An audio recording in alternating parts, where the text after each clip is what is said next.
and by Viserion Grain. Team sponsors include the City of Steele, the City of Portageville, Ellington Insurance Company, McDonald's, the Campbell School District, Farmers Union Gin, Nutrient Ag Solutions in Senath, Four-Way Gin, Moss Electric, Senath State Bank, the Senath Hornersville Schools, and by Sonic Drive-In. And now, live coverage from the Bootheel Conference Basketball Tournament from Senath Hornersville High School.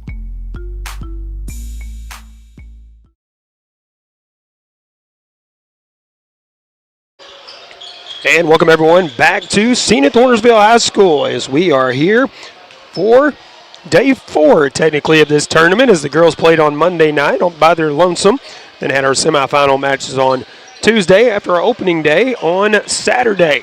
So tonight is championship night. 3 games for you back to back. We'll start with the JV boys in their championship, then the girls playing, and then the varsity boys ending the night for us with our final championship game here from the Bootheel Conference Tournament.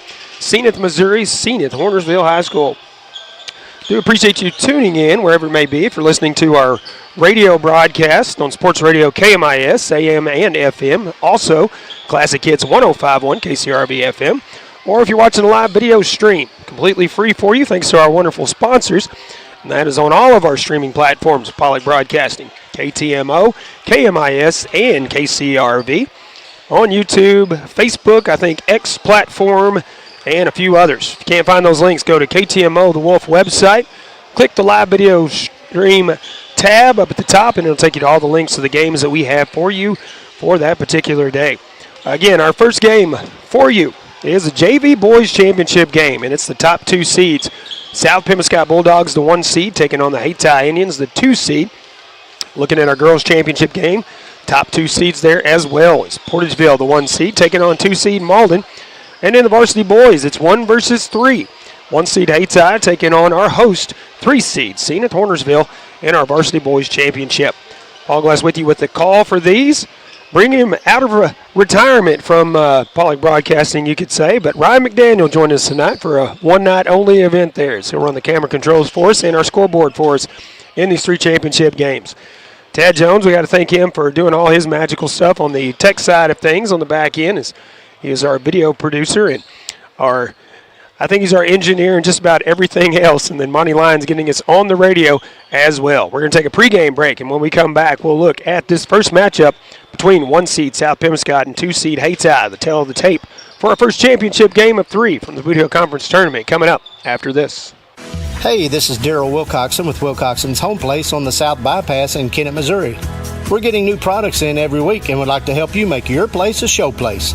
Living room suites, recliners, including lift chairs, bedroom suites, mattress sets with adjustable bases, appliances, and TVs. We have several payment options available. Come see us at Wilcoxon's Home Place Furniture and Appliance, 901 South Bypass in Kennett, Missouri. A family furniture tradition for over 70 years.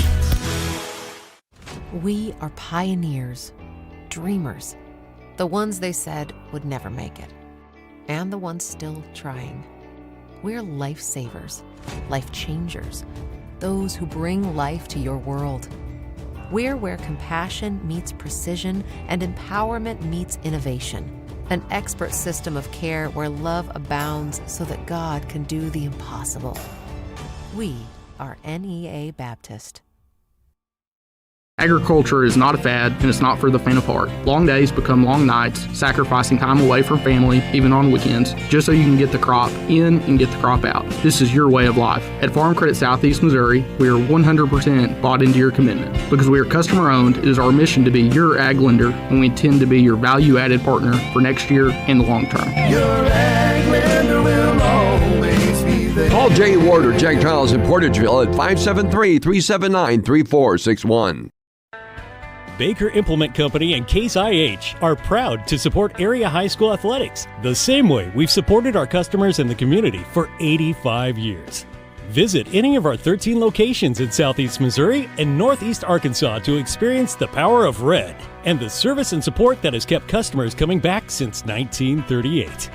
Case IH and Baker Implement Company, supporting our community on the basketball court and in your field.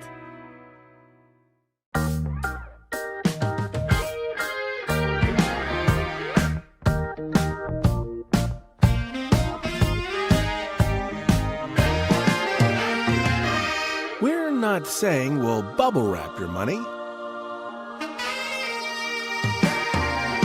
but we do protect it like family. At First State Bank and Trust, your money is safe with us. First State Bank and Trust. At Carmack Shell and Convenience Store, convenience is more than just a catchy word. It's what they're all about. Carmack never closes and is always open with convenience items including hot foods, sandwiches, and grocery items, plus a complete stock of beverages. Carmack is just off the interstate and is your source for Shell gas and diesel fuel. Never mind the time of day or night, because Carmack Shell and Convenience Store is always open and conveniently located right off I-55 at Exit 1. Look for the giant American flag. Carmack, one of your high school sports boosters. Welcome back once again to Senath Hornersville High School, our gracious host for this Bootheel Conference Tournament.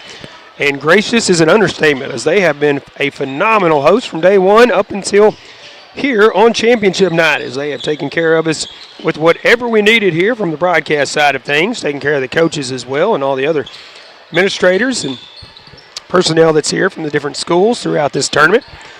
It's not an easy undertaking to do this. It takes a lot of hands to do it, and we appreciate every single one of them for stepping up and helping out, make this a very successful tournament. Our first matchup tonight is the JV Boys Championship, and it is the top two seeds, 1 seed South Pim and 2 seed Hayti. Hayti knocked off 7 seed Campbell in the opening round to advance to the semifinals, won a hard-fought victory against their rival, Hornersville, the 3 seed, 61-53 in that one. Came down to the final few minutes of that game to be decided, and they advanced to this championship game. South Pemiscot had a bye in the first round as the top seed and then knocked off 5 seed Senath Hornersville. That was not an easy task, 65-58 in that one. Another close one, as we've had some phenomenal games in this tournament so far and expecting the same here on championship night. Our first matchup, 1 seed South Pemiscot enters this championship game, 7-1 on the season. They are averaging 63 points on offense, allowing 47.6 on defense. The Hayti Indians, the 2 seed, they're 8-4 on the season. They're averaging 51.8 on offense and allowing 46.7 on defense.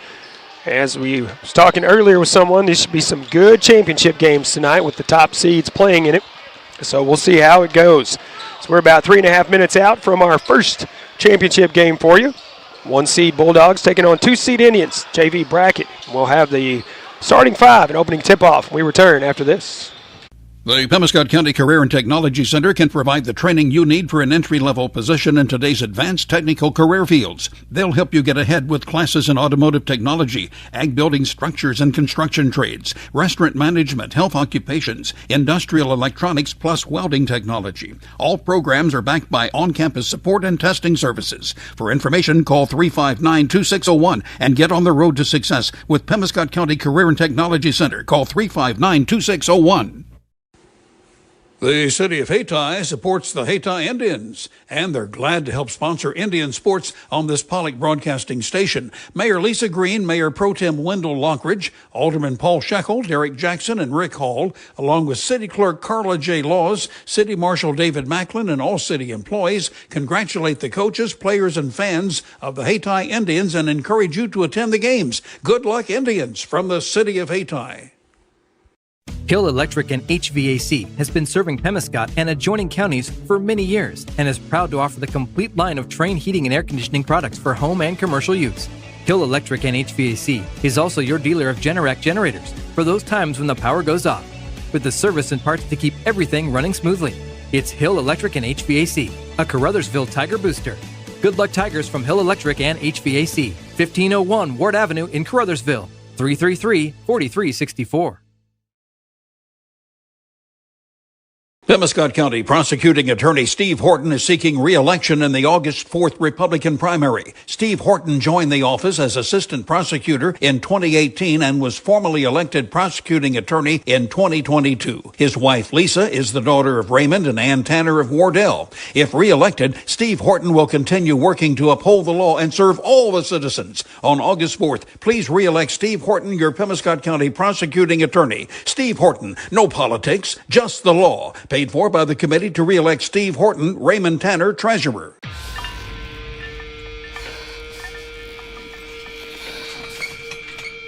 At Southern Bank, we're never not helpful.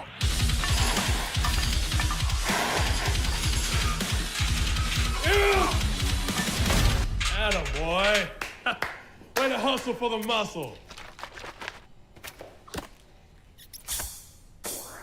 Helping positive gym bros and everybody else.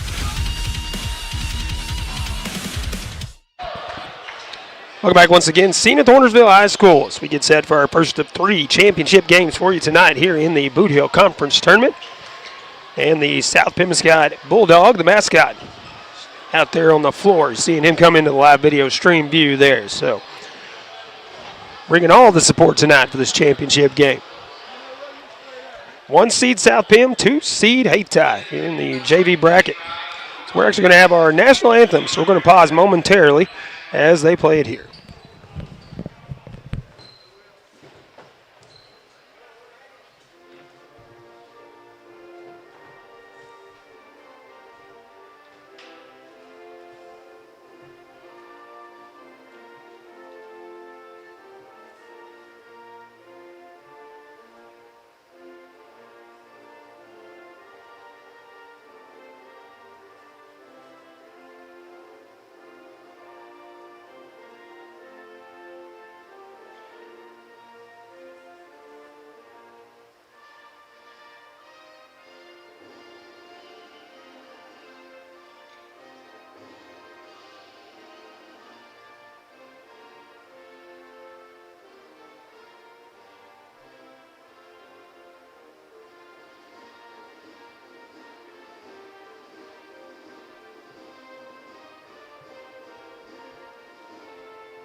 And now we're ready to go with our starting 5 and soon our opening tip-off here on Championship Day from the Bootheel Conference Tournament, Senath Hornersville High School.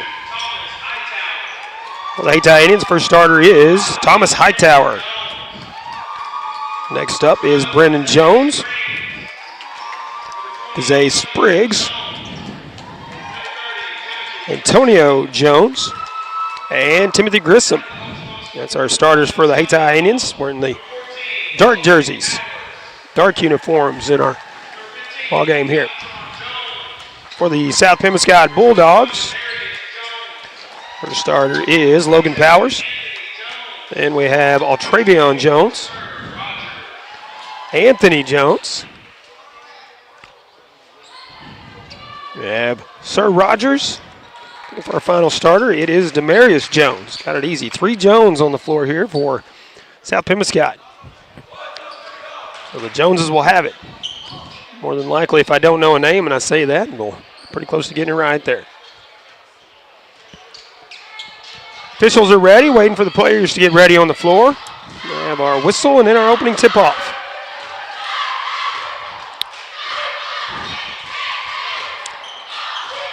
Now we're getting everybody set. They were lined up incorrectly. That's why we always go over the ground rules at midcourt. We'll get going. There's the whistle.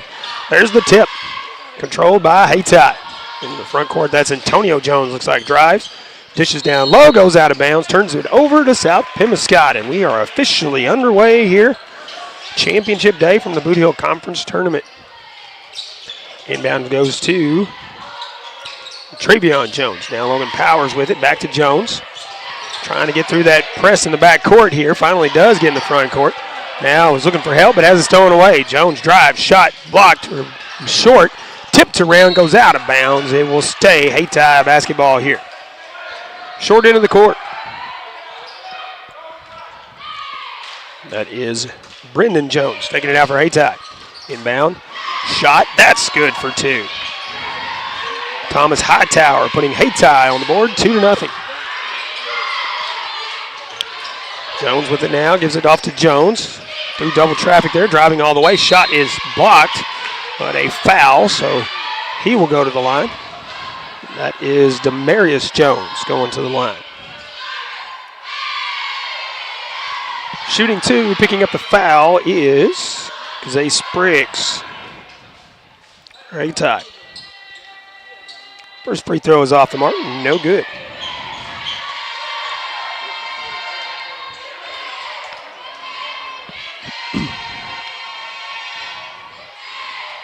Jones taking his time. Second shot is up. That one clinks around and falls out of there. Put back up. That's off the mark. Fight for the basketball, and Hayti comes out with it. Jones in the corner. Now we'll kick it back up top. That's Hightower with it. Over on the right side to Grissom. Back up top now to Hightower.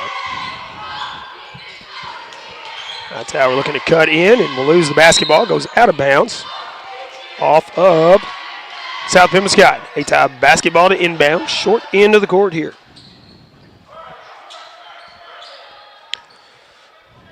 Antonio Jones will inbound for Hayti.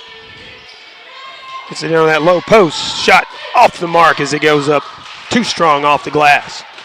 Bulldogs back the other way through heavy traffic. That's Jones with a finger roll layup, and he knocks it in. Tied at 2 now here early on. Brendan Jones looking for Grissom down low. Nice feed, and he puts it up and in. Hayti back on top, 4-2. Back and forth action. That one's stolen out of midair. Driving all the way to the rack. Shot rolls in and out. Rebound from Jones, but stolen away by Brendan Jones of Hayti. Altogether, 5 Jones on the floor as that's Antonio Jones putting it up and in for Hayti. 6-2 the lead for the Indians. 5:15 to go in the first. Jones driving. Shot is no good. And rebound to Hayti. Hightower up the floor with it. Kicks it out. That's Jones in the corner. Antonio Jones can't get it to fall. And a struggle for rebound. We'll have jump ball. Love to see the sportsmanship there. Spriggs and Jones tangling up for that basketball, but slapping each other on the back when they get up. Inbound goes to Powers near midcourt. He'll hand it off to Jones. Jones cuts around Hayty's Jones. He takes it all the way to the rack. Lays it in. That's Anthony Jones. For the Bulldogs, 6-4. The lead now for Hayti as they come up the floor.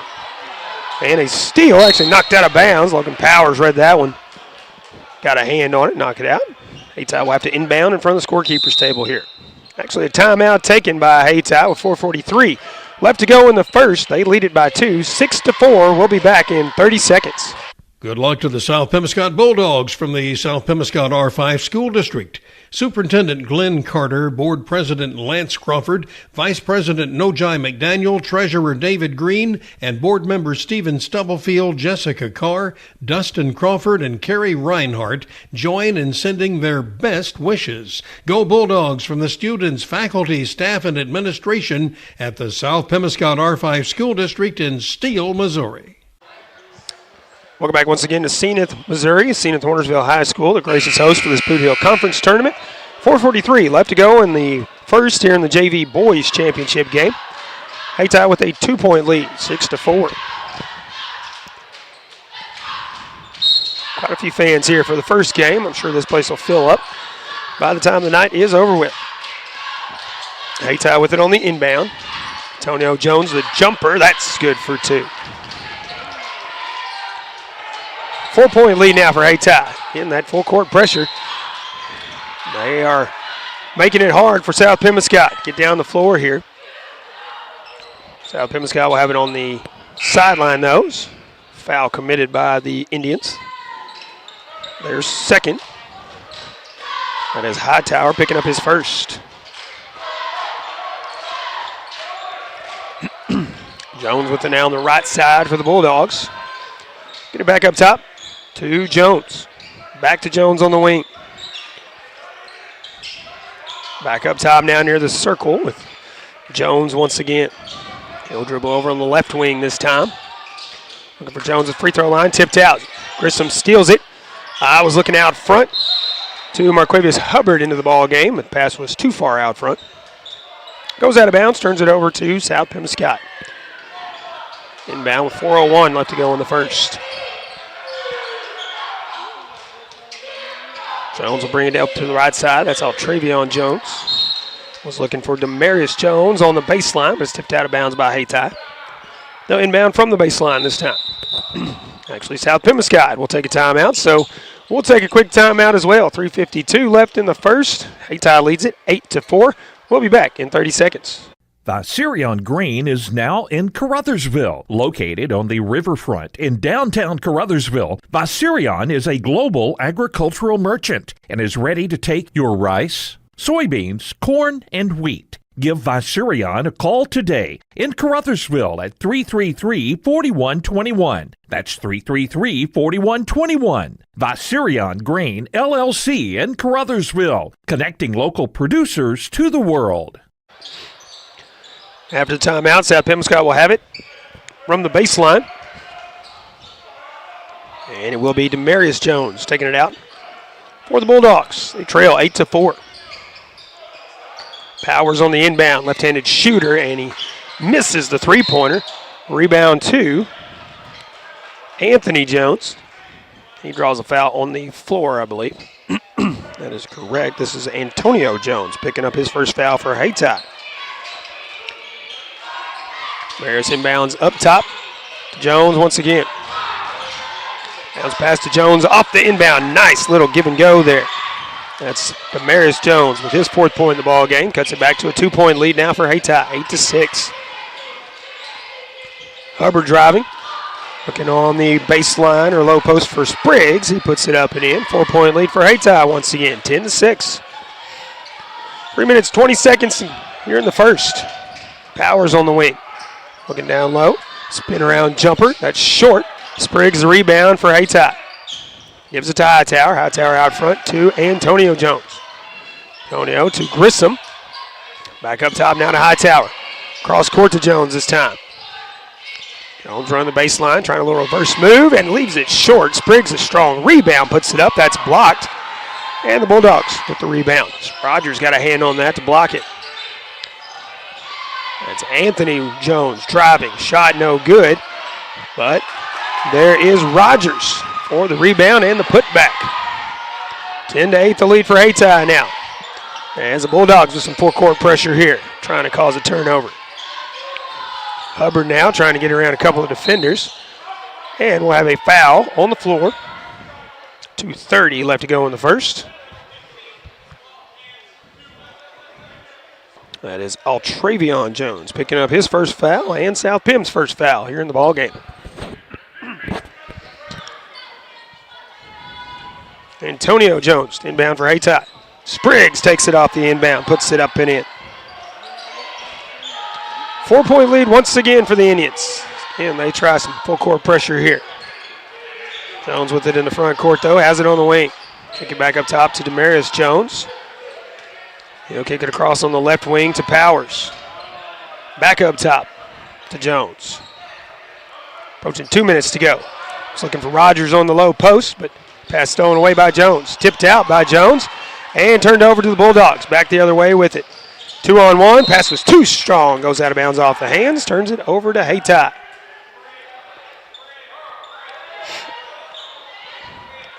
Both these teams so fast. They are up and down the floor very quickly here. Minute 50 in the first now. Hayti trying to get in the front court.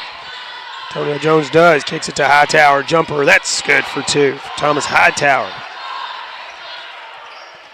6-point lead now for Hayti. 14-8. Steal on this one. Out front to Hubbard. That shot high off the glass and good. And we'll have an and one. Love the sportsmanship as Jones fouled him, but then turned around and helped him back up off the floor there. Anthony Jones picking up his first foul, team second. Count the bucket for Hubbard. And he'll be at the line for one. 8-point lead for Hayti, their biggest in the game. 1:33 left to go in the first. Here for one shot, and that's good as well, making a 9-point lead. 17-8. Hayti out front. Minute and a half to go here in the first. Jones on the left wing. Kicking in the corner to Jones. That three-point shot is off the mark, a little too strong. Hightower almost loses it. Gets it in the front court to Hubbard. Now in the corner to Jones. Pulls up for the long jumper. Little short. Struggle for the rebound. Hubbard with the shot, no good. And this time the Bulldogs rebound. Powers in the corner with it. Now we'll kick it out to Demarius Jones. Quick release three, too strong off the glass. But Jones there for the putback. That's good for two. Altravion Jones with his first points in the game. Cuts it back to a 7-point lead. 45 seconds to go now in the first. Hayti trying to get in the front court. Avoid the trap, and they do. Hightower now looking for Spriggs, low post. That shot blocked by Rogers. Briggs gets it back, though. Puts it up and in. 6-point for Spriggs. And a timeout taken by the Bulldogs. 31 seconds left here in the first quarter as Hayti leads at 19-10. We'll be back in 30 seconds. As your District 2 Pemiscot County Commissioner, Bon Meredith is keenly aware of the importance of education, not just in the classroom, but on the athletic field as well. By participating in high school sports, our student athletes learn how to be fit, how to win, and how to practice the principles of good sportsmanship. Commissioner Bon Meredith is proud of these young people and the great job they're doing in representing their schools. Best wishes and good luck to all area teams from your District 2 Pemiscot County Commissioner, the Honorable Bon Meredith of Caruthersville. Longtime coach here, Landis Boyd, South Pemiscot, talking to the players out there during the timeout. 31 seconds left here in the first as Hayti leads at 19-10 over the Bulldogs. Bulldogs the top seed, Indians the 2 seed here in the JV bracket. And they inbound as Demarius Jones will have it. Gives it back to Travion Jones. That's Daniel Duncan into the ball game. He takes it now. Jones, nice move through heavy traffic to put it up and in for two. That is Demarius Jones with the shot. Hightower, that jumper's good. So I'm telling you, they're back and forth, up and down this floor so quickly. 21-12 now the lead for Hayti. Final seconds here in the first. Powers pulls up, long three-point shot, banks it, but it kicks off the rim. We'll go to the second with Hayti out front, 21-12 over the Bulldogs. Back with the second after this. Caruthersville, Missouri, the home of the best in small-town living, is also home to the Caruthersville Tigers. And the city of Caruthersville encourages you to attend all Tiger games this year. Follow the team all season long on Pollock Radio and on our Facebook Live video streams. Good luck, Tigers, from Mayor Sue Grantham, council members Johnny Hood, Luther Robinson, Leanne Fales, Paul Glass, J.J. Bullington, Don Grable, Jimmy Lyons, Jennifer Spence, City Clerk Takela Moten, and the employees of the city of Caruthersville.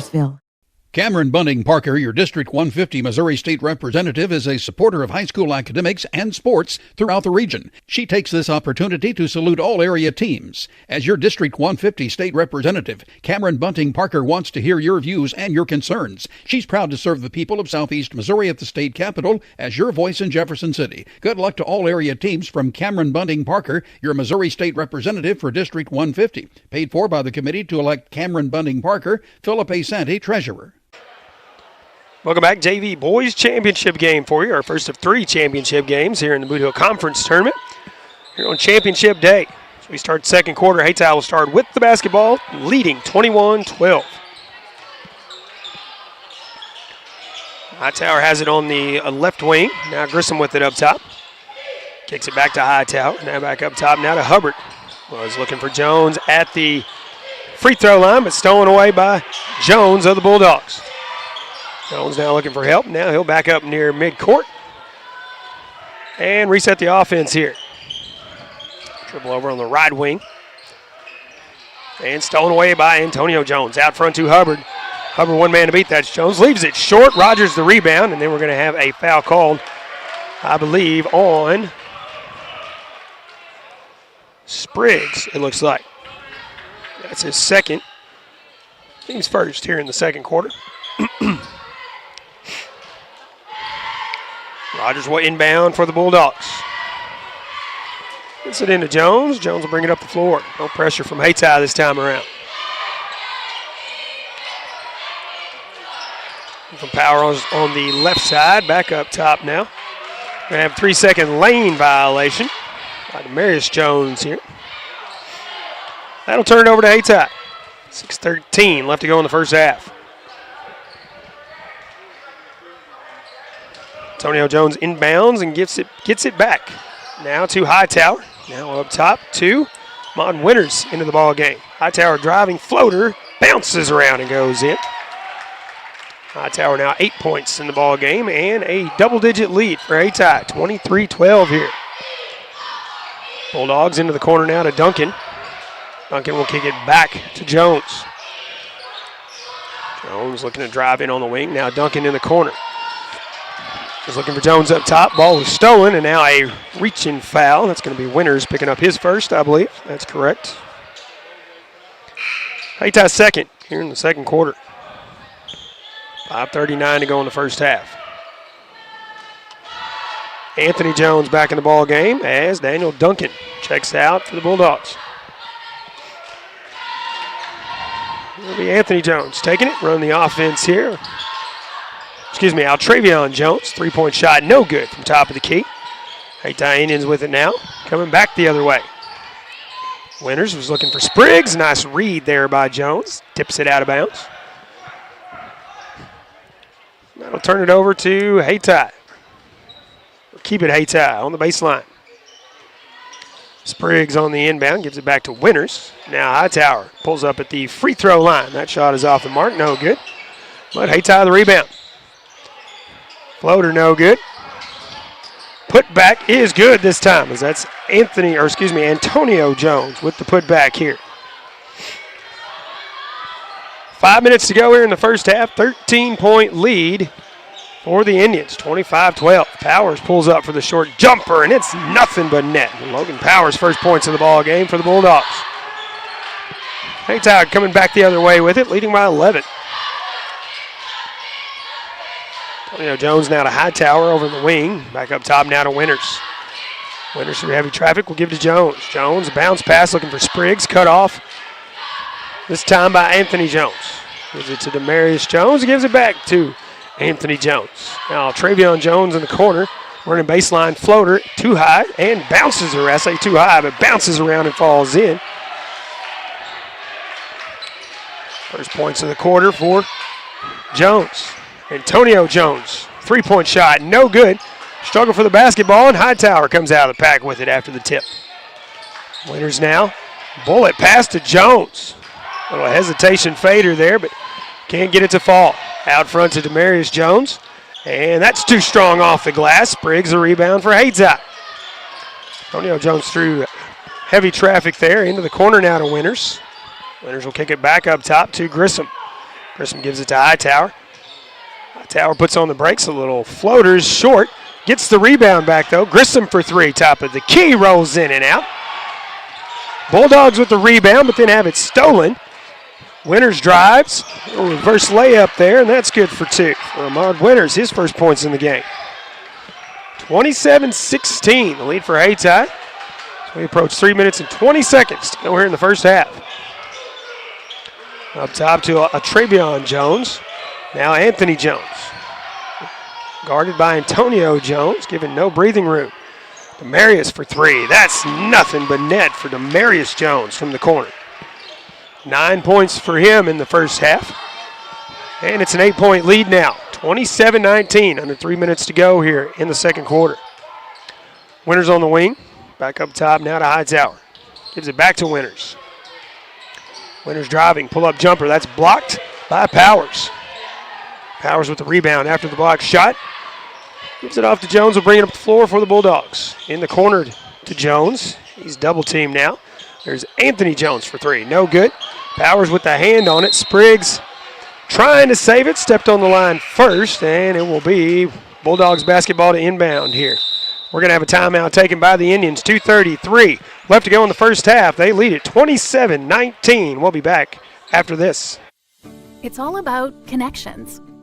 Who you work with matters. Who you trust and the people who trust you. We're all part of something greater.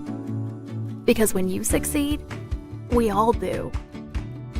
We're a part of a community. We understand that everything you do matters, and we're all connected.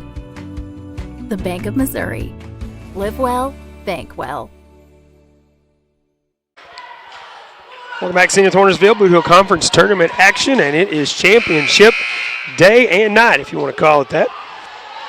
JV boys playing currently, 2:33 left to go in the first half, and Hayti out front 27-19. Coach Boyd and Coach Day both trying to fire up these Bulldogs, try to get them in some kind of rhythm here.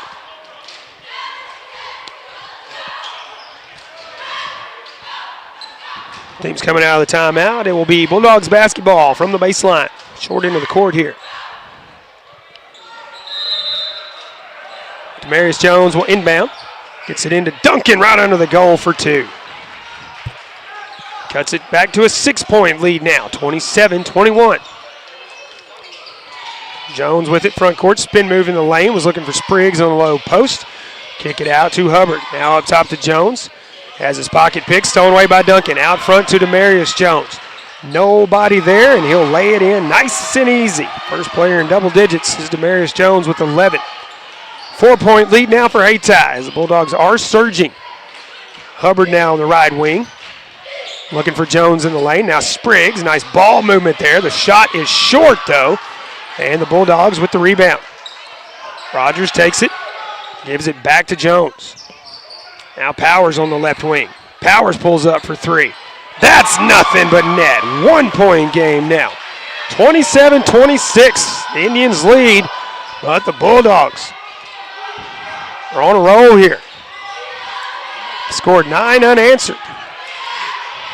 Hayti Indians trying to get something going again. Loses a handle on the ball there, but we'll pick it back up. He's looking up top for Hubbard. But Jones steals it. Shot too strong off the glass. He's fouled on the shot and will go to the free throw line. And Demarius Jones could give the South Pemiscot Bulldogs their first lead of this championship game here. This has been the story of this tournament. A team gets ahead by double digits, and the next thing you know, we are tied, or they've taken the trailing team has taken the lead. First shot from Jones. It's off the mark, so misses that one. That foul attributed to Marquarius Hubbard for the Indians. Their third here in the second quarter. Bulldogs currently with 0. 1:18 to go in the first half. Second shot from Jones is up, and that's in there as he ties it up at 27. Now has 12 points in the game. Hayti will inbound. Hubbard inbounds to Antonio Jones, and he'll run the offense here. Over to Hightower on the left wing. Back up top to Hubbard. Hightower now double team. Trimble Liddell has that stolen away. Jones comes out with it, gives it to Demarius Jones, cutting through traffic. The shot is good, and he'll go to the line for a bonus opportunity. Bulldogs with their first lead of this championship game, 29-27 with 1:01 left to go here in the first half. Jones at the line for one, as that was Hightower picking up his second foul, team's fourth here in the second quarter. Grissom checks into the ball game for the Indians. One shot from Jones, and that's good as he converts the old-fashioned three-point play. 9 points in the frame, a big reason that the Bulldogs are in front right now. Demarius Jones having a great second quarter. Hightower up top. Now to Hubbard in the corner, back up top to Hightower in the corner. Grissom, Jones in the corner now. Jones driving, looking for Spriggs baseline. That floater is short. And we're going to have a foul on the Indians here. That'll be their 5th team foul. That foul will be on Antonio Jones, picking up his second.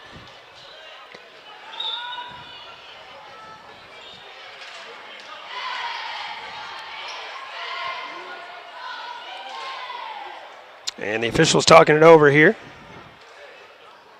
as it's going to be Rogers at the free throw line. We'll make sure they had the right shooter there, as that was a 5th team foul. 40.8 seconds left here in the second quarter. First free throw, that's Rogers shooting. He misses the first one. Rolled in and out of there. Second shot from Rogers on the way. That one's short. Rogers with the rebound, though. Can't get the shot to fall. And Grissom with it front court. Out front to Spriggs. Spriggs now to Jones, and Jones will be fouled on the floor. Demarius Jones flying in there, and Antonio Jones put on the brakes. Ran wide into him there. Not much you can do there. First foul. Demarius Jones, and first foul for South Pemiscot here in the second. 31 seconds to go. Bulldogs lead it by 3. As that three-point shot from Grissom rolls in and out. And rebound is tipped out of bounds by Hayti. 25 seconds to go now. Bulldogs come up the floor with the lead now, 30-27. Jones picks up the dribble, now looking for help. Gives it to Jones, who is guarded by Jones. Powers in the corner, looking for Demarius Jones on the baseline. Will push in there, can't get the shot to fall. Grissom with the rebound. Gives it to Hubbard out front to Spriggs. Final seconds here. Hubbard has it again. Figueroa will fall for our final shot, as that was Hubbard putting it in, so we will go to halftime. 1 point separating these two teams here at the halfway point in this JV Boys Championship game here in the Bootheel Conference Tournament. We expected some good matchups here in the championship day, and this first one is not disappointing here in the first half. 30-29 the lead for the Bulldogs, as we'll take a break and break it down for each team when we return right after this. Good luck to all area teams from Danny Glass, your Pemiscot-Dunklin Electric Co-op Director for District 1. Danny Glass knows that participating in high school sports plays a huge role in developing the leaders of tomorrow. That's why Danny Glass is glad to help boost high school sports in this area as a sports booster. Again, good luck to all area high school teams from Danny Glass, your Pemiscot-Dunklin Electric Co-op Director for District 1. Remember when Marcia Brady got nailed with the football? Oops. Well, at JP Ford, the only thing hitting hard is 0 down payment deals. The Ford F-150 has available Pro Power on board. It lets you power what you need and get work done almost anywhere. Mom always said, don't play ball in the house.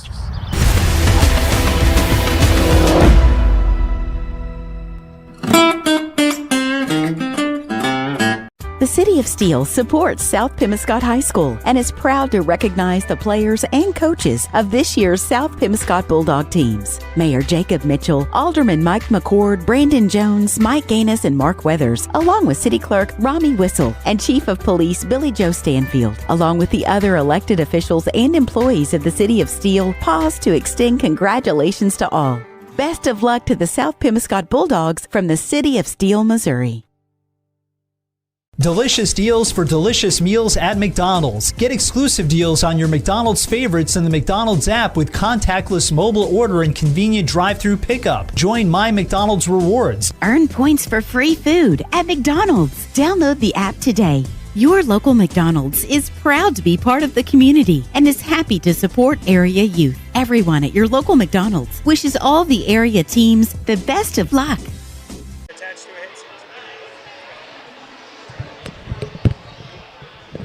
Welcome back. What a first half we've had here in our first matchup in this JV Boys Championship game from Bootheel Conference Tournament, as 1 seed South Pemiscot leads 2 seed Hayti 30-29 here at the half. Hayti led by as much as 13 in this first half, but the Never Say Die Bulldogs, they fought back. A 9-point effort by Demarius Jones in the second quarter was a big push for them to get back in this one and then take the lead.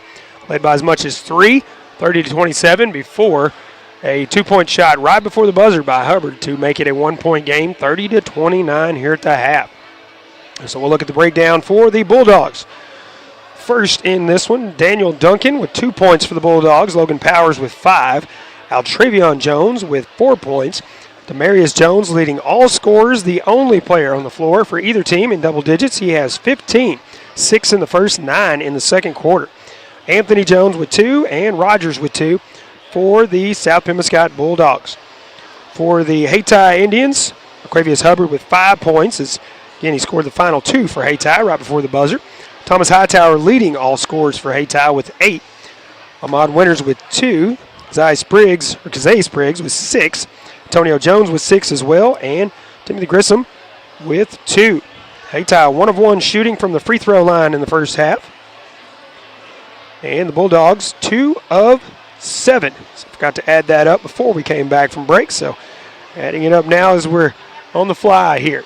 We're about 6 minutes away from the second half, so we'll take another break. We'll come back one more time before the second half. We'll look at those matchups coming up next in the Girls Championship and the Varsity Boys Championship. So we still have those games to play after what is already a phenomenal game here between these two JV teams here in the JV Boys Championship. 30-29, the lead for the Bulldogs here at the half. We'll be back with more after this. Hey, this is Daryl Wilcoxon with Wilcoxon's Home Place on the South Bypass in Kennett, Missouri.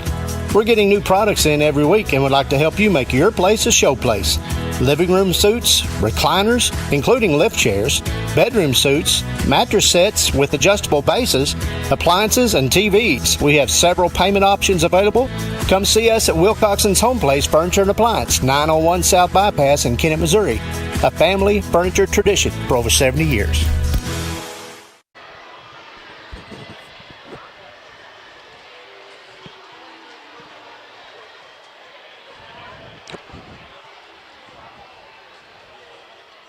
We are pioneers, dreamers, the ones they said would never make it, and the ones still trying. We're lifesavers, life changers, those who bring life to your world. We're where compassion meets precision and empowerment meets innovation. An expert system of care where love abounds so that God can do the impossible. We are NEA Baptist.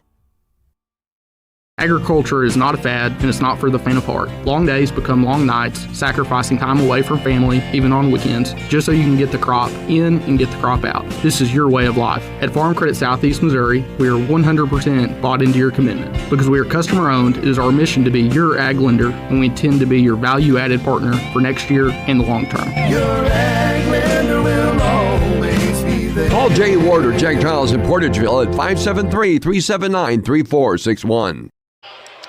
Welcome back once again to Senath Hornersville High School, the, again, gracious host, cannot say that enough, of this Bootheel Conference Tournament. We're still at halftime in our JV Boys Championship with 1 seed. South Pemiscot leading 2 seed Hayti 30-29. What a first half this one has been. 2 more games for you tonight in the championship round, and that is the girls bracket coming up next. Scheduled for a 6 o'clock start. We might actually be right on time with that, so we'll just have to wait and see. But it's the top 2 seeds in the girls' bracket. 1 seed, Portageville Bulldogs against the 2 seed, Malden Green Wave. Should be a good matchup there. And in the varsity boys bracket, coming up in our nightcap, 7:30 scheduled start there. It's 1 seed Hayti. Hayti will be back in action in the varsity round. And 3 seed Senath Hornersville. Senath Hornersville has played very well in this tournament, obviously to be in the championship game, but they held off a very good Malden team on Tuesday night to beat them 65-62 to advance to this championship game and get that mild upset over Malden. So 1 seed Portageville, 2 seed Malden coming up in the girls' championship game following this matchup in the JV boys, and then the varsity boys closing out the night. 1 seed versus 3 seed. It's Hayti taking on Senath Hornersville to finish things out this evening. We'll take our final halftime break. When we come back, we'll be ready for the second half in this one. As I said, 1 seed South Pem leading 2 seed Hayti 30-29. Sure it'll be a great second half as well, and we're getting ready for it in a couple of minutes. We'll be back after this. Baker Implement Company and Case IH are proud to support area high school athletics the same way we've supported our customers in the community for 85 years. Visit any of our 13 locations in Southeast Missouri and Northeast Arkansas to experience the power of red and the service and support that has kept customers coming back since 1938. Case IH and Baker Implement Company, supporting our community on the basketball court and in your field.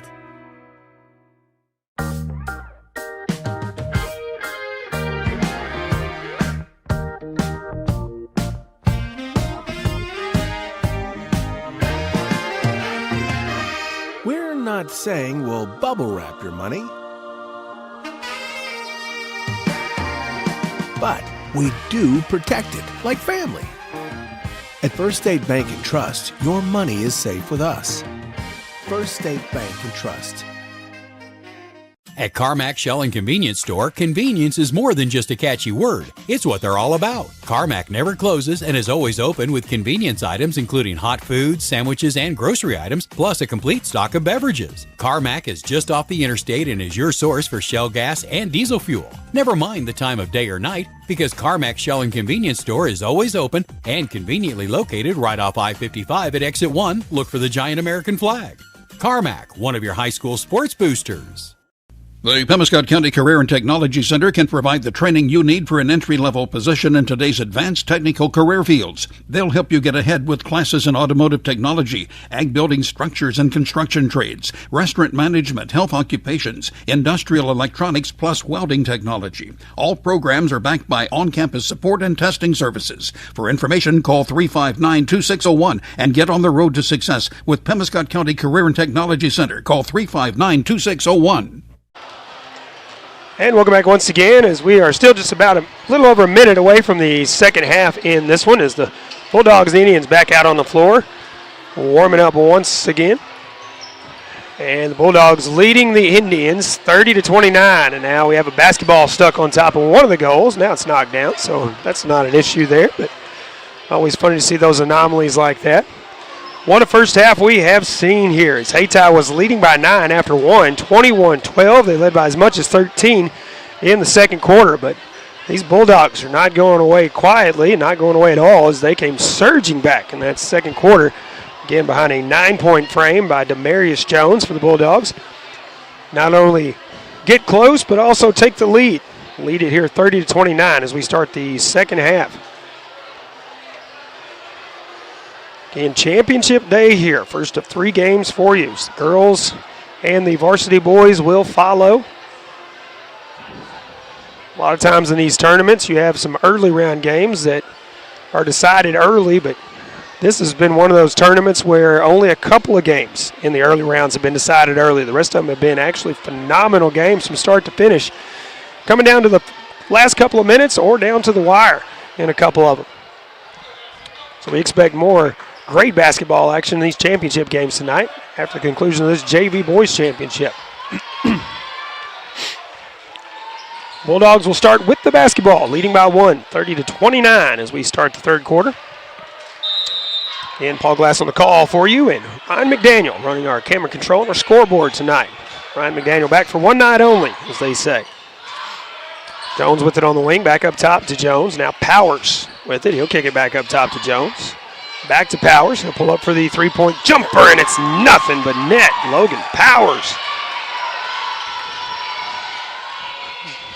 It's that muscle memory coming into play there. Hightower on the right wing, back up top to Jones for Hayti. Grissom will take the pass. Three-point shot is no good. We'll have a foul on the floor first. It's Anthony Jones collapsing on top of Antonio Jones. Altogether, there are 5 Jones players combined between these two teams, so if I say Jones, more than likely I'll have the name right. It's Antonio Jones with it on the wing. Now to Grissom. That's Hightower. Antonio Jones for 3 from the corner this time, and that rolls in and out.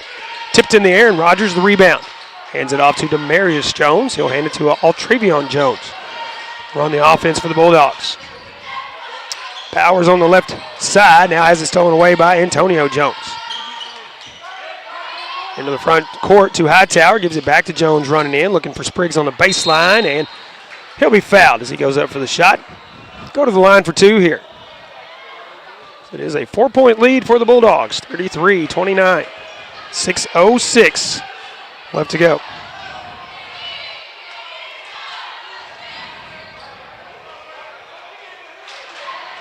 At the line will be Kazay Spriggs for 2.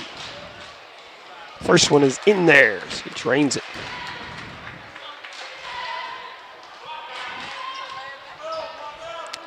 We're going to see who picked up that foul, as he knocks down both free throws here. 8 points in the game for Spriggs. That was Demarius Jones picking up his second foul.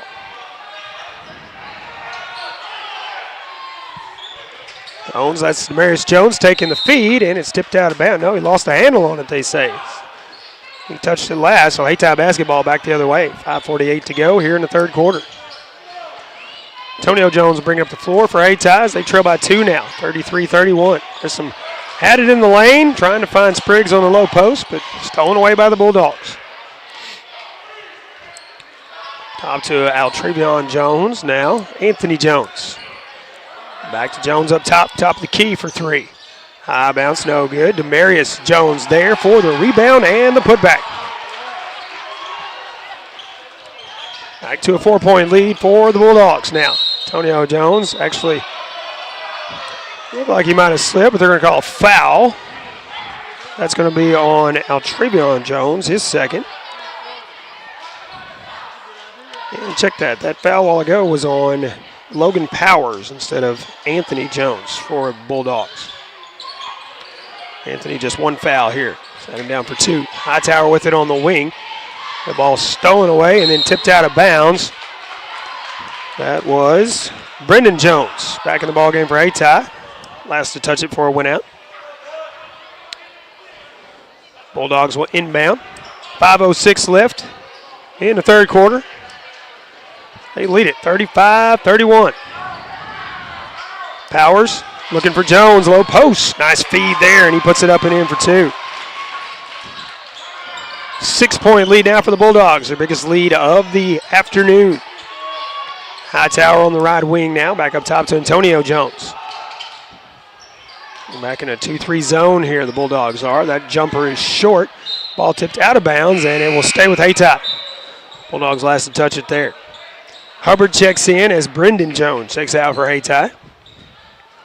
And Antonio Jones take it out for the Indians. Snaps the basketball. Everybody goes in motion. That ball stolen away out of midair by Rogers. And picked up by Hayti, stepping on the out-of-bounds line there. Powers will inbound for the Bulldogs as they look to trap at midcourt. Actually just going to play a zone defense here. Powers with it on the right wing. Now to Demarius Jones. Drives. That's up and in for 2. Demarius Jones now 21 points already in the ball game. And it's an 8-point lead for the Bulldogs. Antonio Jones now double teamed up top of the key. Gets it in the corner now to Grissom. Grissom to Hubbard. Hubbard back to Grissom. Looking for Antonio Jones near the free throw line, but tipped out. Hightower has it. Hubbard thought about the 3, but then started the dribble. Grissom looking for Spriggs running the lane. That shot blocked by Rogers. Back up top now. Hightower for 3. That shot blocked in the air by Anthony Jones. We'll have a foul call on the Hayti Indians this time. 3:51 left in the third. That is Spriggs picking up his first team foul here in the third quarter for the Indians. And a timeout taken by the Hayti Indians with 3:51 left in the third. Bulldogs out front, 39-31, back in 60 seconds. The City of Hayti supports the Hayti Indians, and they're glad to help sponsor Indian sports on this Pollock Broadcasting Station. Mayor Lisa Green, Mayor Pro Tem Wendell Lockridge, Alderman Paul Sheckle, Derek Jackson, and Rick Hall, along with City Clerk Carla J. Laws, City Marshal David Macklin, and all city employees, congratulate the coaches, players, and fans of the Hayti Indians and encourage you to attend the games. Good luck, Indians, from the City of Hayti. Hill Electric and HVAC has been serving Pemiscot and adjoining counties for many years and is proud to offer the complete line of Trane heating and air conditioning products for home and commercial use. Hill Electric and HVAC is also your dealer of Generac generators for those times when the power goes off, with the service and parts to keep everything running smoothly. It's Hill Electric and HVAC, a Carruthersville Tiger booster. Good luck, Tigers, from Hill Electric and HVAC, 1501 Ward Avenue in Carruthersville, 333-4364.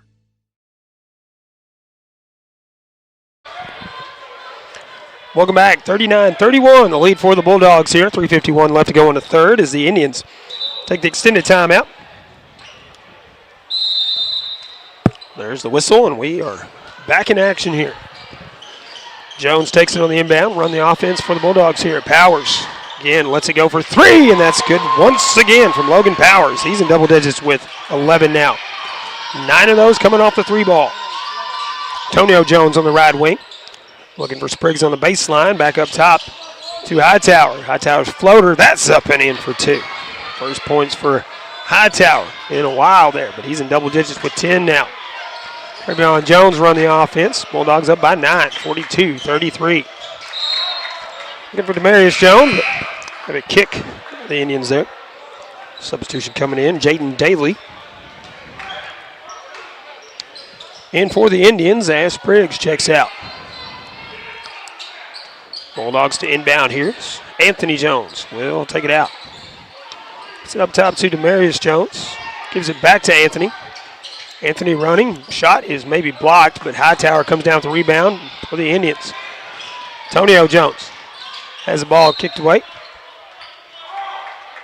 And it'll be Hayti balls. Waiting to see where that call was over there, who was out of bounds on. Antonio will inbound. Send it into Hightower, top of the key. Now to Hubbard. Antonio Jones in the corner. Around the baseline. We'll kick it back out to Hubbard. Hubbard now will kick it up top to Hightower. Grissom for 3. That's a little too strong off the far side of the rim. Daly into the ballgame with a rebound. This jumper is up in the air. No good. Logan Powers, strong rebound for the Bulldogs. Demarius Jones has it. He'll bring it up the floor. Drives all the way to the hoop. Demarius Jones, 6 points in the first quarter, but then he has outpaced at every quarter since. Shot from Antonio Jones off the mark, and Bulldogs had it for a moment, but then stolen away by the Hayti Indians. A foul called this time on Antonio Jones of the Hayti Indians. That's his 3rd. Team's 2nd here in the 3rd quarter. Grissom will check out as Jaden Gooden checks into the ball game for Hayti. 2:18 to go here in the 3rd. Bulldogs back out front by 11, 44-33. Powers on the left wing. Back up top to Jones now. Now Jones on the wing. Jones up top once again. Logan Powers from the wing. Releases another 3. That one's good for 3. 9 points for Powers here in the frame. 14 in the ball game. As he has 4 threes so far. He's found a groove out there. Hightower on the wing. Drives. Jumper. Off the mark. Daly there with the rebound. That's Gooden into the ball game for 3. No good. And a foul this time by Jones. Coming in for the rebound. That's his 4th, Antonio Jones. Team's 3rd is both teams. 3 fouls here in the 3rd quarter now. Brendan Jones will check in as Antonio Jones will check out. Anthony Jones bring it up the floor for the Bulldogs. Set up the offense as well. Minute 30 to go here in the 3rd. 14-point lead now for the Bulldogs. 47-33. Logan Powers on the wing. Take it back up top to Anthony Jones. Anthony drives. Shot off the glass. No good. Rogers gets a hand on it though and tips it out for the Bulldogs. And was looking for Jones making a cut in the lane, but it's kicked, so it'll be out of bounds. Bulldogs basketball to inbound. 1:15 to go now in the 3rd. Anthony Jones with a hand on it. Then Demarius Jones picks it up. Still run the offense here. Coach Boyd stand up, telling him what to do here. There's Jones' spin move. That shot is good, and he'll go to the line for a bonus opportunity. 10 points for Demarius here in the frame. 1:01 left to go, and it is a 16-point lead for the Bulldogs here. He'll be at the line for 1. Is that foul attributed to Ahmad Winters? It's 14 foul for Hayti. 1 shot this time for Demarius. It's off the mark. Tipped in the air. Rogers with it. Puts it back up and in. Well, Rogers head above everybody out there and used that high to his advantage there. 51-33 now the lead for the Bulldogs. Hubbard with it in the corner. Back up top to Hightower. 45 seconds to go here in the 3rd. Brendan Jones running. Gets it to Gooden on the baseline. A little too strong. Couldn't handle it. Hightower now driving. Has it stolen. We'll have a foul call. That's Demarius Jones picking it up. Demarius Jones leading all scorers. 25 points already in this ball game, but now 3 fouls for Jones as well. Just under 38 seconds left here in the 3rd quarter. Hayti Indians that foul on the floor, so they'll take it out on the baseline, short end of the court here. In the ball game for South Pemiscot is Kadrian Berry. First time in the ball game as Darius Jones will check out. Hubbard for three. That's off the mark. And Berry with the rebound, but Hightower will commit the foul. I believe. Let's get that confirmed. That is correct. That's his third foul. Team's fifth. Kadrian Berry into the ball game, just off the bench. He'll be at the line shooting two here. They're shooting now for both teams on each foul. First shot from Berry is off the mark. Clinks away. For the Bulldogs, Demarius Jones, 3 fouls. And Travion Jones with 2 fouls. As Berry splits the free throws, makes the second one. 52-33 now, 19-point lead for the Bulldogs, their biggest of the game. For the Hayti Indians, Hightower and Spriggs, each with 3, and now Antonio Jones with 4. Maud Winters with 2. Hubbard driving, baseline, now hands it off to Gooden. Gooden lost a hand on it, or Daly that is, lost a hand on it, and it was kicked. That'll turn it over to the Bulldogs. 21 seconds left here in the third. Jones with it. Hubbard awaits him at midcourt. Powers with it now. We'll give it back to Jones.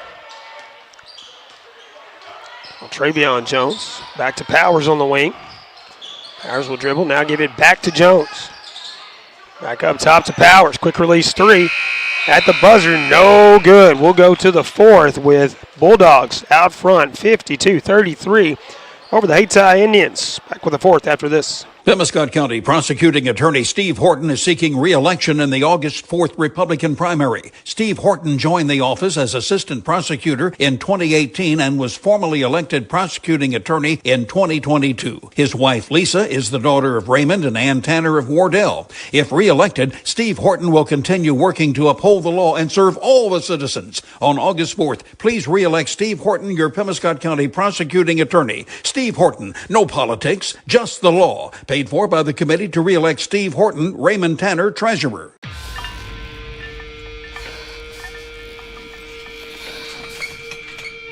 At Southern Bank, we're never not helpful.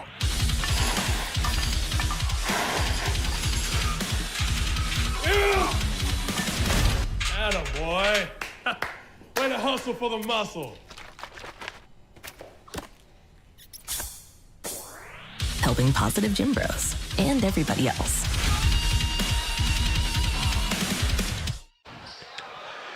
Welcome back. Fourth quarter action. So we start the fourth here. Indians inbound trailing 52-33 in this championship game.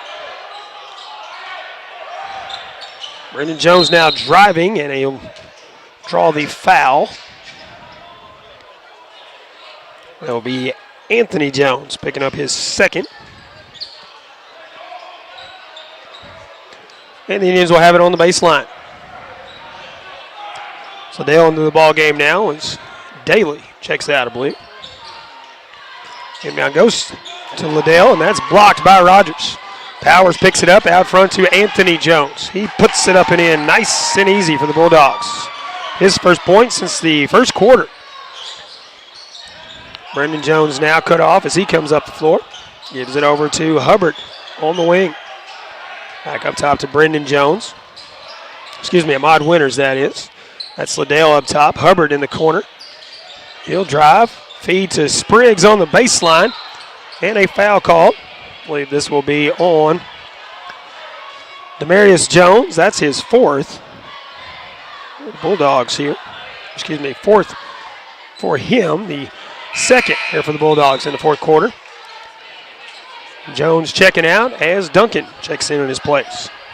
6:19 to go in the ball game. Spriggs takes it on the inbound, puts it up and in. He's in double digits with 10. Cuts it back to a 19-point lead, 54-35 now. Hayti applying some pressure now. Powers with it on the wing. Guarded by Liddell. Picks up the dribble now, looking for help. Hands it off to Anthony Jones. Anthony Driving in, spin move, and it's stolen away. Spriggs has it. Tipped out by Duncan, but Liddell gets it. Hightower now on the wing. Back up top to Winters. Cross court to Hightower.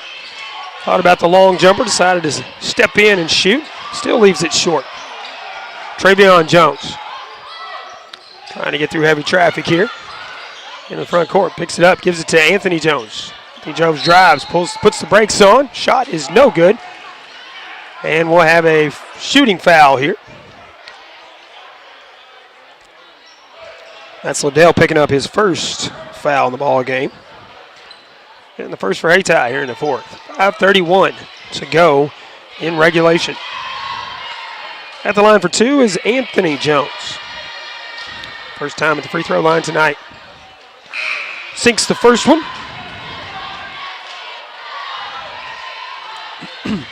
Antonio Jones checking back into the ball game, playing with 4 fouls for Hayti. Maud Winters checks out. Second shot from Anthony Jones on the way. That one clinks off, no good, and Indians with the rebound. Antonio Jones has it, quickly up the floor with it. Hubbard from the wing for 3. That's good for 3. 8 points for Hubbard now. Full court pressure in the backcourt. We're going to have jump ball. It will stay Bulldogs basketball, though. 5:19 to go in the ball game. The Indians, man-to-man full court pressure here. Powers takes it in the backcourt. Trying to get around Hubbard. Hubbard not giving him any room. Now gives it to Anthony Jones. Anthony Jones driving, leaves it short. Rogers with the rebound. That shot is blocked by Spriggs, and Liddell out of the pack with it. Gives it to Hightower. Antonio Jones with it now. Hightower on the wing. Cross court to Hubbard for 3 from the wing. That's good for 3 as Hubbard's finding his shot. 11 points now for Hubbard. South Pemiscot taking the timeout. 4:52 left to go in regulation as they lead it by 14, 55-41. We'll be back in 60 seconds. Good luck to the South Pemiscot Bulldogs from the South Pemiscot R5 School District. Superintendent Glenn Carter, Board President Lance Crawford, Vice President Nojai McDaniel, Treasurer David Green, and Board members Stephen Stubblefield, Jessica Carr, Dustin Crawford, and Carrie Reinhardt join in sending their best wishes. Go Bulldogs from the students, faculty, staff, and administration at the South Pemiscot R5 School District in Steele, Missouri. Varsity Grain is now in Caruthersville. Located on the riverfront in downtown Caruthersville, Varsity is a global agricultural merchant and is ready to take your rice, soybeans, corn, and wheat. Give Varsity a call today in Caruthersville at 333-4121. That's 333-4121. Varsity Grain, LLC in Caruthersville, connecting local producers to the world. Welcome back as the Bulldogs inbound. Through the hands of Duncan on the inbound as the pass from Jones had some mustard on it, as they say. The ball kicked, and that'll turn it over to Hayti. Actually keep it with Hayti. They'll just inbound from the baseline. Official wants somebody there, and finally sending him out there. Liddell will have the honors here. Antonio Jones from the wing for 3. Can't get that shot to go. Tipped around, and Rogers rebound for the Bulldogs. Using that height advantage. Powers in the front court with it. Now to Jones. Jones through heavy traffic there. Shot is up and in for Travion Jones. His first point since early on in the second quarter. 16-point lead for the Bulldogs. Antonio Jones driving, kicks it back to Hubbard on the wing. He is immediately smothered on a double team by Jones and Jones.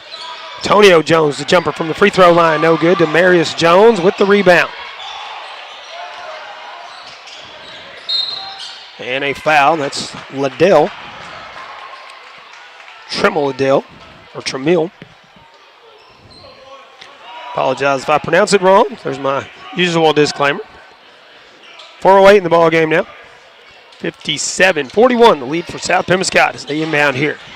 Antonio Jones trying to get around Hubbard, and he does. Takes it to the rack. 5 points here in the quarter for Anthony Jones, that is. It's been relatively quiet. 18-point lead now for the Bulldogs. Hubbard pulls up at the elbow this time. Shot is short. Tipped back up in the air by Spriggs. Jones with the rebound for the Bulldogs. Jones quickly up the floor. Anthony Jones. Tended pass there. Antonio Jones taking a tumble. Helped back up by Demarius Jones, and then Anthony Jones giving him a pat on the back there. Rogers may have broke his ankle as he's coming off the floor. Corbin Clark into the ball game for the Bulldogs. Anthony Jones with it. Will turn around for the three-pointer, and he'll knock it down. Anthony Jones, 8 points here in the frame, and he has 10 in the ball game. It's now a 21-point lead. Spriggs on the low post. Handle the pass cleanly. Hightower to Jones in the corner. He'll let it go for three. That's short. Bounces around and powers the rebound for the Bulldogs. Ball stolen away by Hightower and off the leg of Jones last. It'll be Hayti basketball to inbound here.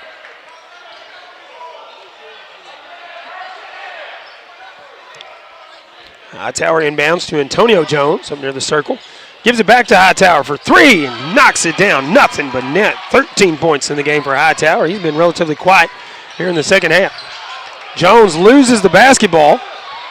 Antonio Jones picks it up. That shot is no good, but Logan Powers will get called for the foul, I believe. So that's his second. That is right. Team's third here in the fourth. At the line shooting two is Antonio Jones for the Hayti Indians. First free throw is up and in. That is Hayti's first opportunity from the free throw line in a long time. Second one from Jones on the way. Takes a friendly bounce, uses all the rim, falls in. 8 points for Antonio Jones in the ball game now. Demarius Jones takes the inbound. Says, I got this, as he's trying to get around the double team in the back court. There will be a foul called on Brendan Jones. His first in the ball game. Team's third here in the fourth. Both teams with 3 fouls. 2:47 left in regulation. Travion Jones will take it in the backcourt and cross back into the front court. Trying to get around Hubbard. Gives it to Powers in the corner. Now Jones on the wing. Spin move by Jones. Loses a handle on the basketball, and Hightower picks it up in the corner. Gives it to Antonio Jones at half court. Jones driving. Spriggs on the feed. He puts it up and in for two. Zay Spriggs now. 12 points in the game. And a block foul on the Indians. Hubbard picking up his second. Team's fourth here in the fourth quarter. 2:21 to go in regulation. Bulldogs 62, Hayti 48. This JV Boys Championship game. That ball initially looked like it was tipped out of bounds, and now Antonio Jones barely keeping it from going out of bounds. Hightower with it now. Cross court to Hubbard. Pulls up for the jumper. Leaves it short, takes a high bounce. No good, and Rogers the rebound. Hands it off to Demarius Jones. Demarius Jones will draw the foul. The 5th team foul for the Hayti Indians here. So that is Hubbard picking up his third. Just over 2 minutes to go now in regulation. Maybe they'll have the championship awards ceremony right after this, or trophy presentation right after this matchup. So we'll try to stick around and get that for you. Demarius Jones at the line for two as he misses the first one. Demarius has not been accurate from the free throw line now. 2 of 7, but he has 25 points in the ball game across the first 3 quarters. He's yet to score here in the fourth. Has not played much of the fourth, playing with 4 fouls. Second free throw. Misses as well. Spriggs with the rebound for the Indians. Gives it to Jones. Looking for Brendan Jones on the baseline, and that pass was a little too strong, a little too high. Anthony Jones back in as Duncan will check out for the Bulldogs. Demarius Jones into Anthony Jones, gives it back to Demarius Jones. Demarius telling everybody to back up as Hayti playing man-to-man here. Demarius now steps across the timeline into the front court here. Demarius loses a handle on the basketball. Powers picks it up, keeps it from going out of bounds. Nope, saying he's touched the line when he laid out there. Turns it over to Hayti. 1:41 left to go in the ball game. Jaden Gooden checking back into the ball game as Hubbard will check out for Hayti. Hightower inbounds to Antonio Jones. Bringing up the floor. That's Brendan Jones for three. High arching shot is short off the front of the rim. Gives it to Antonio Jones. Puts it up and in for two. And then a timeout taken by the Hayti Indians. Antonio Jones in double digits with 10 now. 1:29 left in regulation. Bulldogs out front 62-50. Hold on, folks. Anything can happen here. We're going to take a 30-second break, and we'll be back with a conclusion of this one after this. As your District 2 Pemiscot County Commissioner, Bon Meredith is keenly aware of the importance of education, not just in the classroom, but on the athletic field as well. By participating in high school sports, our student athletes learn how to be fit, how to win, and how to practice the principles of good sportsmanship. Commissioner Bon Meredith is proud of these young people and the great job they're doing in representing their schools. Best wishes and good luck to all area teams from your District 2 Pemiscot County Commissioner, the Honorable Bon Meredith of Caruthersville. Welcome back. Final minute and a half. This JV Boys Championship game, 1:29 left to be exact. And the Bulldogs out front, 62-50 over the Hayti Indians. And the Indians led by 9 in the first quarter, 21-12. Led by as much as 13 in the second quarter before the Bulldogs came just surging back. Took the lead and led 30-27 before a shot made it a one-point game at the half, 30-29. Then the Bulldogs in that third quarter pulled ahead and led 52-33 to start the frame. Now lead by 12. Powers off of a bullet pass on the inbound from Jones. Gives it to Altravion Jones. He'll give it back to Demarius Jones. You have to imagine Hayti going to try to start fouling here possibly. And almost stolen away, but Anthony Jones with it. He's going to take it to the rack. Nice little reverse move by Anthony Jones. 10 points in the frame for him, and he has 12 in the ballgame. Hightower for three. That's short. Might have been touched in the air by Demarius Jones. Brendan Jones now back up top to Antonio Jones for three. That's off the mark. Logan Powers, the rebound. Gives it to Rogers, who gives it to Jones. Under a minute to go now. Demarius picks up the dribble, looking for help now. Gives it to Powers. Powers trying to get up the floor, but the Bulldogs going to call a timeout here. 47 seconds left in regulation to preserve the possession and not lose it in the back court there. 64-50 the lead for the Bulldogs. We'll take another break and be back right after this. Caruthersville, Missouri, the home of the best in small town living, is also home to the Caruthersville Tigers. And the city of Caruthersville encourages you to attend all Tiger games this year. Follow the team all season long on Pollock Radio and on our Facebook Live video streams. Good luck, Tigers, from Mayor Sue Grantham, council members Johnny Hood, Luther Robinson, Leanne Fales, Paul Glass, J.J. Bullington, Don Grable, Jimmy Lyons, Jennifer Spence, City Clerk Takela Moten, and the employees of the city of Caruthersville. 47 seconds left in this JV Boys Championship game here in the Bootheel Conference Tournament. Our first of three championship games for you here on Championship Day. Girls playing next is 1 seed Portageville will take on 2 seed Malden. And the Varsity Boys are nightcap. Should be a good one as well. 1 seed Hayti, 3 seed Senath Hornersville, the gracious host for this tournament. Anything can happen in these. We've seen some phenomenal games in this tournament. Jones all the way down the court to Anthony Jones. He will dribble back up near the corner. Now dribble over on the wing. Triple team there on the wing. Demarius Jones with it now up top, and he'll be fouled. This time by Brendan Jones. Only a second, but Demarius Jones will be back at the line once again.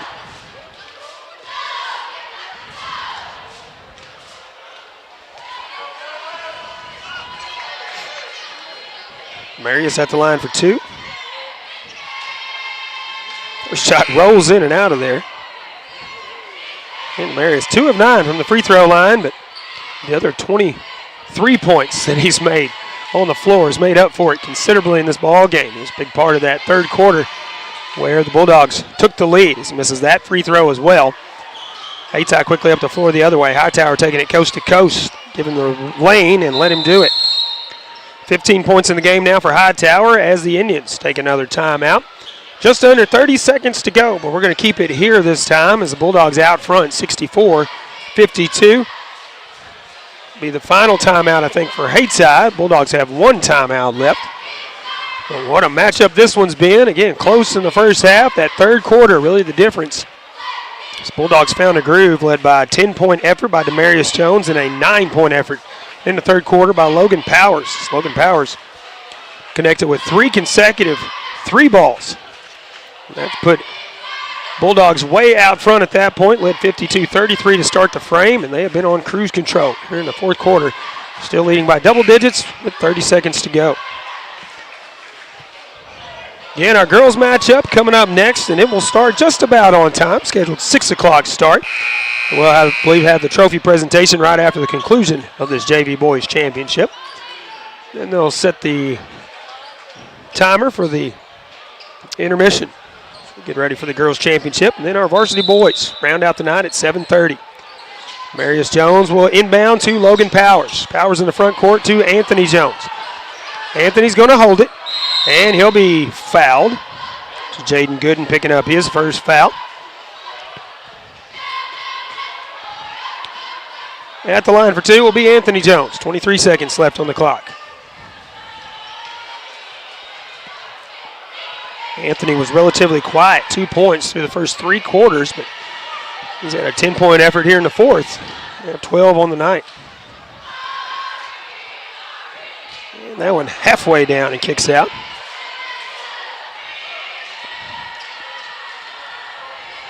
One more shot for Jones.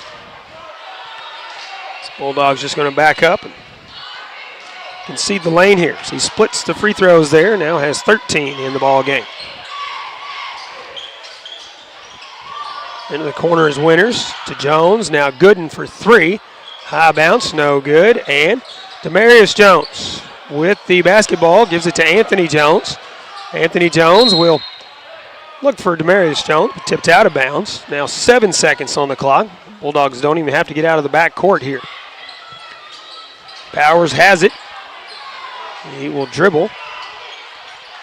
Now come up the floor as the Indians will concede, and the Bulldogs will win the JV Boys Championship here in the Bootheel Conference Tournament. 65-52, our final score in this one. We'll watch as they shake hands, and then we'll have the award presentation or the trophy presentation, so we'll keep it here for that. I'll try to total up some stats here in the meantime. So we wait for them to make the announcement.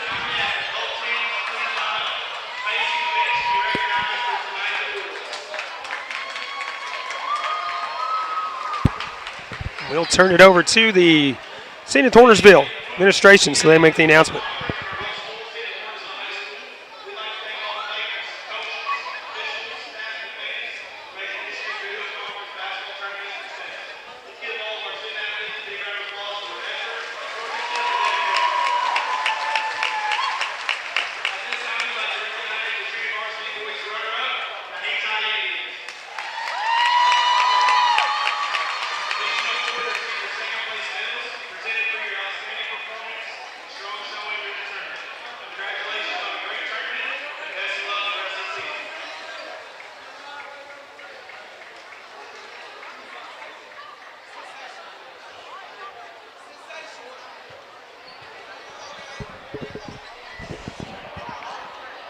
Hayti Indians presented with their runner-up medals. Second place finish here in the JV Boys Bootheel Conference Tournament.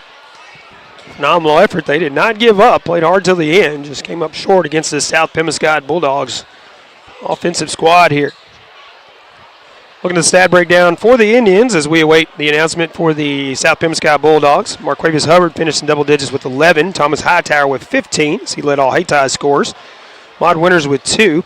Kazay Spriggs finished in double digits with 12. Antonio Jones with 10. And Timothy Grissom with 2. Now the announcement for the South Pemiscot Bulldogs.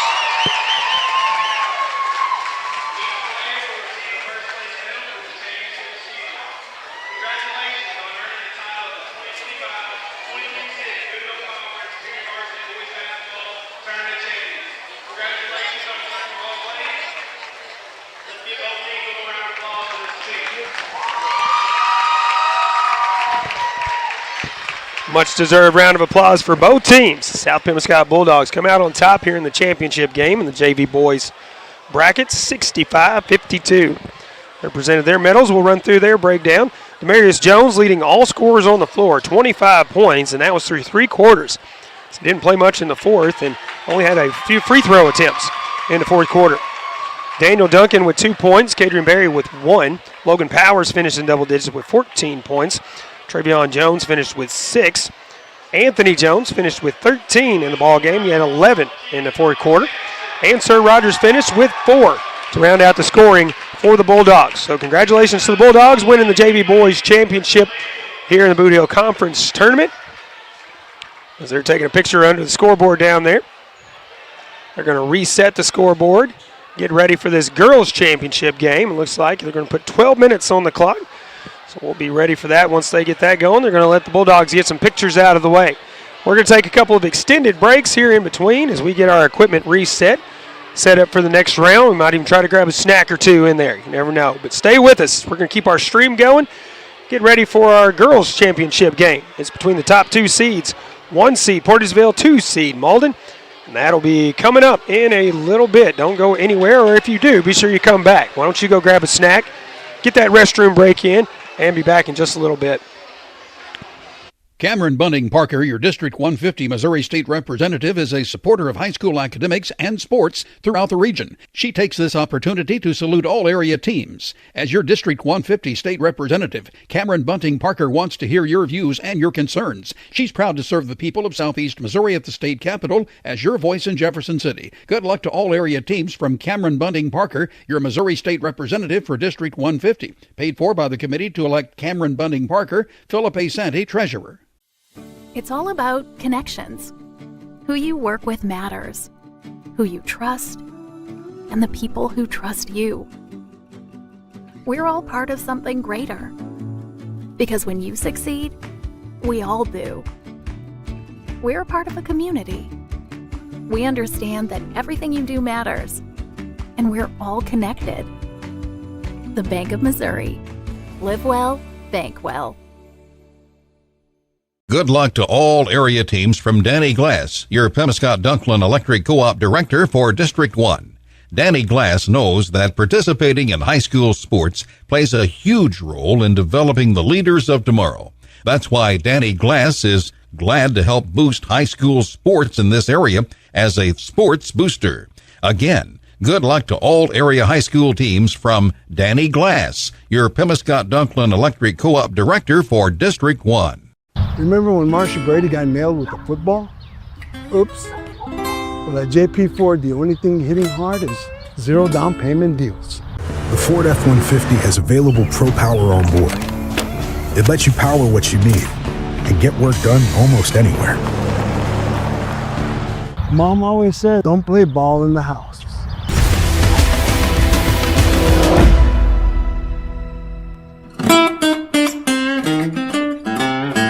The city of Portageville extends congratulations to the Portageville Bulldogs on another fine year.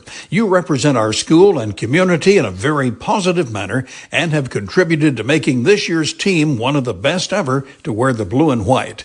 On behalf of the city of Portageville, Mayor Michael Cook Jr., Alderman Gary Falk, Dennis McCrate, Rob Smith, Chris Simmons, City Clerk Rachel Rather, and all city employees send their very best wishes. Good luck, Bulldogs, from the city of Portageville. If disaster strikes, what would happen to your business? Let the professional team at Ellington Insurance make sure you're covered. Ellington Insurance offers a wide range of services from group and property insurance to commercial general liability, business auto, small business and workers' comp from companies you trust like Philadelphia, Liberty Mutual, Columbia, and Travelers. Ellington Insurance understands the needs of local businesses because they're one too. Contact them today and get covered in Portageville and Caruthersville or online at ellingtoninsurance.com. At McDonald's, we're passionate about our food. From adding more balanced options to our Happy Meals to serving up fresh beef quarter-pounder burgers cooked when you order, we're always finding ways to show our commitment to our customers and our food. Download the McDonald's app to get access to exclusive deals, order ahead and pass the line, and join My McDonald's Rewards to earn points to redeem for free McDonald's. Stop in today. McDonald's, a proud supporter of the Portageville Bulldogs. Hey, this is Daryl Wilcoxon with Wilcoxon's Home Place on the South Bypass in Kennett, Missouri. We're getting new products in every week and would like to help you make your place a show place. Living room suites, recliners, including lift chairs, bedroom suites, mattress sets with adjustable bases, appliances, and TVs. We have several payment options available. Come see us at Wilcoxon's Home Place Furniture and Appliance, 901 South Bypass in Kennett, Missouri. A family furniture tradition for over 70 years. We are pioneers, dreamers, the ones they said would never make it, and the ones still trying. We're lifesavers, life changers, those who bring life to your world. We're where compassion meets precision and empowerment meets innovation. An expert system of care where love abounds so that God can do the impossible. We are NEA Baptist. Agriculture is not a fad, and it's not for the faint of heart. Long days become long nights, sacrificing time away from family, even on weekends, just so you can get the crop in and get the crop out. This is your way of life. At Farm Credit Southeast Missouri, we are 100% bought into your commitment. Because we are customer-owned, it is our mission to be your ag lender, and we intend to be your value-added partner for next year and the long term. Your ag lender will always be there. Call Jay Ward or Jack Giles in Portageville at 573-379-3461. Baker Implement Company and Case IH are proud to support area high school athletics the same way we've supported our customers in the community for 85 years.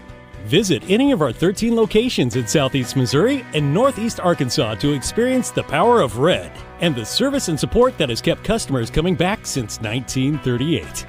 Case IH and Baker Implement Company, supporting our community on the basketball court and in your field.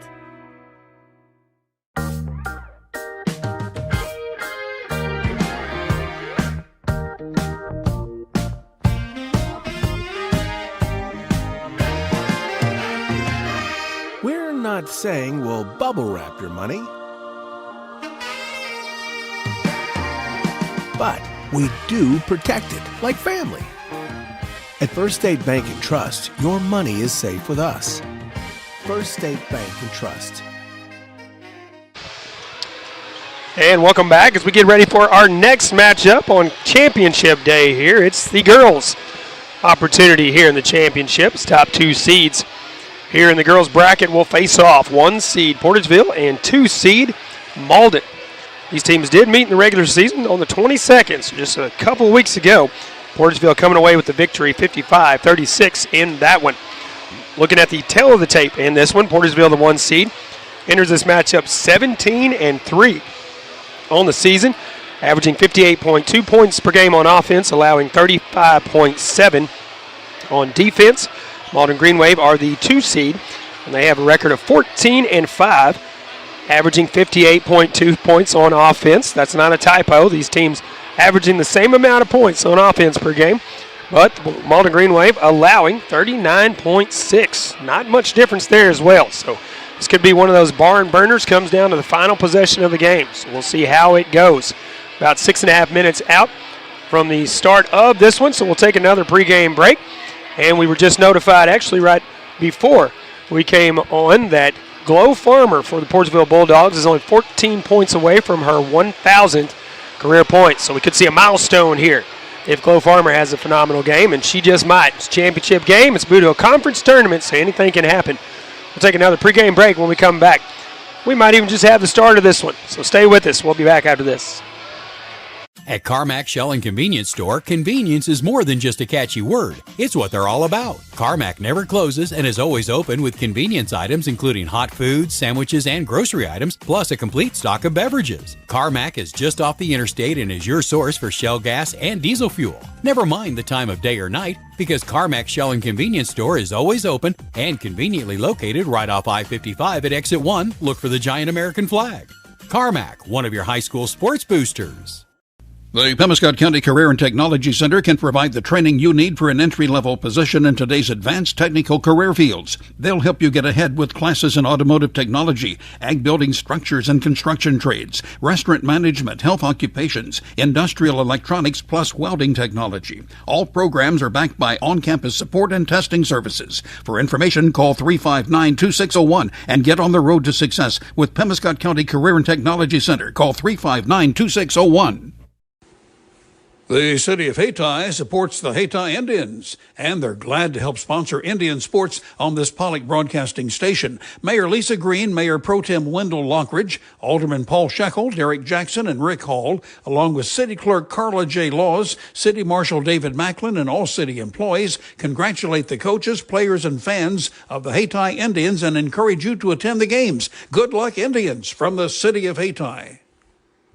Hill Electric and HVAC has been serving Pemiscot and adjoining counties for many years and is proud to offer the complete line of Trane heating and air conditioning products for home and commercial use.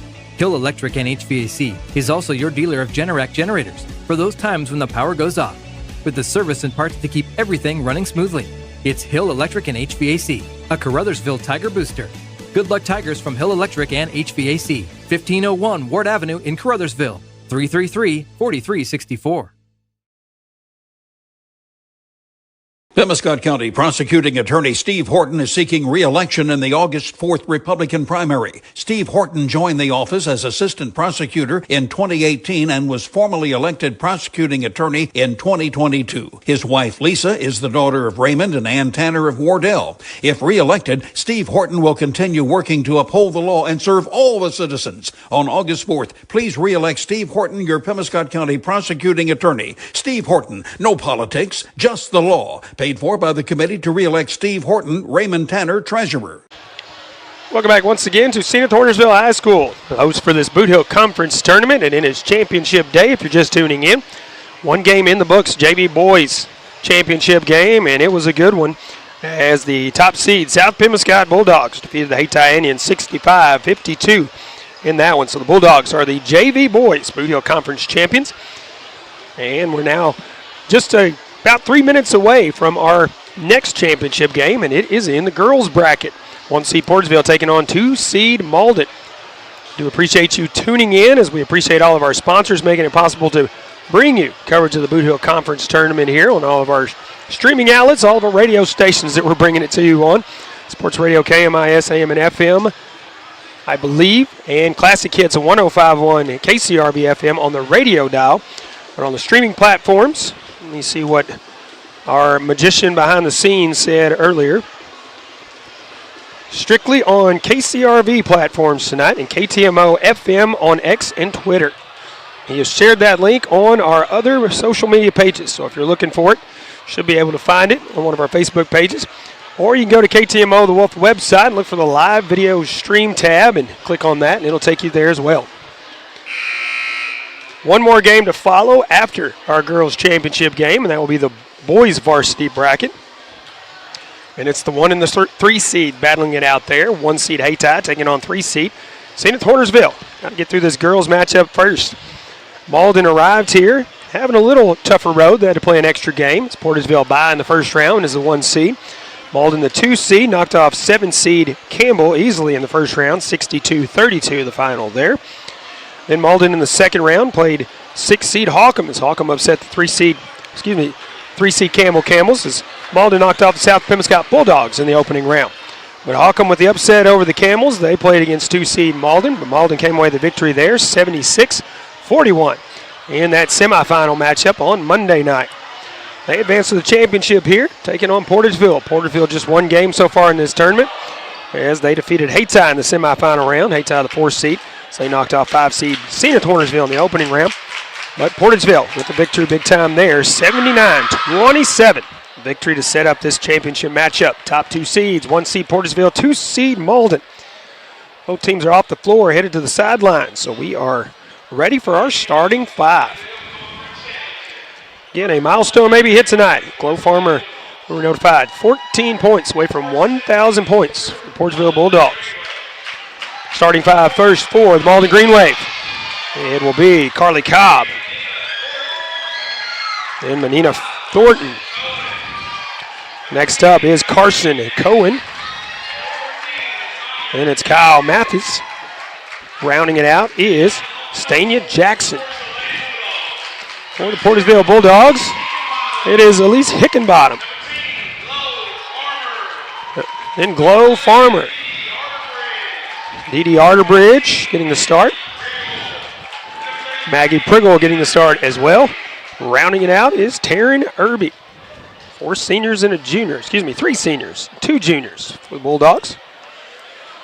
2 sophomores, 1 junior, and 2 seniors for the Malden Green Wave. Said earlier, to appreciate you tuning in wherever you are, whether it's on the radio or on our live video stream. We appreciate you being along with us. Thornton out there. Across from Farmer, it looks like.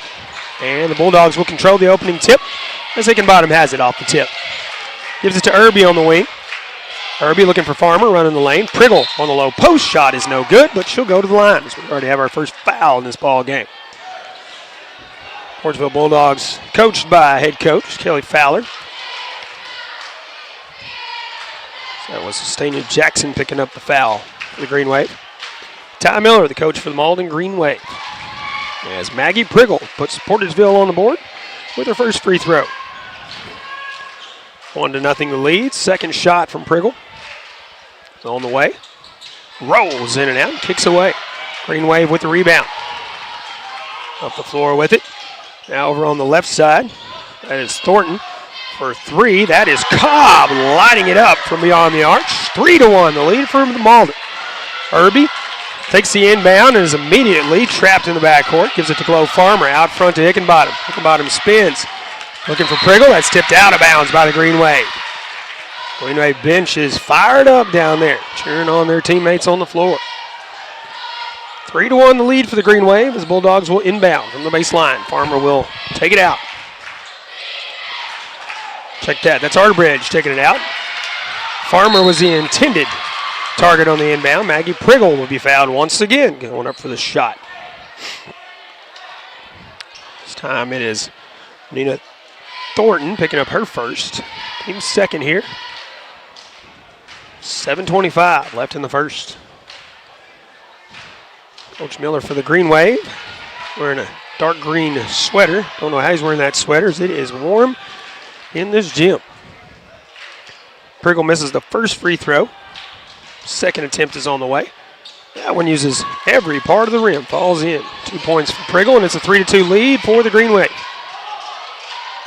Thornton with it now. That's Cohen lead with it off the pass. She'll give it back to Thornton. Thornton now will back up. Now trying to drive, loses a handle on it. Ball is still free on the floor, and it is Portageville basketball. Green Wave the last to touch it. Official right there on top of that call. Irby takes it again in the corner. She is immediately trapped there, but she'll get it in the front court to Farmer. Farmer to Priggle running it.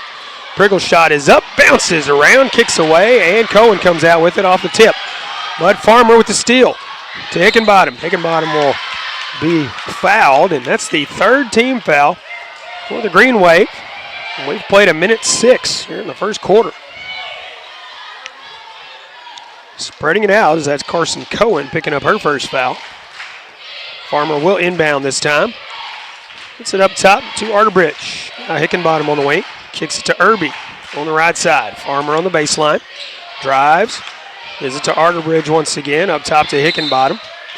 And she'll get called for the travel. She shuffled the feet for the dribble. Turns it over to Malden. Portageville with the 2-2-1 press here. Thornton gets into the front court, looking out front. That shot is up and in. That is Jackson on the shot, and it is a 3-point lead for the Green Wave. Farmer takes it off the pass from Irby. Green Wave trying to trap in the backcourt here. Hickenbottom driving the baseline, but looks like she stepped out of bounds. Coach Fowler telling him to slow down. As Portageville having a little trouble finding a good rhythm here. Cohen takes it after the inbound, gets it in the front court. struggle for the basketball, but it's out of bounds off of Arterbridge for the Bulldogs. Green Wave basketball to inbound from the baseline. 6:12 to go, 5-2, the lead for the Green Wave. Man, good game in our first championship game, and we're going to have a good one here too. Carly Cobb lights it up from outside the three-point arch. Now a 6-point lead for the Green Wave, 8-2 here. We played 2 minutes already in this first quarter. Irby with it now. She'll drive in. Jumper is good. Nothing but net from Taryn Irby. Cuts the lead to 4 now. 8-4 as Cohen gives it, or passes it in and gets it back. Cobb now trying to get around Arterbridge. That is Jackson on the shot. That is blocked partially by Irby. Irby now bringing it up the floor. Also in the timeline. Gives it to Arterbridge on the left side. Arterbridge gives it back to Irby. Irby wanted the three. Now looking for Priggle, low post. Nice pass there. Priggle loses a handle on it though. Struggle for the basketball. Pops out though, and Hickenbottom pulls up with it. Jumper is short. Farmer with the put back, and she'll go to the line.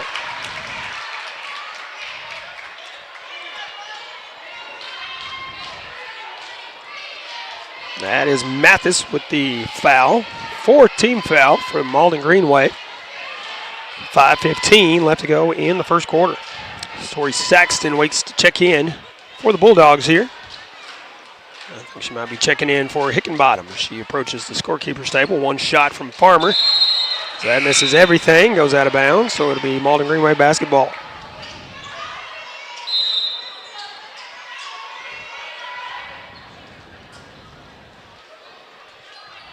Green Wave will inbound. Baseline, go length of the floor here. Portageville again, that full court press here. Cohen trapped in the backcourt trying to find some help, and she does. Cobb has it. Cobb will give it back to Cohen. We have 5 minutes to go here in the first quarter now. Cohen driving, loses it off her foot, I believe, and it goes out of bounds.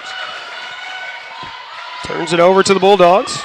Just a 2-point lead now for Malden, 8-6. 4:58 to go here in the first quarter.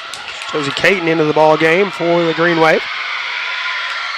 Tori Saxton drives, has that ball stripped out. Green Wave come out with it. Thornton, that's Cobb. That shot is blocked. Farmer on the block. Saxton out front. Has to pull up. The shot was a little behind. Irby for 3. That's good for 3. Irby 5 points in the frame, and Portageville with their first lead of the game, 9-8. Malden. And these top 2 seeds here in the tournament. It was going to be a good one. That shot too strong. Caton with the rebound. And we're going to have a hold called. Reach-in foul here. Mathis picking up her second. That's the 5th team foul already in this first quarter for the Green Wave. 4:17 left to go in the first. And Portageville trailing until that 3-point shot from Taryn Irby. Now they lead it 9-8. At the line for 2 will be Josie Caton, one of the juniors on this Bulldogs team, as that free throw misses.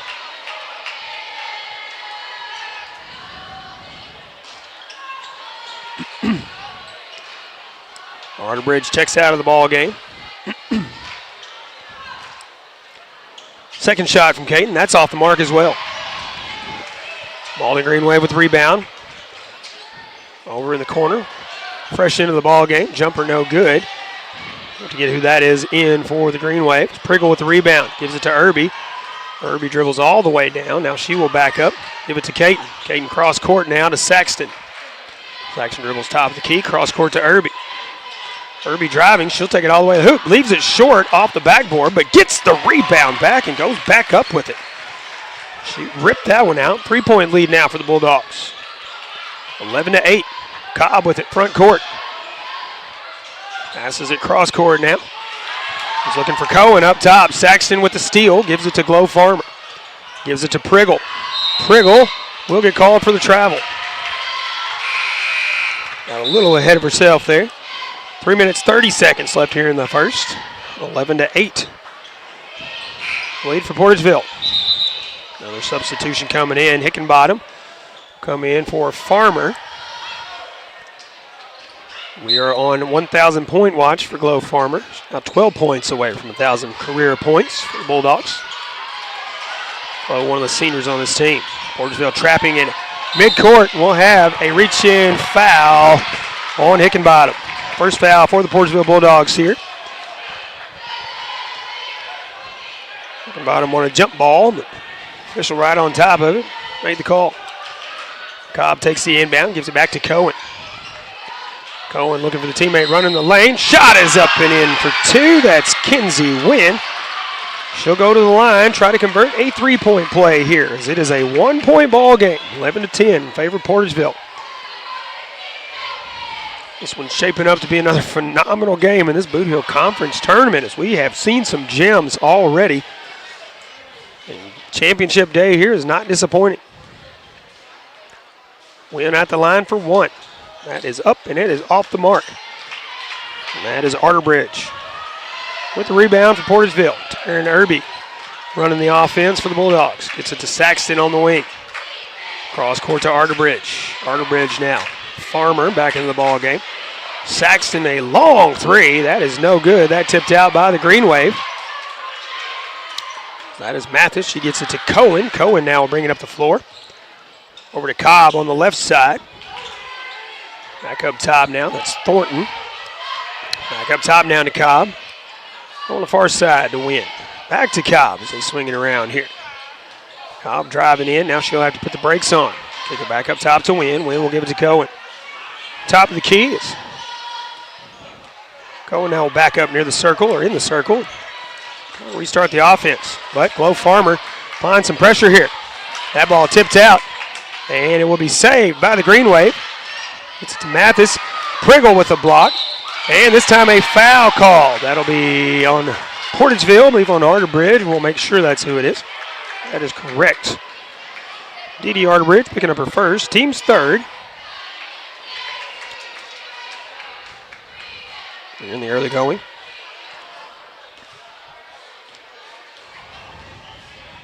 At the line for two is Wynn. Thought that one was going to bounce out as it clanked around in there for a minute, but that one falls in. 3 points now for Wynn, and we're all tied at 11. Next shot from Wynn. She banks this one and it kicks out, and we'll stay tied at 11. Portageville will inbound here. Malden going to back up. Give him the backcourt at least. Irby into the front court with it. Approaching 2 minutes to go now here in the first. Story Saxton a long three. Misses, and Arterbridge with the rebound. Kicks it up top to Irby. Now Saxton loses the basketball, and we will have jump ball this time. But it will be Malden Greenway basketball. Caton checks in as Satori Saxton checks out for the Lady Dogs. Cohen was looking for Wynn. Glow Farmer picks it up. Gets it to Arterbridge. Arterbridge around the baseline. That's tipped out by the Green Waves. We'll stay Portageville basketball on the baseline.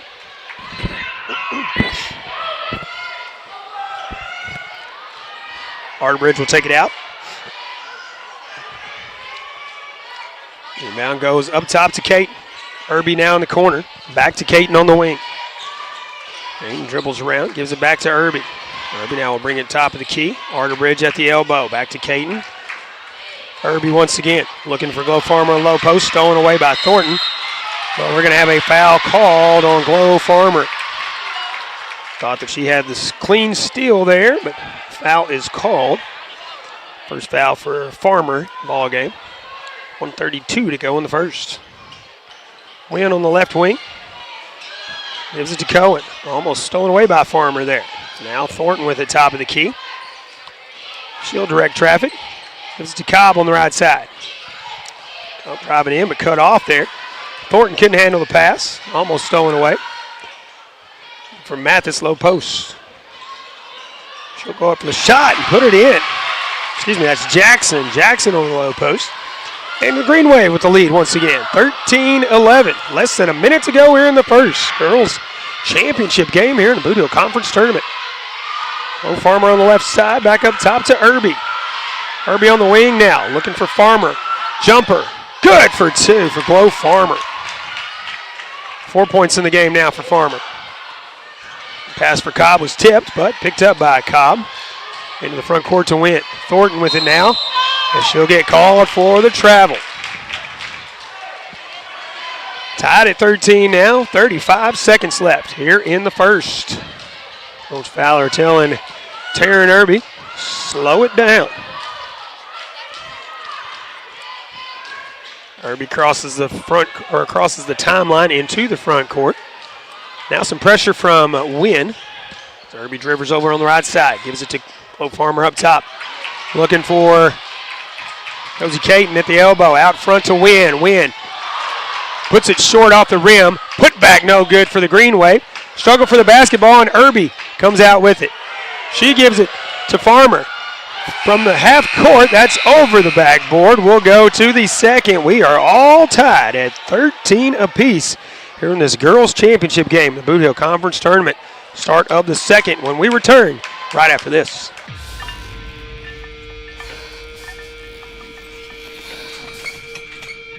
At Southern Bank, we're never not helpful.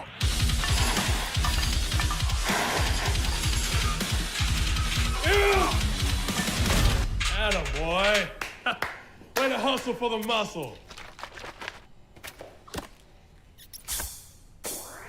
Helping positive gym bros and everybody else. Good luck to the South Pemiscot Bulldogs from the South Pemiscot R5 School District. Superintendent Glenn Carter, Board President Lance Crawford, Vice President Nojai McDaniel, Treasurer David Green, and Board members Stephen Stubblefield, Jessica Carr, Dustin Crawford, and Carrie Reinhardt join in sending their best wishes. Go Bulldogs from the students, faculty, staff, and administration at the South Pemiscot R5 School District in Steele, Missouri. Welcome back as we start the second quarter. We are all tied at 13 apiece here in this girls' championship game from the Bootheel Conference Tournament. As I said, we have seen some gems in this tournament already, some instant classics between some of these teams. This one is not disappointing either. Priggle with it in the corner, almost has it tipped away, but she still has it. Hickenbottom now will dribble up top, now give it to Irby on the wing. Irby. Farmer at the elbow, shot up, bounces around, no good. That is tipped out of bounds by the Greenway. Portageville basketball to inbound on the baseline. Farmer will inbound. Gets it up top to Hickenbottom. Hickenbottom now to Arterbridge. Arterbridge looking on the low post, nothing there. Irby, she'll pull up just inside the arch this time. Shot is no good. But we're going to, I believe, have a foul called on Taryn Irby. That is correct. Her first in the ball game. Malden will inbound. As Portageville, a 2-2-1 full court press here. That ball tipped out. Struggle for the basketball. Malden comes out with it. Cobb with it top of the key. Now Wynn has it. Thornton on the left side. She'll give it back up top to Cohen. Cohen will back up. Wide open is Wynn on the low post. That shot is blocked by Arterbridge. It goes out of bounds off of Arterbridge after the shot. State Greenway basketball on the baseline. Still tied at 13 here. Thornton in the lane. Shot off the backboard, no good. That was a good feed from Cohen. Thornton running into the paint there. Irby now, top of the key. Pulls up, gives it to Hickenbottom on the wing. Hickenbottom driving, gives it back to Irby. But now to Arterbridge. Arterbridge will dribble up top. That's knocked out of bounds off of Carly Cobb of the Malden Greenway.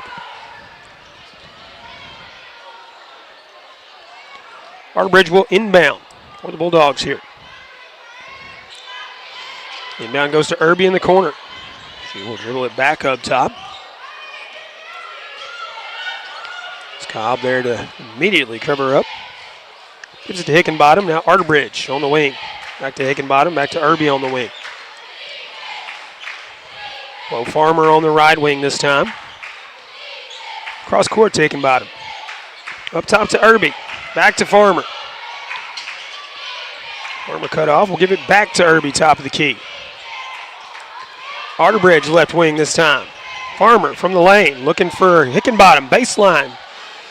Wild shot. I don't know if she lost her footing or what there, but we'll have jump ball after the rebound.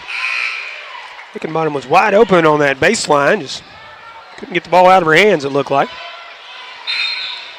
Story Saxton will check into this game, as Elise Hickenbottom will check out. And 2-2-1 press for the Bulldogs here.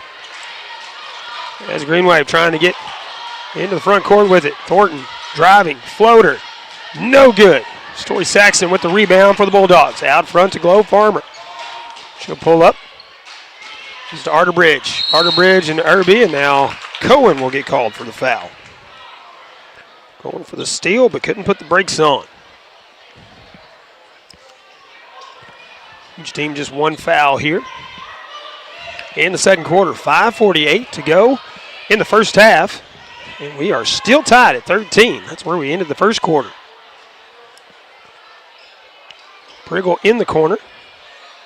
Should give it back to Irby now. Irby up top to Glow Farmer. Almost stolen away. Story Saxton for three. That's off the mark. Farmer with it and passes it wide as Irby was the intended target. It goes out of bounds. I'll turn it over to the Green Wave. Coach Fowler wants to take a timeout and talk things over with her crew. Tied at 13 with 5 minutes, 29 seconds left to go here in the first half. We'll take a 30-second timeout. Be back after this. Viserion Grain is now in Caruthersville. Located on the riverfront in downtown Caruthersville, Viserion is a global agricultural merchant and is ready to take your rice, soybeans, corn, and wheat. Give Viserion a call today in Caruthersville at 333-4121. That's 333-4121. Viserion Grain, LLC in Caruthersville, connecting local producers to the world. Welcome back. Second quarter action here in the girls' varsity or girls' championship game here in the Bootheel Conference Tournament. And we are still tied at 13. That's where we ended the first quarter. So we have 2.5 minutes off of this second quarter clock. And we have not had a score yet here in the frame. Shots have been taken, but just nothing has fallen. Inbound goes to Thornton as the Green Wave inbound. Start the quarter. Cohen has it up top now. Gives it back to Cobb. Cobb will dribble up near the circle and reset the offense here. Thornton with it now. Hands it off to Mathis. Mathis loses it on the shot. Glow Farmer there for the rebound. She falls down but gets it away to Taryn Irby first.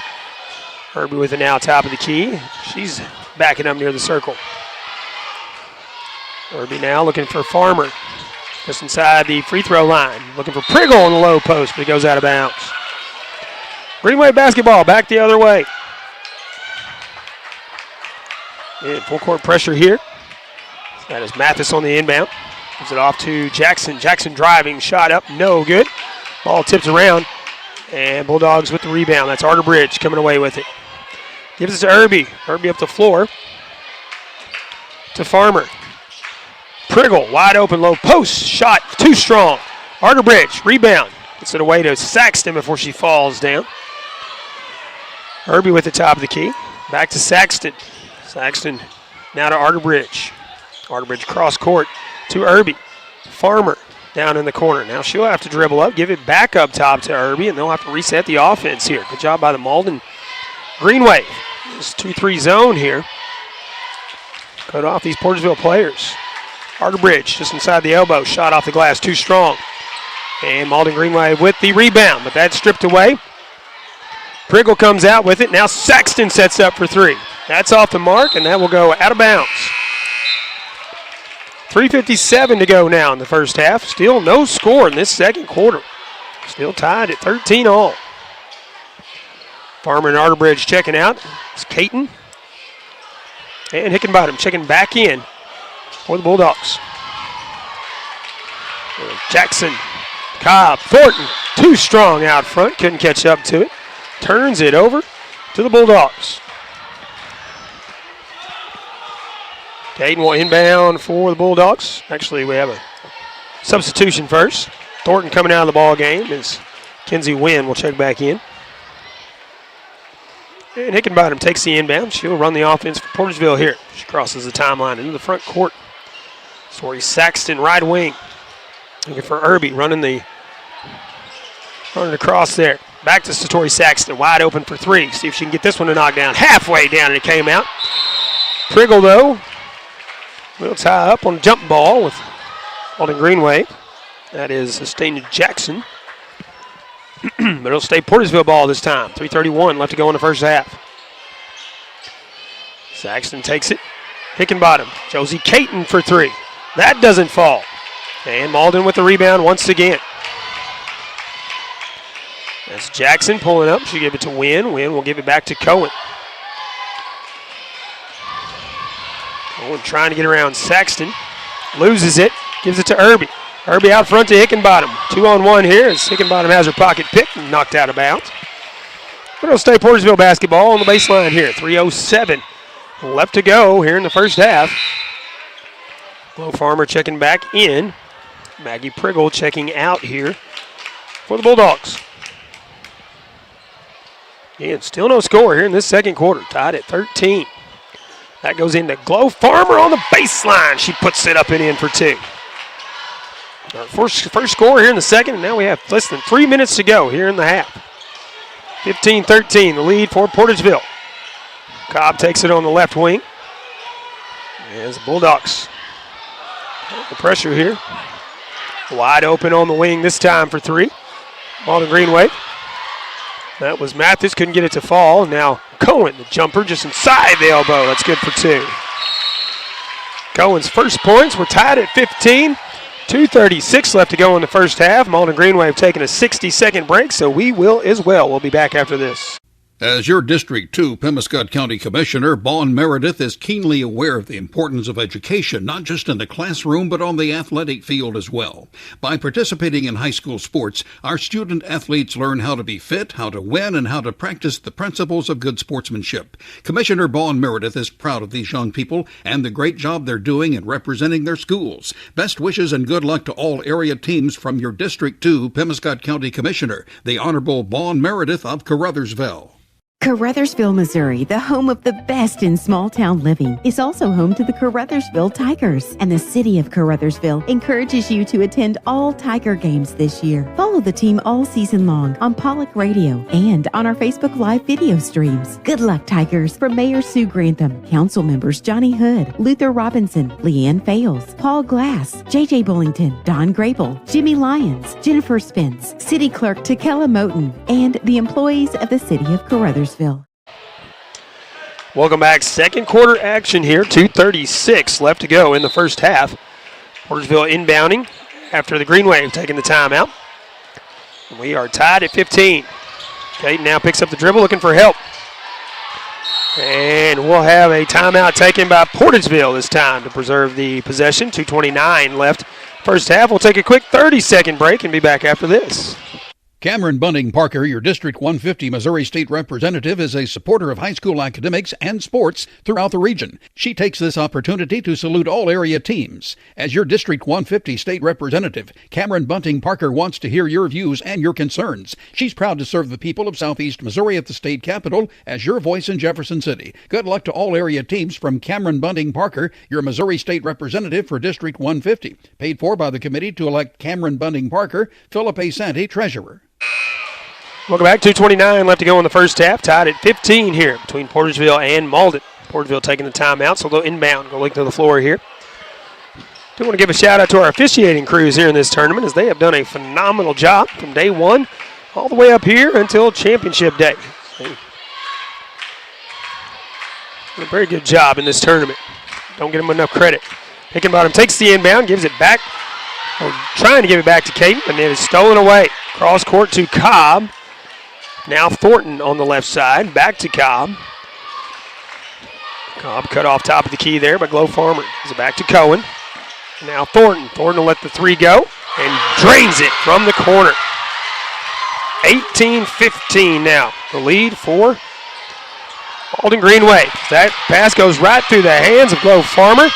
Struggle for the basketball. Thornton wide open. And can't get the layup to fall. She gets the rebound. Doesn't get that shot to fall, but she is fouled and will go to the line. Medina Thornton with the three gives Malden the 3-point lead, 18-15. That is Flo Farmer's second foul. First shot from Thornton. Goes up and falls in there. Absolutely no points in the first quarter for Thornton. Now 4. Very quickly here in the second quarter to give Malden a 4-point lead, 19-15. Next shot from Thornton. This one's up. And it's in there. She makes them both. 5 points for her in the quarter. Now 5-point lead for Malden, 20-15. Hickenbottom now. Trapped in the backcourt. And looking for help. She does get it in the front court. She might go coast to coast here. She will. Shot is no good, but we have a block foul. This time on Carson Cohen of the Green Wave. That's her third foul. Team second here in the second quarter, so Cohen may be checking out of this ball game here in just a moment. At the line for 2 is Elise Hickenbottom.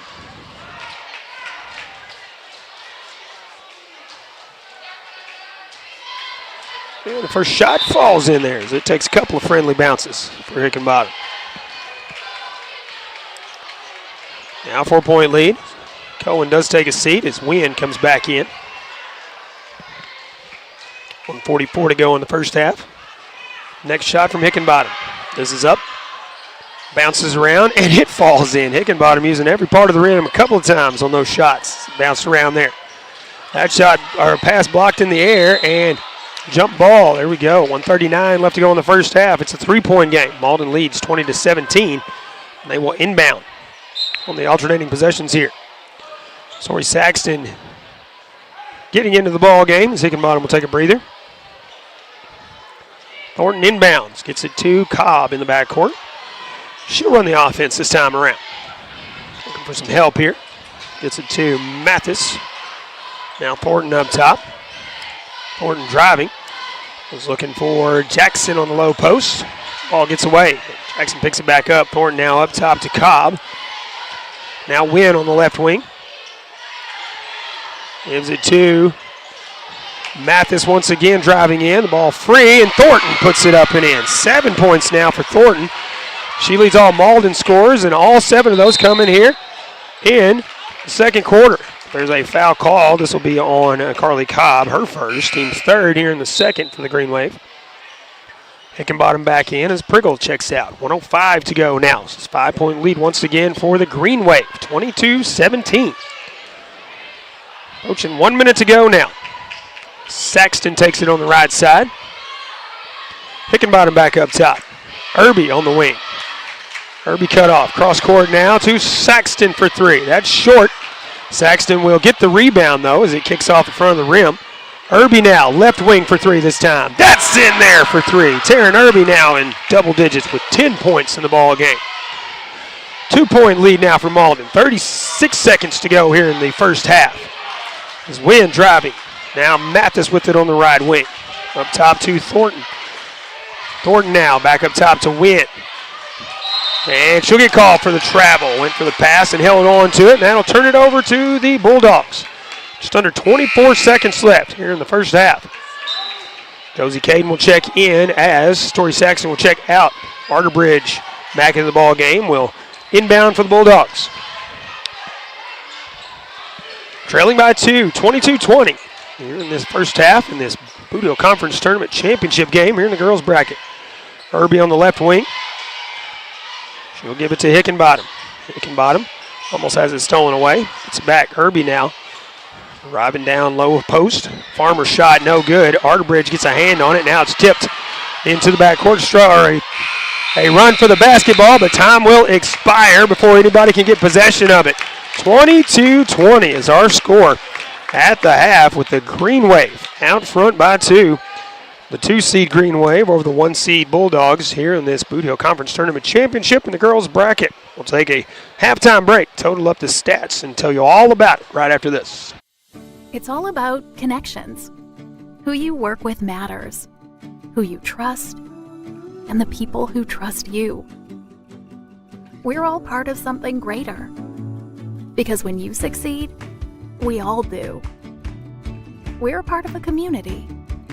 We understand that everything you do matters, and we're all connected. The Bank of Missouri. Live well, bank well. Good luck to all area teams from Danny Glass, your Pemiscot Dunklin Electric Co-op Director for District 1. Danny Glass knows that participating in high school sports plays a huge role in developing the leaders of tomorrow. That's why Danny Glass is glad to help boost high school sports in this area as a sports booster. Again, good luck to all area high school teams from Danny Glass, your Pemiscot Dunklin Electric Co-op Director for District 1. Remember when Marsha Brady got nailed with a football? Oops. Well, at JP Ford, the only thing hitting hard is zero down payment deals. The Ford F-150 has available Pro Power on board. It lets you power what you need and get work done almost anywhere. Mom always said, don't play ball in the house.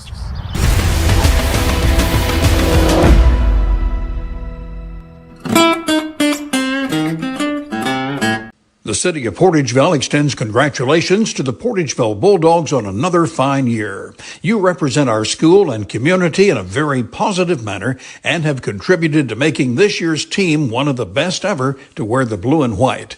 On behalf of the city of Portageville, Mayor Michael Cook Jr., Alderman Gary Falk, Dennis McCrate, Rob Smith, Chris Simmons, City Clerk Rachel Rather, and all city employees send their very best wishes. Good luck, Bulldogs, from the city of Portageville. If disaster strikes, what would happen to your business? Let the professional team at Ellington Insurance make sure you're covered. Ellington Insurance offers a wide range of services from group and property insurance to commercial general liability, business auto, small business and workers' comp from companies you trust like Philadelphia, Liberty Mutual, Columbia, and Travelers. Ellington Insurance understands the needs of local businesses because they're one too. Contact them today and get covered in Portageville and Caruthersville or online at ellingtoninsurance.com. At the halfway point here, Malden out front, 22-20 over the Portageville Bulldogs. As the 2-seed Malden Green Wave trying to get their win back from the regular season and do it in a big way here in this championship game. Portageville defeated Malden a couple weeks ago, 55-36. It's been a back and forth matchup, pretty close all the way through as well, 13-13 after one. We didn't have our first score in the second quarter till well past the 5-minute mark into the second quarter for the first score, I believe, happened. And Malden Green Wave leading here at the halfway point, 22-20 over the Bulldogs. We'll look at the breakdown for the Green Wave. First, Carly Cobb with 6 points, all those coming in the first half. Benina Thornton, though, has 7 points in the ball game. Those coming in the second quarter, and that was a big difference here for the Malden Green Wave and why they're leading. Carson Cohen with 2 points in the second quarter as well. She has 2 in the first half.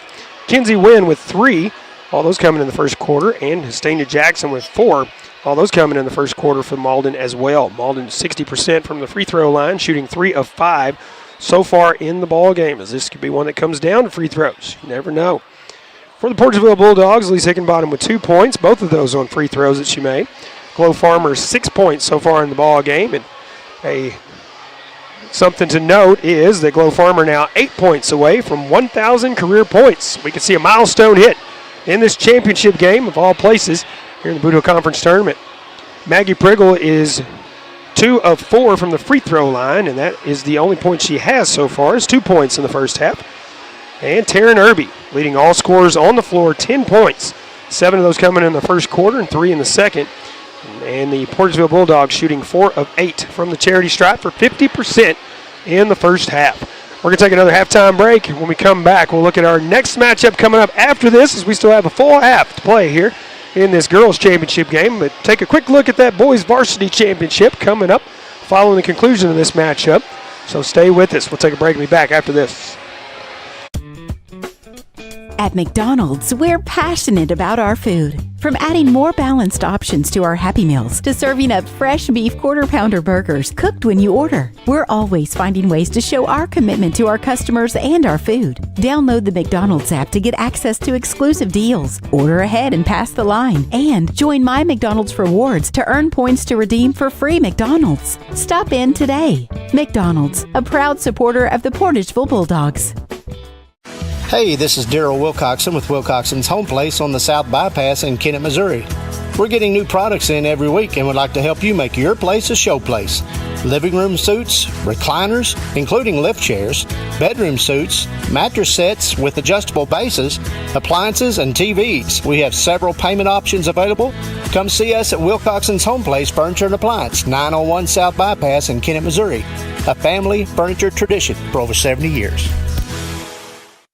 We are pioneers, dreamers, the ones they said would never make it, and the ones still trying. We're lifesavers, life changers, those who bring life to your world. We're where compassion meets precision and empowerment meets innovation, an expert system of care where love abounds so that God can do the impossible. We are NEA Baptist. Agriculture is not a fad, and it's not for the faint of heart. Long days become long nights, sacrificing time away from family, even on weekends, just so you can get the crop in and get the crop out. This is your way of life. At Farm Credit Southeast Missouri, we are 100% bought into your commitment. Because we are customer-owned, it is our mission to be your ag lender, and we intend to be your value-added partner for next year and the long term. Your ag lender will always be there. Call Jay Ward or Jack Giles in Portageville at 573-379-3461. Welcome back once again, girls championship game here in the Bootheel Conference Tournament, and another close one here. Malden leads Portageville 22-20 here at the halfway point. Our JV boys game, it was close at the half as well, 30-29 the halftime score there. Well, the South Pemiscot Bulldogs pulled away in the third to win that matchup comfortably. Still a close game though. And another phenomenal matchup in this Bootheel Conference Tournament, as we've seen some gems from day one into the semifinal round, now into the championships. Another gem here, as we had a gem in the first one as well, and possibly a gem in our third game for you. As we have another game to play after we finish this one. 1 seed Hayti taking on 3 seed Senath Hornersville in the boys varsity bracket. That championship coming up following conclusion of this game and the awards ceremony, and then a short break so that everybody can get warmed up. And then we'll roll right back into championship action once again. Again, this one was really close after one, as it was tied up 13. And then Malden took as much as a 5-point lead in the second quarter, but Portageville narrowed it, trailed now only by 2, 22-20, as the 2 seed Green Wave lead the 1 seed Bulldogs here in the girls championship game here in the Bootheel Conference Tournament. We'll take our final halftime break, and when we come back, we'll have the second half action of this championship game right after this. Baker Implement Company and Case IH are proud to support area high school athletics the same way we've supported our customers in the community for 85 years. Visit any of our 13 locations in Southeast Missouri and Northeast Arkansas to experience the power of red and the service and support that has kept customers coming back since 1938. Case IH and Baker Implement Company, supporting our community on the basketball court and in your field.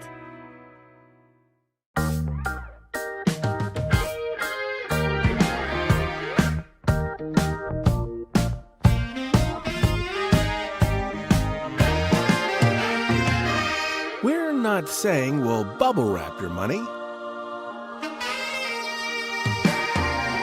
but we do protect it like family. At First State Bank and Trust, your money is safe with us. First State Bank and Trust.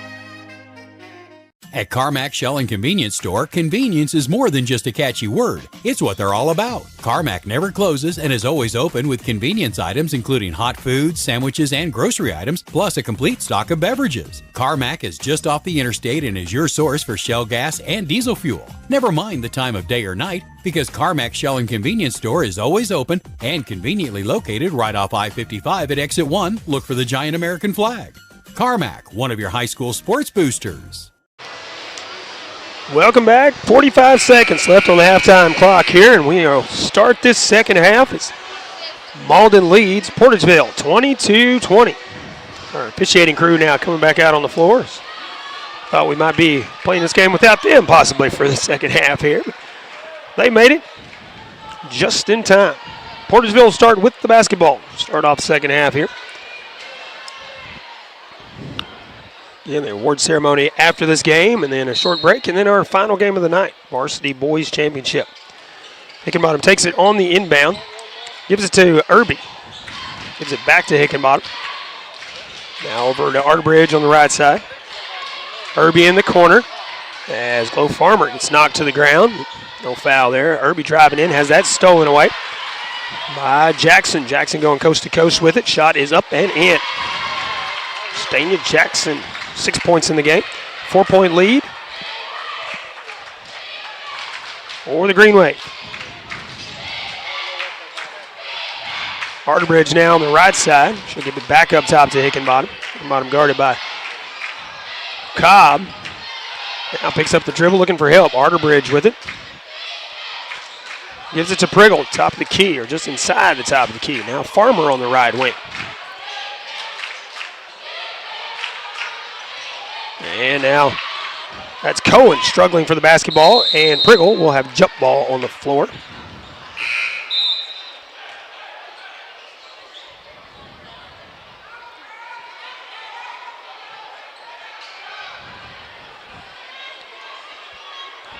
And Green Wave basketball here is a little inbound.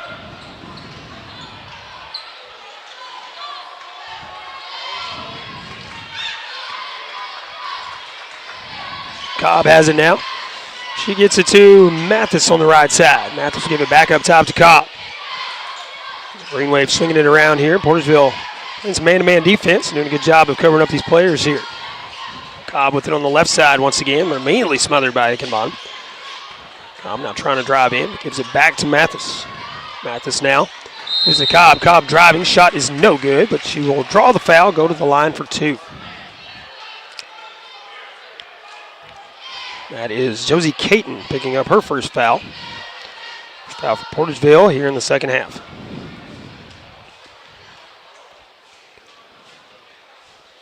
First free throw is up and in for Carly Cobb. It's her first free throw attempt here. She's now 7 points in the game. 5-point lead once again for the Green Wave. 25-20 here.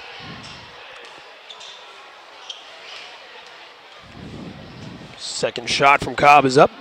And that's in there. She sinks them both. 6-point lead for the Green Wave. Now they're matching their biggest lead of the night as they had that lead early on in this ball game. And Saxton with it on the right wing, gives it back to Irby. Irby will give it back to Saxton on the right wing. Cobb picking her up there. Saxton now double team, gives it to Hickenbottom. Hickenbottom jumper just inside the elbow.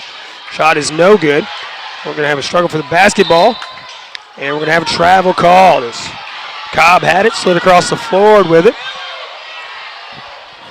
That'll turn it over to the Portageville Bulldogs. 6:05 left to go in the third. Green Wave out front by 6, 26-20 here. Hickenbottom brings it up the floor for the Bulldogs. Into the front court now. Gives the Farmer on the left wing. Back up top to Hickenbottom. She'll roll around looking for Farmer. Farmer picks it up. Too strong off the backboard. Clanks off the rim. And the Green Wave back the other way with it.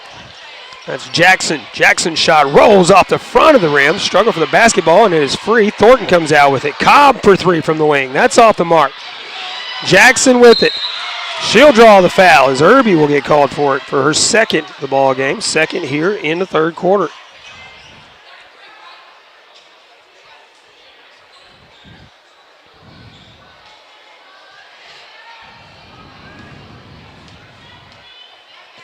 First shot from Jackson. He is off the mark, no good.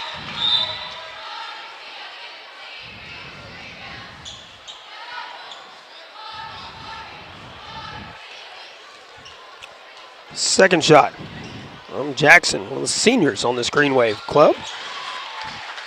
She makes that one. 7 points in the ball game for Jackson and a 7-point lead for the Green Wave. 5:30 left to go in the third quarter in this girls' championship game here from the Bootheel Conference Tournament. Irby looking in the corner, but nothing doing there. Back up top to Hickenbottom. Hickenbottom now to Saxton on the right wing. Back up top to Hickenbottom. Back to Saxton. Back to Irby in the corner. Looking for Farmer. Tipped out of bounds by Thornton. Good job there by Green Wave. Tip it out. Thornton just a sophomore for the Green Wave. Farmer takes it on the wing, gives it to Saxon. Now Hickenbottom. Hickenbottom for three. Off the mark. And Jackson the rebound for the Green Wave. She'll hand it off to Wynn. Almost a walk there, but now a struggle for the basketball as Farmer had it for a moment. Now Thornton with it for the Green Wave. Trying to get around Farmer. Nothing doing there. That's tipped out. And Hickenbottom has it on the steal, but she is fouled from behind by Jackson. That's her second, team's first here in the third quarter. Hornersville inbound, again trailing by 7, 27-20. 4 minutes, 50 seconds to go in the third. Saxon on the right wing, back up top to Irby. Back to Saxon on the wing.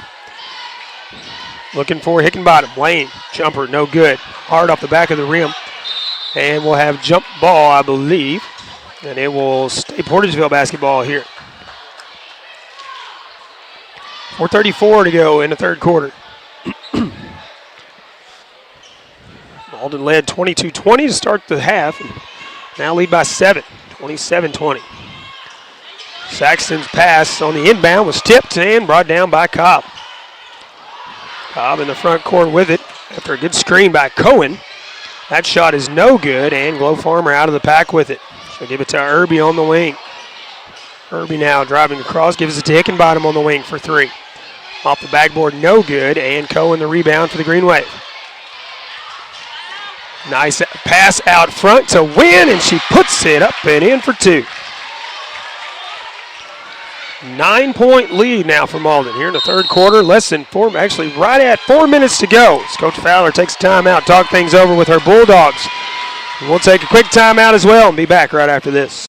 The Pemiscot County Career and Technology Center can provide the training you need for an entry-level position in today's advanced technical career fields. They'll help you get ahead with classes in automotive technology, ag building structures and construction trades, restaurant management, health occupations, industrial electronics, plus welding technology. All programs are backed by on-campus support and testing services. For information, call 359-2601 and get on the road to success with Pemiscot County Career and Technology Center. Call 359-2601.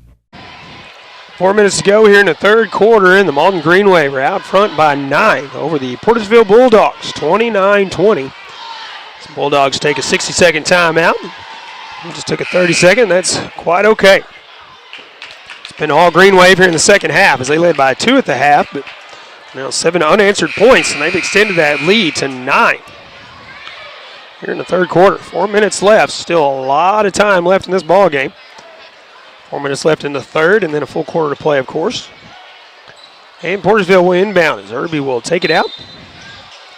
Gives it into Hickenbottom. Hickenbottom now to Caton, right side. Caton dribbles top of the key. Now tries not to lose the handle on it. Looking for help. Gives it to Hickenbottom, or tries to get it to Hickenbottom, but it's tipped out. Irby there to pick it up. Hickenbottom with it once again. So Irby crashes the lane. Irby for three this time from the right side. That's off the mark, and Cohen had a hand on it, then Caton, but it will be out of bounds off of the Bulldogs, according to the official.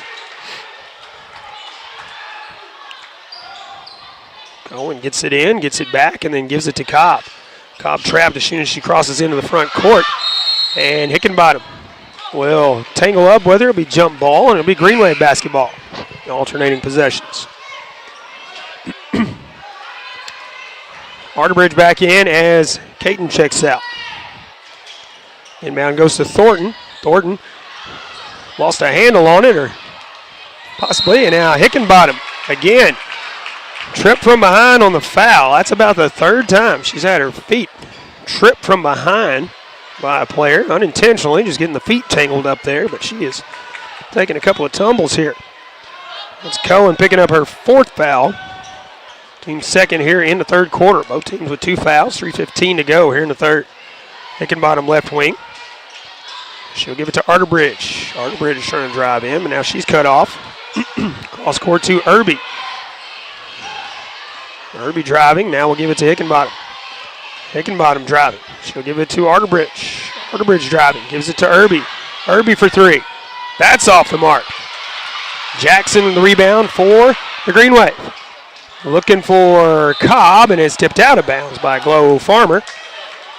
Glow Farmer on the hustle, but almost took out a few administrators over there. But they were there to help her keep from crashing into the wall. She was hustling hard. She did touch it last, so it will be Greenway basketball to inbound from the baseline. 2:47 to go in the third.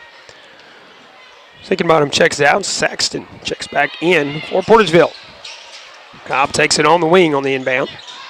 Cross to Mathis. Thornton now looking for Jackson. Jackson spin, shoots, no good, but she is fouled and will go to the line for 2. Maggie Priggle picking up her first foul in the ball game. Portageville's third here in the third quarter. Getting 2:39 left to go in the frame. Her shot is up and clanks hard off the back of the rim. Jackson now 1 of 3 from the free throw line. She could get back to even here. 50% if she can make this one, and she does. 2 of 4 now. 8 points for Jackson. 10-point lead now for the Green Wave. 30-20. Hornersville going to have to get something going and in a hurry. 2:35 left to go here in the third. Irby on the left wing this time, and she is immediately covered. Green Wave and a little zone defense here. Saxton picks it up off the steal, and that was tipped away. Wynn has it. Passes it to Thornton. Thornton to Cobb. That's slapped out of bounds by Taryn Irby. Great effort there to keep it out of the hands of Green Wave on the fast break. Hickenbottom in. Arterbridge checking out for the Bulldogs. 2:14 left in the third. Malden out front by 10, 30-20. Thornton on the inbound, loses it. Hickenbottom will have it out front. She has one to beat. That's Wynn. Puts on the break. Shot is up and in, and she'll go to the line, try to convert a 3-point play. That fires up the Portageville bench, and that may be the spark they need here. Get going. It has been all Malden here in the third quarter. 2:07 to go. If that foul was Thornton, her second. Hickenbottom can't convert the play, but the ball goes out of bounds off the Green Wave as Mathis couldn't pick it up clean and kicking it out of bounds. So Portageville will inbound from the corner. Hickenbottom to inbound. Goes up top to Saxon. Now Irby top of the key. Farmer from the lane. Jumper is good for 2 for Glow Farmer. 8 points now in the ball game for Glow. 6-point lead now for Malden. Trouble in the back court. Get in the front court to Cobb. Cross court now to Mathis. Down low for Jackson. Jackson will give it back to Mathis. Now up top to Wynn. Back to Cobb on the wing. Back up top to Wynn. The ball tipped out. Wynn picks it back up. Peterson now on the right side. Jump high off the glass. Priggle with the rebound. Gives it to Irby. Irby bringing up the floor for Portageville. Saxton from the corner for 3. That's off the mark. Priggle there. Puts it back up and in for 2. 4-point lead now for Malden. Bulldogs finally getting something going here in the third. 1:15 to go. Peterson within the front court. Almost walks, but didn't pick up the back foot. Wynn with it now on the right side. Gives it to Mathis. And we're going to have a timeout taken by Coach Ty Miller and the Malden Green Wave. As Malden was up 30-20, but the Bulldogs 6 points. Now it's a 4-point game, 30-26, 1:05 left in the third. Back in 30 seconds. The city of Hayti supports the Hayti Indians, and they're glad to help sponsor Indian sports on this Pollock Broadcasting Station. Mayor Lisa Green, Mayor Pro Tem Wendell Lockridge, Alderman Paul Shekel, Derek Jackson, and Rick Hall, along with City Clerk Carla J. Laws, City Marshal David Macklin, and all city employees, congratulate the coaches, players, and fans of the Hayti Indians and encourage you to attend the games. Good luck, Indians, from the city of Hayti. Welcome back to Senath Hornersville High School Bootheel Conference Tournament Championship action here in the girls bracket, and another good matchup in this Bootheel Conference Tournament. We were looking for good basketball in a tournament setting, and this Bootheel Conference Tournament has not disappointed us. We have had great matchups from day one all the way up until here in the championship games. Mathis takes it, gives it back to Thornton. Thornton will give it now to Cobb. She'll run the offense. Back to Mathis. Mathis back to Thornton up top. Cobb left side, 3. High bounce, no good. Farmer with the rebound. And a foul called on Stania Jackson, her third, team's third here in the third quarter. 50 seconds to go here in the third. Irby takes the inbound and will bring it up the floor. 4-point lead for Malden, 30-26. And Thornton read that pass perfectly. Irby was looking for Saxton, but then a block goes out of bounds as Irby got it clean, but it was out of bounds. So Malden will inbound from the baseline. Arterbridge will check in as Priggle is checking out. Let's see who's coming out of the ball game for Portageville. Mathis will inbound for the Green Wave. Gets it to Peterson in the corner. She loses a handle on it. Was trying to bounce it off a Portageville player, but then turned it over. 30 seconds to go now here in the third. Saxton with it. She'll give it to Irby. Irby up in the circle. She'll give it to Hickenbottom, left wing. Hickenbottom guarded by Mathis. Hickenbottom driving all the way in. She'll take it to the hoop. Shot is up and in, and she is fouled on the shot as well. That cuts the lead to 2, 30-28, under 16 seconds to go here in the third. We're going to have one shot for Hickenbottom. Jada Peterson picking up her first foul. That is the team's 5th here in the third quarter. Hickenbottom at the line for 1. It's up, off the mark, but Bulldogs with the rebound. Farmer can't get the shot to go. Hickenbottom now, jumper just inside the arch, and that's good. 6 points for Hickenbottom here in the quarter, and it's a 31-30 lead for the Green Wave. Hickenbottom steals it on the inbound. Wild shot up, no good. Farmer, rebound, has it stolen away, and now we're going to have a foul called, I believe, on the Portageville Bulldogs. That's on Arterbridge. Malden went inbound, have to go length of the floor here. 5.6 seconds to go in the third with Portageville back out front, 31-30. The ball stolen away. Farmer, shot off the mark. Hickenbottom with it. Shot up, no good, and that'll be the end of the third quarter. Portageville out front now by 1, 31-30. What can only be an electric fourth in this girls' championship game here from the Bootheel Conference Tournament when we return right after this. Hill Electric and HVAC has been serving Pemiscot and adjoining counties for many years and is proud to offer the complete line of Trane heating and air conditioning products for home and commercial use. Hill Electric and HVAC is also your dealer of Generac generators for those times when the power goes off, with the service and parts to keep everything running smoothly.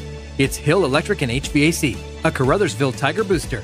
Good luck, Tigers, from Hill Electric and HVAC, 1501 Ward Avenue in Caruthersville, 333-4364.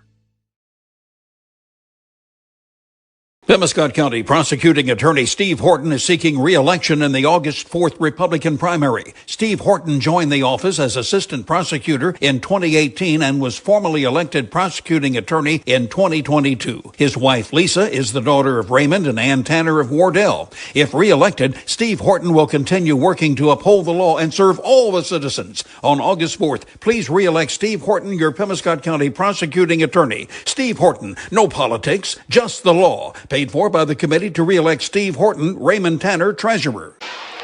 Welcome back once again, and a discrepancy in the score. One extra point was added to Portageville.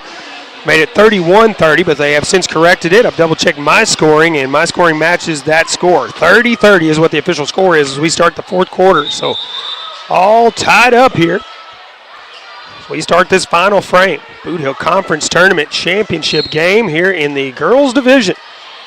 Portersville will start with the basketball. Saxton will take it off the inbound. Drives. Almost gets called for the walk, but did not move that back foot. Now we'll pull up for the three and drains it. Satori Saxton. She's been shooting it, but hasn't been able to find it. And did there. Ball tipped out of bounds, and it will be Portersville basketball to inbound. They are fired up now, up by 3. 33-30. Saxton on the wing. Drive, shot is no good, but Farmer there with it, puts it up and in for 2, and will have a chance to convert a 3-point play here. Farmer at the line for one, and Portageville, after trailing by 10, have gone on a 15-0 run to lead this one 35-30.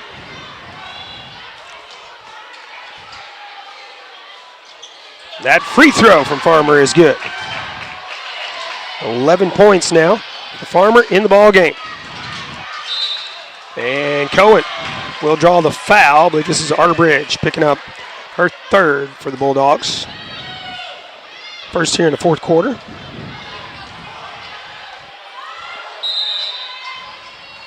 Scoreboard showing 2. I've got 3 on my.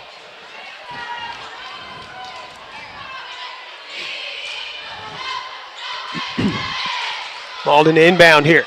Cohen looking for somebody to inbound it to. Finally gets it into Jackson. Mathis with it now on the wing. Cross court to Cobb. High pass. Cohen saves it, but Hickenbottom there to pick it up. Hickenbottom going to take it all the way. Has it stripped out, and it goes out of bounds off of the Greenway. 7:23 in regulation. 6-point lead for the Bulldogs. 36-30. So they inbound here. Inbound goes to Farmer in the lane. Back to Hickenbottom for 3, this time from the wing. Too strong off the far side of the rim. Saxton there to pick it up. Saxton looking for Hickenbottom on the baseline. Jump shot up and in off the glass. Hickenbottom now in double digits with 10. Cohen inbounds to Thornton. Gives it back to Cohen. Into the front court now to Mathis. Was looking for Jackson on the low post. The pass goes high and out of bounds. And now I think we're going to have a timeout taken by the Malden Green Wave with 7 minutes left in regulation. Portersville out front now, 38-30. We'll be back in 60 seconds.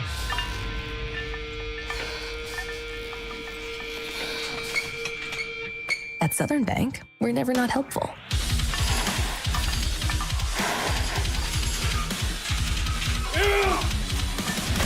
Attaboy. Way to hustle for the muscle. Helping positive gym bros and everybody else. Good luck to the South Pemiscot Bulldogs from the South Pemiscot R5 School District. Superintendent Glenn Carter, Board President Lance Crawford, Vice President Nojai McDaniel, Treasurer David Green, and Board members Stephen Stubblefield, Jessica Carr, Dustin Crawford, and Carrie Reinhardt join in sending their best wishes. Go Bulldogs from the students, faculty, staff, and administration at the South Pemiscot R5 School District in Steele, Missouri. Welcome back. Fourth quarter action, 7 minutes to go in regulation.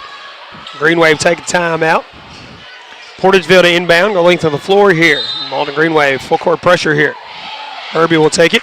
She's trapped immediately, gives it back to Hickenbottom. Hickenbottom through heavy traffic. She's going coast to coast with it here. Shot up and rolls around and falls in. 12 points now for Hickenbottom in the ball game.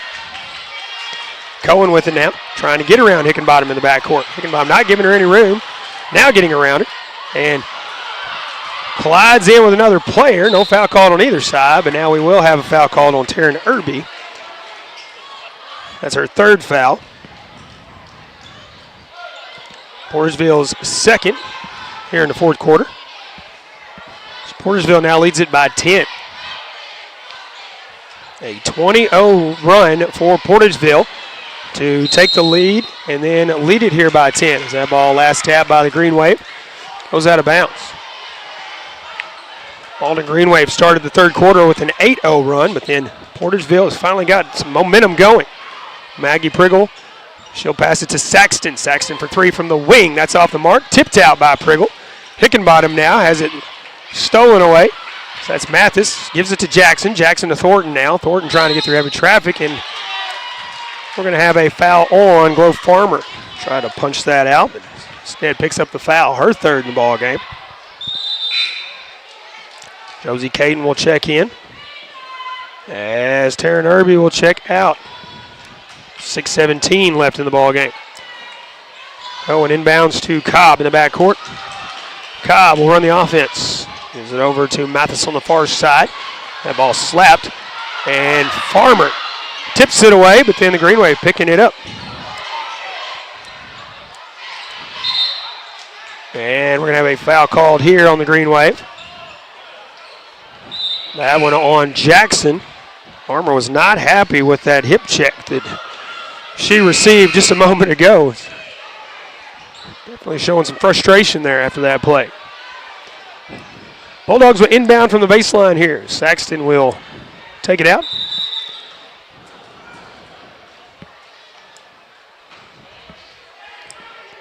Actually, that is Jackson's 5th foul, according to the official scorekeeper. Had 4, but they're saying 5 on the scoreboard here. So she is out of this ball game with 6 minutes left in the 4th. Portageville on the inbound, now trying to get in the front court. And we'll have a foul called on Green Wave. It's going to be Thornton this time picking up the foul. That's their 3rd, and that's Thornton's 3rd. Portageville still leads it 40-30. 5:54 to go in the ball game here. Irby back in the ball game. We'll take the inbound and give it to Caton on the left side. Saxton back to Caton up top. Back to Saxton on the wing. Saxton now will back up. Cross court to Irby. Irby now smothered by Mathis. Has that ball tipped out. And Mathis and Irby tangling up with it. And I believe Irby might be called for the foul here. We will see. That is correct. That's Taryn's 4th. Unless my count is wrong on that. Scoreboard showing that correct. Portageville now with 4 fouls here in the 4th quarter. Bonus shooting for the Green Wave on the next Portageville foul. Malden with 3 fouls here in the 4th. Win with it on the wing. Now we'll dribble back up top, give it to Cohen. Cohen driving all the way to the hoop. Shot too strong off the glass. Mathis, though, with the rebound, trying to put it back up, and the ball is tipped out, and Farmer comes out of the pack with it. Hands it off to Caden. Caden will bring it up the floor for the Portageville Bulldogs. Gives it to Hickenbottom. Coach Fowler telling our girls to slow down. Hickenbottom now back to Caton on the right side. And we're going to have I believe, a technical foul called here. I believe it's going to be on Coach Tom Miller of the Malden Green Wave. Looks like. So a technical. We'll send Elise Hickenbottom to the line for 2 for the Bulldogs. 5:05 left to go in regulation here. And I think the official telling Coach Miller, yes, sit down over there. Hickenbottom's first free throw is good. Second attempt on the way. And that one's good. She sinks them both. 12-point lead now for the Bulldogs. 42-30 with 5:05 left in regulation here. Girls championship game. Caden will take it out. Gives it to Hickenbottom in the backcourt. Hickenbottom met by Thornton at midcourt. But loses it after she got a hand on it. And a travel called on Hickenbottom. She picked it back up and went to the ground with it. Got to give it to the Green Wave with just under 5 minutes to go in regulation here in the 4th quarter. Green Wave led 22-20 at the half. Led 28-20 for the Bulldogs. 22-point unanswered run. Now lead it by 12. 42-30. Arterbridge will get hacked on that. She ran into a brick wall there. Kyrie Mathis steps up, and that's the 14th foul for the Green Wave. 15th foul for the Green Wave as well. Bonus shooting for either team on the next Portageville, or next foul committed. Portageville with 4, so the next one will be bonus shooting for the Green Wave. First shot this time from Arterbridge. Banks it off the glass. Her first point in the ball game. Second shot is up. Banks that one off the glass, but it is no good. Struggle for the basketball. Steal free, and Farmer comes out with it. Hickenbottom has it stolen away, though, on the pass. That's Cobb driving all the way to the corner. Now she loses a handle on it. Again, struggle for the basketball, and we have jump ball in the corner. It will be Green Wave basketball.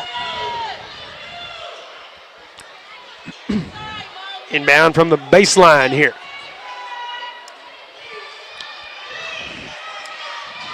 Inbound goes to Thornton. Thornton gives it to Cohen. Cohen hands it to Mathis. Now Thornton in the corner. Thornton running baseline. Now cut off. Cohen back up top. Thornton in the corner. She'll pull up for three. Can't get that to fall. Priggle with the rebound. Gives it to Hickenbottom, and Portageville back the other way. Hickenbottom pulls up, and then she is pressured almost immediately by the Green Wave. Driving in. Looking for Priggle. Low post, but that pass offline and a little bit low. Hard for Priggle to get the hands down there to get it. Come back up with it. But 4 minutes to go now in regulation. Portageville pressure in the back court. Thornton with it now in the front court. Cross court to Cobb. Back up top to Mathis. Back to Cobb in the corner for three. Bounces around. Doesn't go. Wynn flying in for the rebound. Gives it to Cohen. Cohen for three. No good. And Arterbridge with the rebound this time. Pass for Hickenbottom goes over her head. Mathis with the basketball. Gives it to Wynn. Cross court to Thornton. Tipped, but Thornton comes out with it. Now Cohen has it for the Green Wave. Owen cut off as she was trying to drive in. Mathis for three this time. That shot's off the mark. Arterbridge again the rebound. Gives it to Caden. Caden will hand it to Hickenbottom. 3:15 to go in the ball game now. Portageville out front, 43-30. Just trying to hold off Malden here.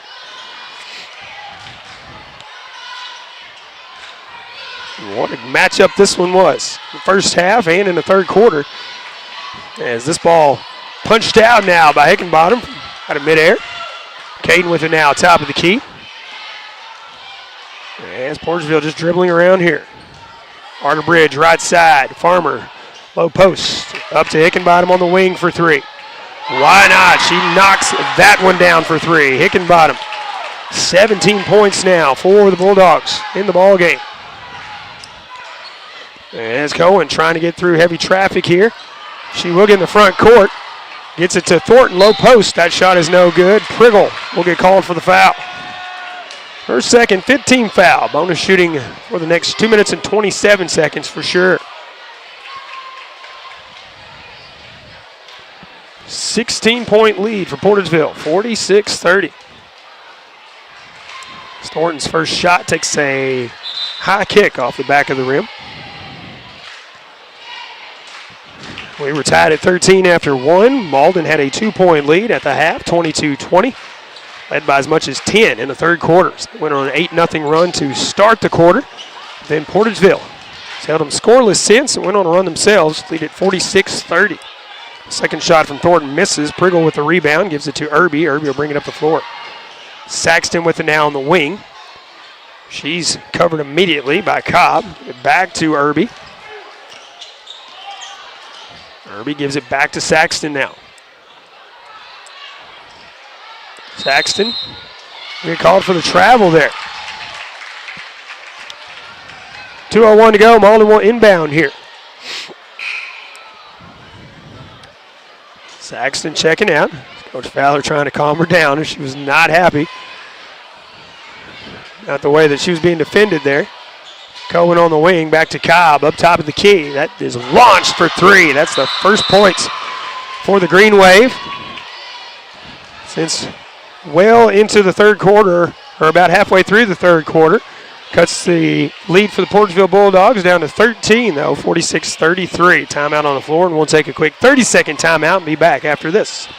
Varsity Grain is now in Caruthersville. Located on the riverfront in downtown Caruthersville, Varsity is a global agricultural merchant and is ready to take your rice, soybeans, corn, and wheat. Give Varsity a call today in Caruthersville at 333-4121. That's 333-4121. Varsity Grain, LLC in Caruthersville, connecting local producers to the world. 1:53 left in regulation as the Bulldogs lead this one, 46-33. Green Wave calling the timeout. So they have one timeout left, and the Portageville Bulldogs have two timeouts left.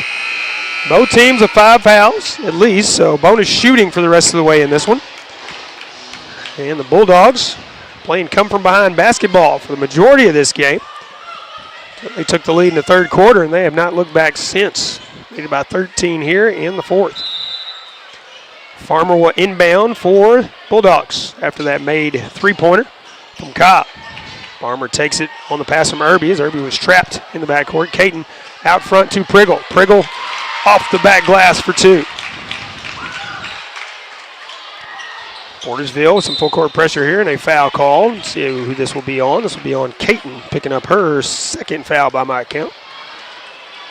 But at the line for 2 will be Carly Cobb. She has 11 for the Bulldogs, the leading scorer in the ball game. 11 points for the Green Wave, their leading scorer. Now 12 points for the Green Wave. She sinks the first bucket. Second free throw coming on the way. And that one's in there. She's been automatic 4-4 from the free throw line. In Portageville to inbound. And pass goes right through the hands of Hickenbottom, turns it back over to the Green Wave. 13-point lead for the Bulldogs, 48-35, 1:36 left in regulation. And another great matchup here in this Bootheel Conference tournament. We've had some gems. Cobb now, far side, trying to dribble around a screen, launches a three-pointer, hits the top of the backboard and kicks forward. Cohen with it, drive, shot, rolls in and out of there, and Priggle with the rebound for the Bulldogs. Gives it to Irby. Irby gives it to Caton in the front court, gives it back to Irby up near the circle. Irby now dribbling around right side. Give it to the left side, give it to Hickenbottom on the wing. Hickenbottom driving. Farmer, low post, no good. She'll go to the line for 2. She is fouled. Thornton picking up the foul, looks like. That is her 4th. The line for 2 is Glow Farmer. She started this game 14 points shy of 1,000 points. She's at the line for 2 free throws here. So the first one does not go.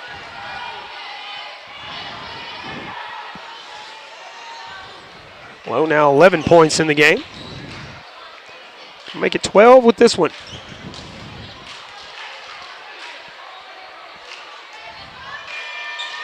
And can't get that one either as it went halfway down and kicked back out. Green Wave with the rebound as we have 1 minute to go in this championship game. Cobb for 3. That is short and misses the rim and goes out of bounds on the air ball. So Portageville ball back the other way. Irby gets it on the inbound. She's trapped in the backcourt. Gives it to Hickenbottom. Hickenbottom now. Showing off that speed. Gets in the front court quickly. 45 seconds to go now. Irby gives it back to Hickenbottom on the wing. Hickenbottom driving. She's hacked, and she'll go to the line for 2.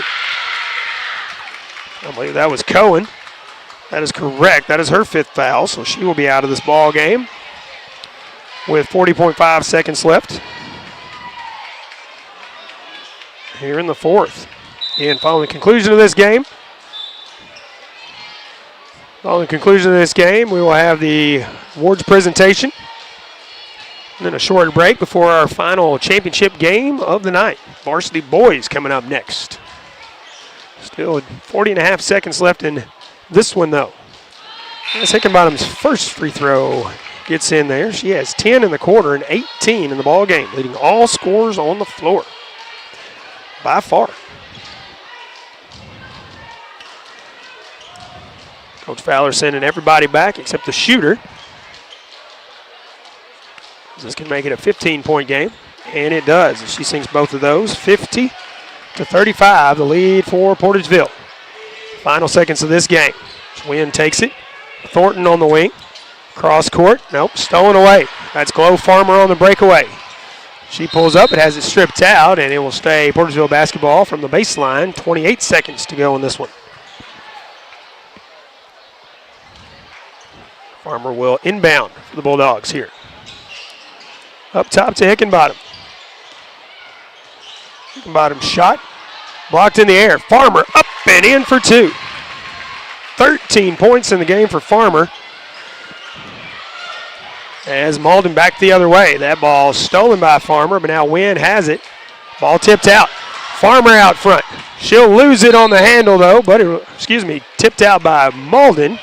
Goes out of bounds, and Portageville will inbound from the baseline.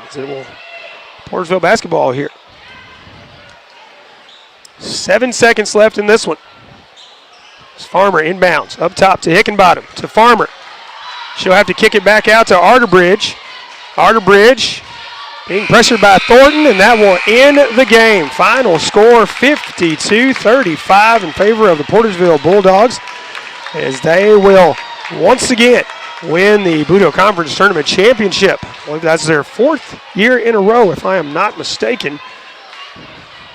I'm not 100% up on that, but they're definitely the champions here in 2026.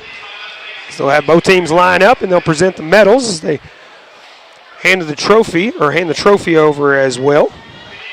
And we'll let the administration do this while we total up some stats.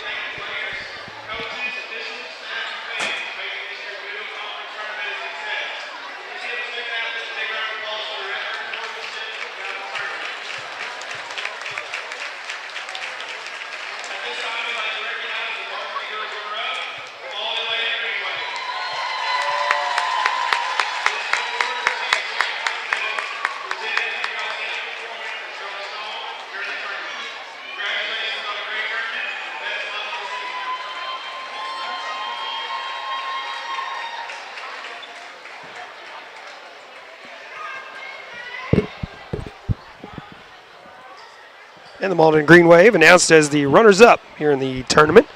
Valiant effort as well, as it was a great matchup in this one. Tied at 30 to end the 4th. And then Portageville just keeping the foot on the gas. They had to come from behind to tie it at 30 to end the 3rd quarter. And cruise to the 52-35 victory here in this matchup.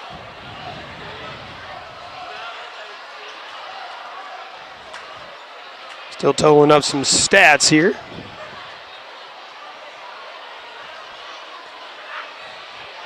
We will run through those before we get ready for our next matchup, as now they're going to announce the champions, Portageville Bulldogs.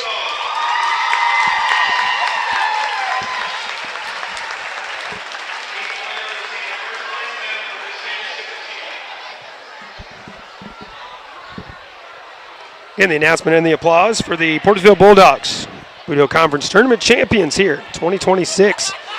Looking at the scoring breakdown, we'll start with the Malden Green Wave, and it was the sophomore Carly Cobb leading scorer, 13 points in the ball game. She led all Malden scorers. Estania Jackson finished with 8, and she fouled out with 6 minutes left in the 4th quarter.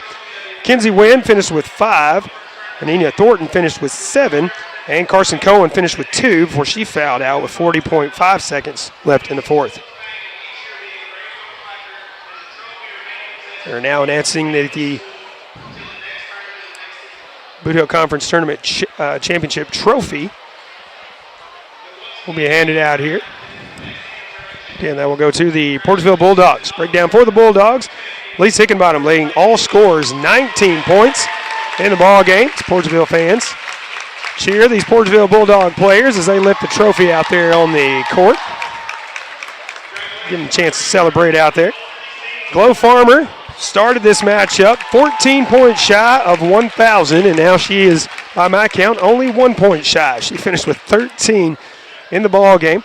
She missed a few free throws that would have put her at that mark, but 13 for Glow in the ball game. Also in double digits was Taryn Irby with 10. Maggie Priggle finished with 6. Satori Saxon finished with 3, and Dee Dee Arbridge finished with 1. As your District 2 Pemiscot County Commissioner, Vaughn Meredith is keenly aware of the importance of education, not just in the classroom, but on the athletic. As your District 2 Pemiscot County Commissioner, Vaughn Meredith is keenly aware of the importance of education, not just in the classroom, but on the athletic field as well. By participating in high school sports, our student athletes learn how to be fit, how to win, and how to practice the principles of good sportsmanship. Commissioner Vaughn Meredith is proud of these young people and the great job they're doing in representing their schools. Best wishes and good luck to all area teams from your District 2 Pemiscot County Commissioner, the Honorable Vaughn Meredith of Caruthersville. Caruthersville, Missouri, the home of the best in small-town living, is also home to the Caruthersville Tigers. And the city of Caruthersville encourages you to attend all Tiger games this year. Follow the team all season long on Pollock Radio and on our Facebook Live video streams. Good luck, Tigers, from Mayor Sue Grantham, council members Johnny Hood, Luther Robinson, Leanne Fales, Paul Glass, J.J. Bullington, Don Grable, Jimmy Lyons, Jennifer Spence, City Clerk Takela Moten, and the employees of the city of Caruthersville. Cameron Bunting Parker, your District 150 Missouri State Representative, is a supporter of high school academics and sports throughout the region. She takes this opportunity to salute all area teams. As your District 150 State Representative, Cameron Bunting Parker wants to hear your views and your concerns. She's proud to serve the people of Southeast Missouri at the state capitol as your voice in Jefferson City. Good luck to all area teams from Cameron Bunting Parker, your Missouri State Representative for District 150. Paid for by the committee to elect Cameron Bunting Parker, Philip A. Sante, Treasurer. It's all about connections. Who you work with matters, who you trust, and the people who trust you. We're all part of something greater. Because when you succeed, we all do. We're a part of a community. We understand that everything you do matters, and we're all connected. The Bank of Missouri. Live well, bank well. Good luck to all area teams from Danny Glass, your Pemiscot Dunklin Electric Co-op Director for District 1. Danny Glass knows that participating in high school sports plays a huge role in developing the leaders of tomorrow. That's why Danny Glass is glad to help boost high school sports in this area as a sports booster. Again, good luck to all area high school teams from Danny Glass, your Pemiscot Dunklin Electric Co-op Director for District 1. Welcome back once again, Bootheel Conference Tournament action, and trying to talk a little bit more about that girls' championship game. We prematurely went to break there, but that's all right. We got our equipment and everything set up for our next matchup, which will be the Varsity Boys Championship. But I do want to talk about that girls' matchup, as it was a phenomenal game from the start, tied at 13 after 1, and it was a 2-point lead for Malden at the half, 22-20. And we were tied up at 30 at the end of 3, as Malden went up by as much as 10. 30-20 in that third quarter. But then Portageville, they went on a run and a half, if you want to call it that, as they not only tied it up but took the lead into the fourth quarter. They tied it up at the end of the third quarter, took the lead in the fourth quarter, and never looked back, winning at 50-35 over the Malden Greenway. So congratulations to the Portageville Bulldogs, winning the Bootheel Conference Tournament Championship once again in the girls' bracket. Another congratulations to the South Pemiscot Bulldogs for winning the JV Boys Championship game in our first game of the day for you. That was back at 4:30. Portageville girls winning the girls championship here in our game we just brought you. And now we are about 11 minutes out as this gymnasium is packed and it is going crazy as the Hayti Indians run out on the floor. We'll have our Varsity Boys Championship game, as it will be the 1 seed Hayti Indians taking on the 3 seed, the host in this tournament, Senath Hornersville. Senath Hornersville trying to get an upset here, not only in the semifinal round as they defeated 2 seed Malden, but trying to get an upset here in the championship to win in front of the hometown crowd. So we're 10 minutes and 40 seconds out. We'll take a pregame break in this one as we get ready for our final matchup of the night, our third of 3 championship games. 1 seed Hayti, 3 seed Senath Hornersville. It's coming up in a little bit. Stay with us. Remember when Marsha Brady got nailed with a football? Oops. Well, at JP Ford, the only thing hitting hard is 0 down payment deals. The Ford F-150 has available Pro Power on board. It lets you power what you need and get work done almost anywhere. Mom always said, don't play ball in the house.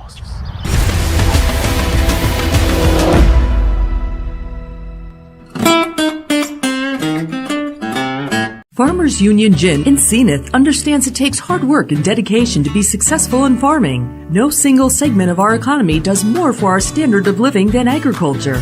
Farmers Union Gin in Senath would like to take this time to recognize area producers for their commitment and dedication to the industry. Farmers Union Gin in Senath, serving the Bootheel since 1988. Call today, 573-738-2621. Farmers Union Gin, proud to support our area youth. Nutrien Ag Solutions in Senath is the leading area supplier of fertilizers, seed, and crop production products, dedicated to helping area farmers grow the best crops possible. The Nutrien Ag Solutions team provides industry-leading analysis, solutions, and advice to help farmers get more from every square inch of their farm. Profit from their experience at Nutrien Ag Solutions at 207 Highway C in Senath and online at nutrienagsolutions.com. Nutrien Ag Solutions, a proud supporter of the Senath Hornersville Lions. Four-Way Gin in Senath recognizes the dedication that farming takes to be successful. and salutes our area producers for their hard work and commitment. Four-Way Gin is proud to be part of the farming community. Stop by Four-Way Gin for your cotton ginning needs at 502 North Main Street in Senath or call 573-738-2648. That's 738-2648. Four-Way Gin cheers on our area youth and wishes them the best for a successful season. Moss Electric in Hornersville is a proud supporter of the Senath Hornersville Lions and wishes them the best of luck in the tournament this week. Moss Electric, providing electric motor sales and service, is family owned and has been serving the area for 45 years. Give them a call at 573-737-2834. Moss Electric on Highway 164 in Hornersville. Senath State Bank, serving Southeast Missouri for nearly a century. Here's Will Mobley. We're proud of our history, but we're looking to the future. We never get tired of helping families buy their first home or upgrade to a newer or bigger home. Our loan officers are enthusiastic to help. The investment folks make in their home pays off with a better lifestyle. Need a loan? Call Senath State Bank. Banking made simple. An equal housing lender, member FDIC. Senath Hornersville School District C8 is committed to the education of all of our students as well as their safety and well-being. It takes all of our departments to make our school great. Teachers, curriculum, technology, transportation, maintenance, custodial, food service, secretarial, administration, as well as other support staff. Along with community support, together we all make Senath Hornersville School District a great place to work and attend school. Once a lion, always a lion. Best of luck for a successful season from the entire staff. Delicious deals for delicious meals at McDonald's. Get exclusive deals on your McDonald's favorites in the McDonald's app with contactless mobile order and convenient drive-through pickup. Join My McDonald's Rewards. Earn points for free food at McDonald's. Download the app today. Your local McDonald's is proud to be part of the community and is happy to support area youth. Everyone at your local McDonald's wishes all the area teams the best of luck. Hey, this is Daryl Wilcoxon with Wilcoxon's Home Place on the South Bypass in Kennett, Missouri. We're getting new products in every week and would like to help you make your place a show place. Living room suites, recliners, including lift chairs, bedroom suites, mattress sets with adjustable bases, appliances, and TVs. We have several payment options available. Come see us at Wilcoxon's Home Place Furniture and Appliance, 901 South Bypass in Kennett, Missouri. A family furniture tradition for over 70 years. Welcome back once again. Bootheel Conference Tournament Championship night. Championship day and night, actually.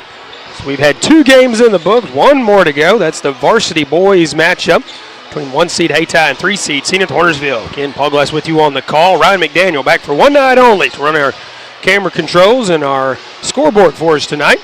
Thanks to Monty Lyons getting us on the radio. Thanks to Tad Jones for doing all his magical stuff on the tech side to make sure that we get on the live video streams and on the radio as well.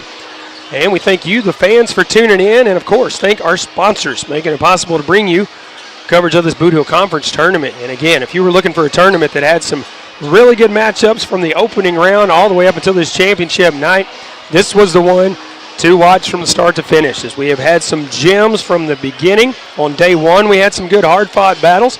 In the semifinal matchups, especially in the JV boys and the varsity boys, some really close games in that one to determine who was going to play in the championships. And then these championship games have been close, at least for part of that game. And then it's been pulled, one team has pulled ahead, but been close at halftime. As JV boys game was 30-29 at halftime with South Pemiscot out front. They ended up winning that one. If you missed our first broadcast, 65-52. Over Hayti, South Pemiscot, the 1 seed in the JV boys bracket. And then in our girls matchup, we just concluded 1 seed Portageville and 2 seed Malden. Malden out in front, or actually tied up at 13 after 1. Malden out in front at the half by 2, 22-20. They led 30-20 in the third quarter before Portageville finally got the offense going. Scored 10 unanswered to end the third quarter, tied at 30. And Portageville kept that momentum going in the fourth as they expanded their lead, or took the lead, expanded the lead, and then cruised to a 52-35 victory. But they had to get to the fourth quarter and get that lead before they could put it on cruise control, if you want to call it that.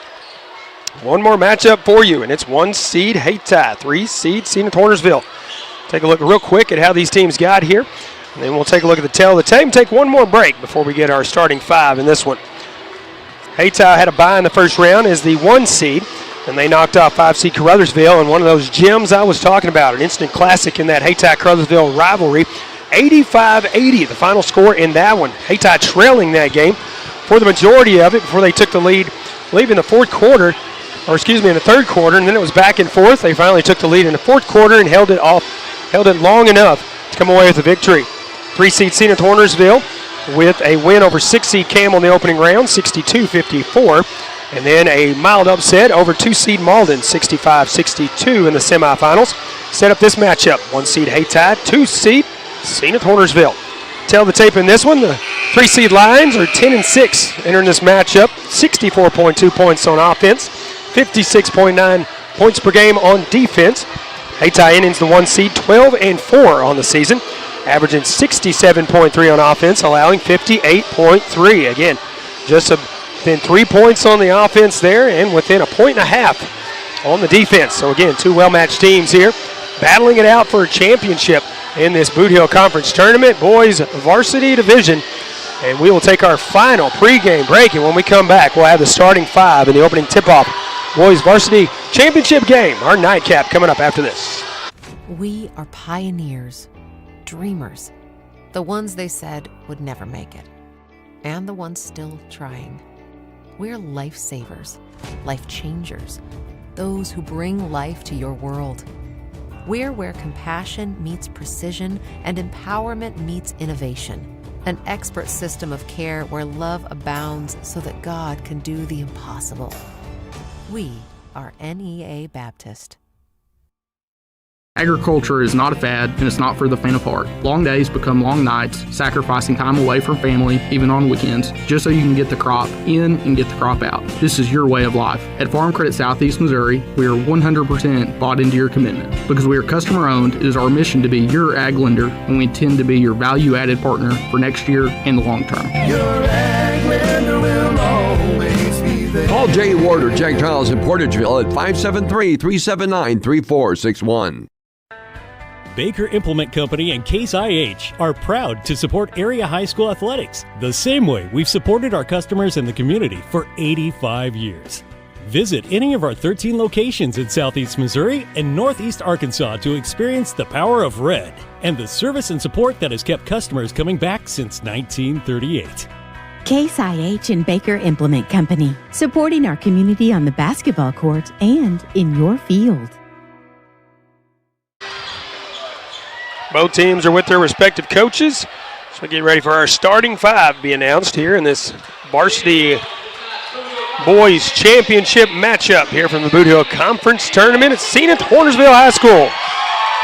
It's the home team Lions playing this championship game. Announcing the Indians first. First starter is senior Isaiah Love for the Hayti Indians. And it's senior Dwayne Grant, junior LaDon Webb, junior Nikolai Combet, rounding it out, junior Jaheim Dunn. As the lights go out here at Senath Hornersville, glow sticks are active, and they announce the Senath Hornersville Lions here. Lawson Gurley, the freshman, getting the start.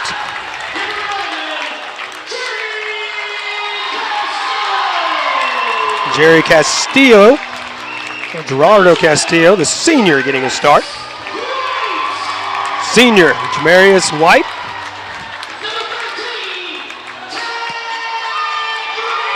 Senior, Todd Green. And rounding it out for the Lions, junior, Cade Sawyer.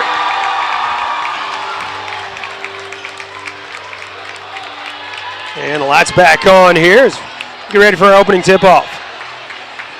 For the Lions in their matchup against Malden in the semifinal matchup, Cade Sawyer led the team with 13 points. Jerry Castillo, 11 points. 5 crucial free throws in that fourth quarter to help seal the deal for the Lions. 10 points for Glacian Johnson in the ball game. Hayti Indians over Caruthersville Tigers. Nikolai Combet, 23 points in the ballgame, had 19 in the first half. Don Webb finished in double digits with 10, and Javante Payne, not starting tonight, one of the seniors on his team, finished with 18. Ball tipped, and Don Webb comes away with it for Hayti. Isaiah Love takes in the corner, drives, floater, no good. Tipped out, but Hayti with it. Don Webb now drives, pulls up for the jumper. That's good for 2, and Hayti takes the first lead in this championship game. Lawson Gurley, one of the freshmen for the Lions here, trying to get in the front court and does. Dwayne Grant not giving him any room. Gurley now looking for help, gives it to Todd Green. Todd Green waits for them to come down, has it poked out anyway. Castillo trying to get a hand on it. Now Webb from the corner for 3, and that's good for 3. 5 points for Webb to start the game for Hayti. They lead at 5-0. Cade Sawyer now trying to get around Nikolai Cumbet. Backs up now, top of the key. Looking for help. Hands it off to Todd Green. Green now hands it off to Gurley. Gurley will hand it off to Sawyer. Sawyer cut off. Ball tipped. Darius White has it. Gives it to Sawyer. Sawyer driving. Floater in the lane is good for 2. Cade Sawyer puts Senath Hornersville on the board. It's going to be a loud atmosphere for this one, as you can tell. Ton of fans for both teams here in this championship. Webb with it on the wing. Smothered by Robert Castilla, giving him no room. Webb driving, shot up, no good, and a foul called. He'll be shooting 2. I believe that's going to be on Demarius White. That is correct. His first, team's first. At the line for 2 is LaDon Webb. Son of Coach Don Webb.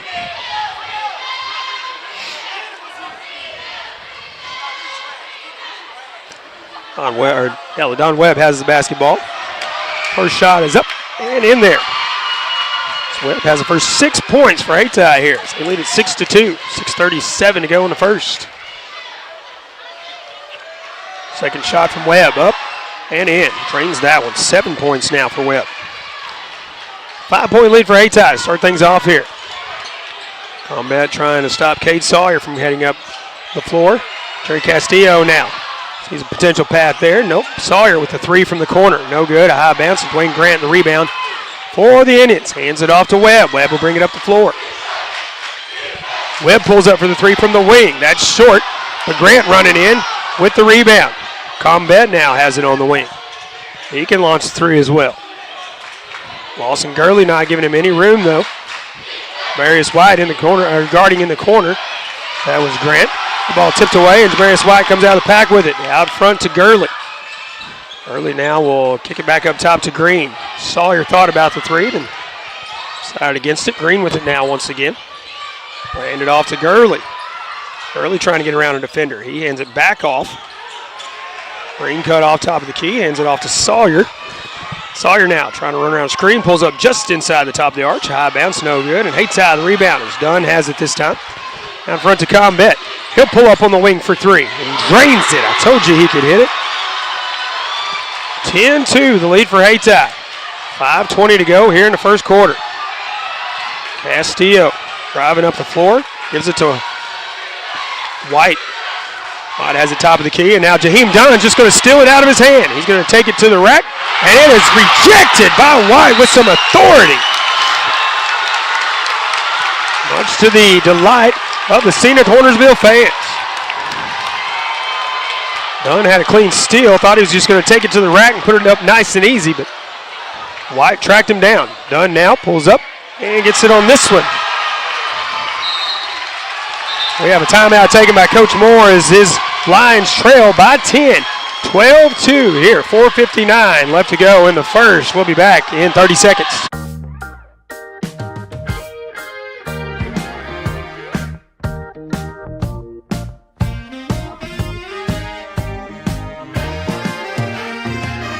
We're not saying we'll bubble wrap your money, but we do protect it like family. At First State Bank and Trust, your money is safe with us. First State Bank and Trust. Welcome back. 12-2, the run for the Hayti Indians as they lead it. 4:59 left in the first. Lions taking the timeout. And we'll inbound, come length of the floor here. Out front to Gurley. Gurley gives it to Castillo. Castillo driving, shot is no good, but he is fouled, and he'll go to the line for 2. Hayti's first foul in the ball game. That is LaDonna Webb picking up his first foul.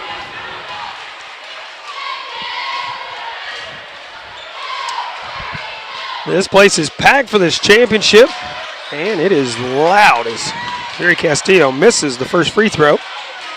Have one more opportunity here. I'm wearing my broadcast headset, and it is still loud, even with something covering my ears in here. Castillo's shot rolls out and then rolls back in. Looked like it was going to kick out of there. 9-point lead now for Hayti. 12-3 as Isaiah Love brings it up the floor. Combet now will have it. Give it back to Love on the over the top of the key. He'll dribble around the right side. Give it to Webb in the corner. Webb pulls up for 3. That's off the mark. Our Gurley has it. He'll give it to Jamarius White. Jamarius White will bring it up the floor. Nice move there. White taking it to the rack, and he'll get called for the charge. Bucket was good, but that'll be taken off the scoreboard.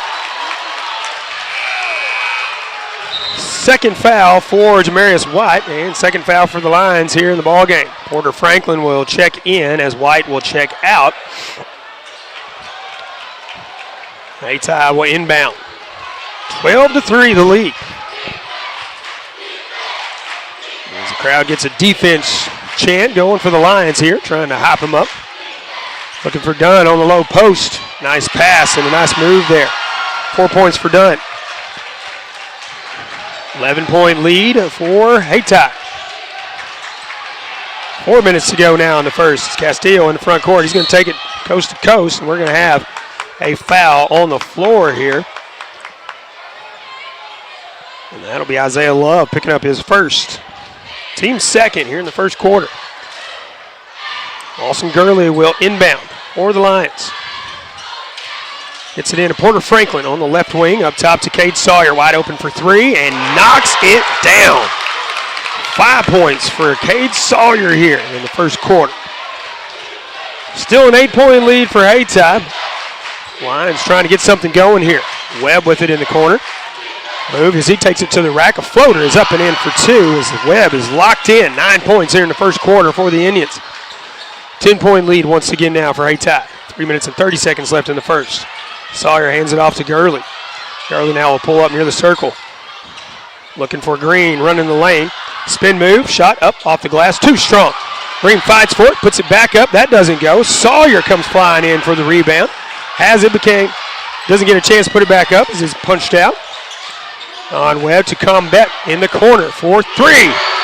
Nothing but net for Nikolai Combet. Jerry Castillo up the floor with it very quickly for the Lions. He takes it to the rack and lays it in. 19-8 the lead for Hayti. 2 minutes and 50 seconds left here in the first. Boys Varsity Championship game. Combet with it now. And trying to get around Green. Spin move, and he'll put a floater up in the lane. No good. Combet flying in for the rebound. Can't get that to go. Struggle for the basketball. Dunn comes out of the pack with it. He'll get called, or he'll make the bucket and get a foul call. So he'll get an and 1. This time around is Todd Green picking up the foul.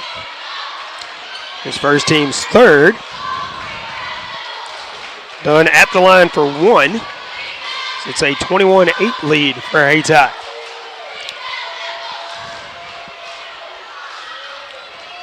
These two teams have not met in the regular season. One shot from Dunn is up. Clanks hard off the back of the rim, and Cade Sawyer with the rebound. Up the floor trying to get around Cameron Turner. Combet trying to pick his pocket from behind. Sawyer has it on the floor, and we'll have jump ball. And it will be Lions basketball here. 2:20 to go in the first. Clayton Johnson checking in as Todd Green will check out. Also into the ball game, J.C. Ford and Key Anthony Taylor for the Hayti Indians. And Jamel Liddell as well. Cade Sawyer in the corner, almost lost it. Looking for Castillo, running in, Low post jumper, no good. He'll draw the foul and go to the line for 2 shots here. J.C. Ford getting called for the foul. As we talk about, you swat at the ball, most of the time you're going to get called for that foul. Go straight up, tip it out of the air, get the block.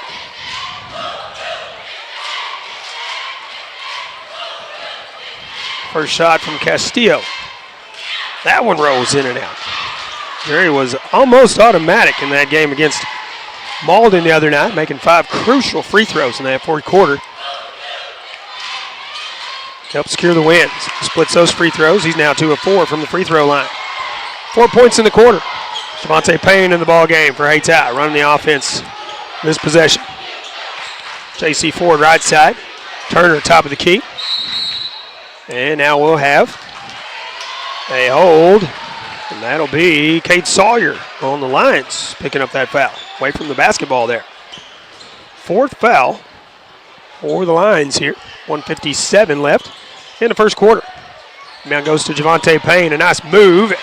Can't get it to go. Shot up, can't get it to go there. So that was Taylor. Taylor, another rebound, can't get it to go. This time tipped out. Mason Johnson has it, and Turner knocking it out, and it will be Lions basketball to inbound. Good hustle there all the way around. Everybody going after it there. 21-9, the lead for Hayti. Gurley takes it in the backcourt with Liddell guarding him there. Gurley on the right side for Franklin. Now Glacian Johnson top of the key. Jerry Castillo. Castillo, a nice move around with the left hand. Too strong off the glass. Rebound to Hayti. Back the other way to J.C. Ford. Now Javante Payne. And looking to dribble in. Now picks it up. Now Turner for 3 from the wing. Knocks it down for 3. 15-point lead. 24-9. Approaching 1 minute to go here in the first. Hayti leads this one. Franklin with it now. Midcourt. Trying to get around Payne. Bad shot. Knocked away, but contact made as well. I believe it'll be Key Anthony Taylor picking this one up. That is correct. Both teams with 4 fouls now here in the first quarter. Exactly 1 minute to go. But Porter Franklin at the line for 2. So it's a shooting foul.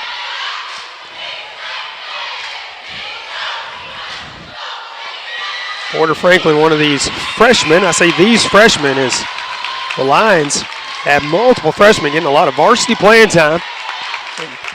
They are showing why they have earned that spot. Franklin's one of them. Second free throw is up, and it's in as he makes both of them.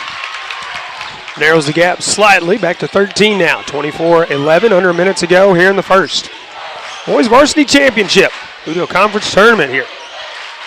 Ford gives it to Payne. Payne now sees Turner in the corner, immediately covered by Johnson. Chase Small trying to get in on the steal, and we'll get a travel call on Payne as picks up, tried to take off. Turn it over to the Lions. Just under 42 seconds to go here in the first.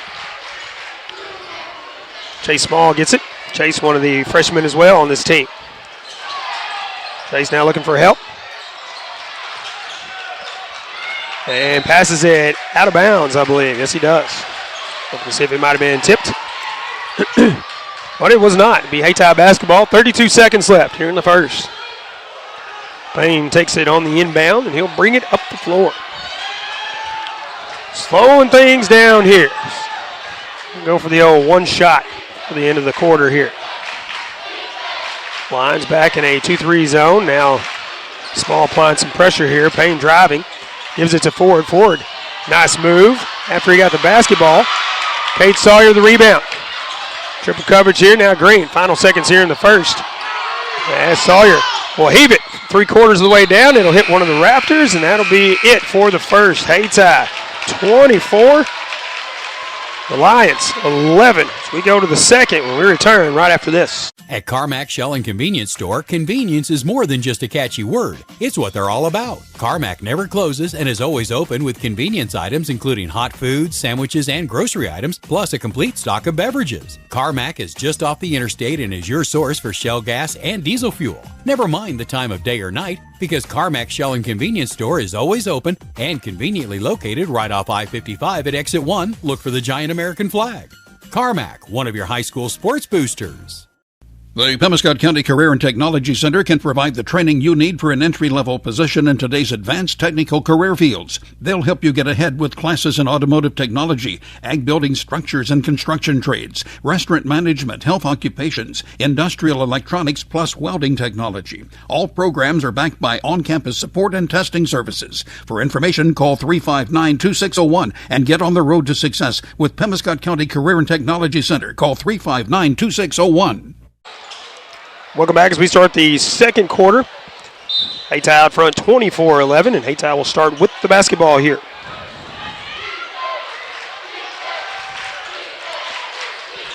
Isaiah Love on the wing.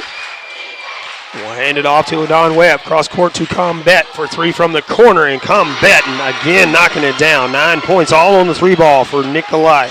Combat 27-11 now, the lead for Hayti. Franklin with it on the wing now. We'll hand it back off to Castillo. Guarded by Dunn. Now Castillo trying to get around Don Webb. Castillo now gives it to Cade Sawyer, the long three. That's off the mark. And Lawson Gurley with the effort to save it. Todd Green had it, and he'll draw the foul. Picking that up is Dwayne Grant, his first foul of the ball game. Cade Sawyer will check out of this ball game as, let's see who checked in. Might be Chase Small. He'll pull up for three. That's good for three for the freshman, Chase Small.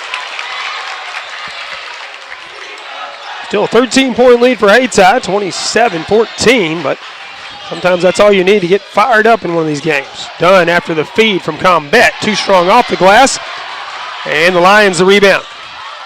Gurley lost it, but got it back after the pass. Gurley handles the ball very well. Now Todd Green with it. Gives it to Porter Franklin for three. Top of the key. That rolls in and out. Don Webb the rebound for Hayti. Back the other way. Isaiah Love now. Naheem Dunn on the baseline. Webb from the wing for three. That is nothing but net as well. Webb 12 of Hayti's 30 points here in the first half. They lead it by 16 now. Combat trying to steal here. Green now will take it on the wing. Spin move. Isaiah Love almost timed it perfectly. Chase Small with it. Now Lawson Gurley for three on the quick release. That's good for three. Gurley, another one of these freshmen for the Lions that can light it up out there. Approaching 6 minutes to go in the first half. Ladon Webb, that's short. Goes out of bounds. And that turns it over to the Lions. 30-17 with 5:59 left in the first half. Fast-paced action here, back and forth. Castillo takes it on the inbound. Castillo always plays with that game face on as he never shows any emotion out there. Gurley with it now off the feet. He'll pull up at the elbow. Has it stripped out by Dunn. Combat out with it. Out front to Grant. Lost it off of his foot, and it goes out of bounds. Grant planted the foot, went to dribble once, and it went off his foot and kicked out of bounds. Official right there to make the call. So Lions basketball to inbound here. Chase Small will get it on the far side. He'll bring it up the floor. He's going to take it all the way to the rack and puts it up and in. That's the thing about some of these younger players for the Lions. They are not scared to drive in on you there. Cuts the lead down to 11, 30-19 now. 5:24 to go in the first half. Combat over to Grant on the left side. Jaheim Dunn on the baseline, and he stepped on the line as it goes. As he got the pass, that'll turn it over to the Lions. Monte Payne checking in as Jaheim Dunn checking out for Hayti. Todd Green, the senior, will inbound for the Lions. And we'll get it into Chase Small. Hayti playing man-to-man defense here. Chase Small looking for some help, trying to get around Combat. He'll drive, and no shot as he will get fouled on the floor. And that is Combat picking up the foul. Hayti spreading out the fouls here. 6 team fouls in the first half, and 6 different players committing 1 foul. Early to inbound here. Will have to get it in, and that is tipped out by Combet. Combet now trying to get around Green, so he'll back up in the back court. Reset. And bring it into the front court. And he'll direct traffic. So he'll give it over to Isaiah Love. Monte Payne on the wing. Don Webb now. Back to Payne. For Love on the baseline, and there it is. Looking for Love in all the right places on that play. 32-19 the lead now for Hayti. Castillo back with it the other way. Franklin with it off the feed now. Franklin a little hook shot, no good. Isaiah Love the rebound. For the Indians, back the other way. Gives it to Combet, top of the key. He'll get called for the travel. Too many steps there. It's a shame too, because Combet drained that 3 as well. 4:22 to go here in the first half. 13-point lead for Hayti, 32-19. Inbound goes to Glacian Johnson in the backcourt. Glacian a junior for the Lions. Castillo now back to Johnson on the wing. Johnson driving. Almost lost his footing there, somehow kept it. Chase Small driving. He'll have the ball stripped away and stolen. Don Webb comes out with it. Combet now has it. He'll pull up for 3 once again, this time from the wing, and he'll drain it. Combet has made 5 in a row. One of them did not count. He has not missed from beyond the arch. Franklin with it now. Hands it off to Johnson. Johnson thinking going all the way in with it. Shot no good. He'll go to the line for 2. Let's see who picked up the foul. If it was Payne or if it was Combet. It was Combet picking it up, his second. Team's third here in the second quarter. 35-19, the lead for Hayti. 3:43 to go in the first half.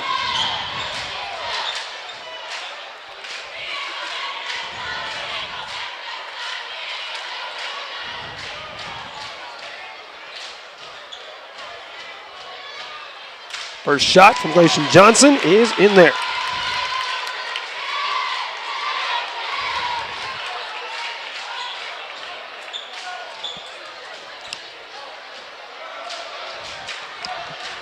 Second shot from Glacian will be on the way. And he drains that one, makes them both. First 2 points of the game for Glacian Johnson. 14-point lead now for Hayti, 35-21 as they come up the floor. 3:35 to go in this first half. Boys Varsity Championship on the line here. 1 seed Hayti and 3 seed Senath Hornersville. Liddell now is looking for Anthony Taylor, but that's tipped out. White and Taylor tangling up in the lane. Watching, we'll have offsetting fouls here for too long, and there is a foul called. And White almost getting rung up for it as well, but Anthony Taylor finally having enough of White. And the official, I think, having a conversation with both of them here. It's trying to calm them down out there.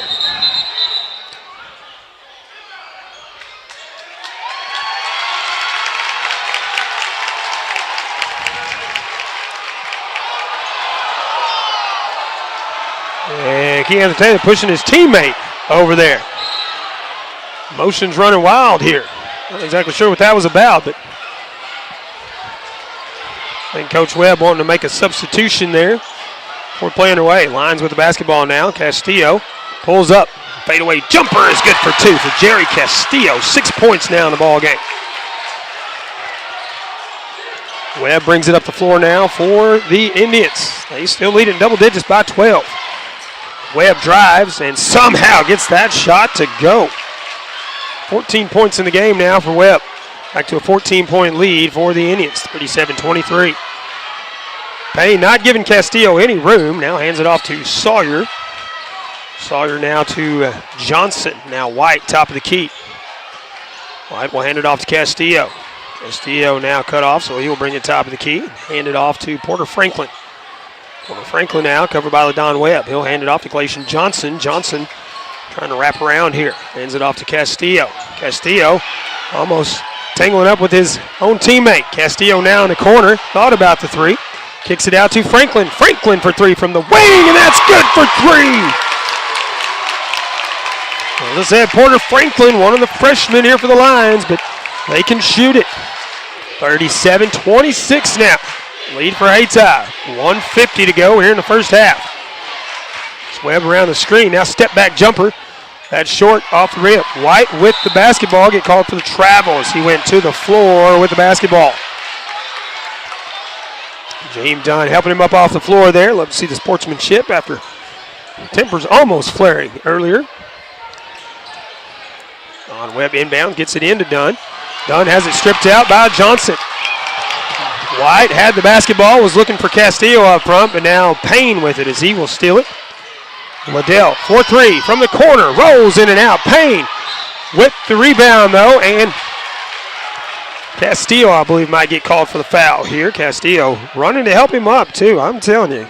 Good sportsmanship in this, even though, again, tempers flaring just a few moments ago, but overall some good sportsmanship in this ball game. At the line for two is Javante Payne. First one clanks in and out of there, no good.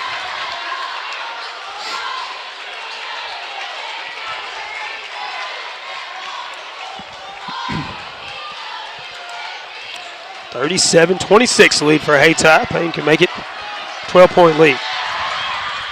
And he does. He splits the free throws and makes that one.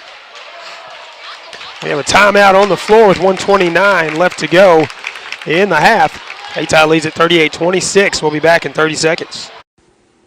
The city of Hayti supports the Hayti Indians, and they're glad to help sponsor Indian sports on this Pollock Broadcasting Station. Mayor Lisa Green, Mayor Pro Tem Wendell Lockridge, Alderman Paul Sheckle, Derek Jackson, and Rick Hall, along with City Clerk Carla J. Laws, City Marshal David Macklin, and all city employees, congratulate the coaches, players, and fans of the Hayti Indians and encourage you to attend the games. Good luck, Indians, from the city of Hayti.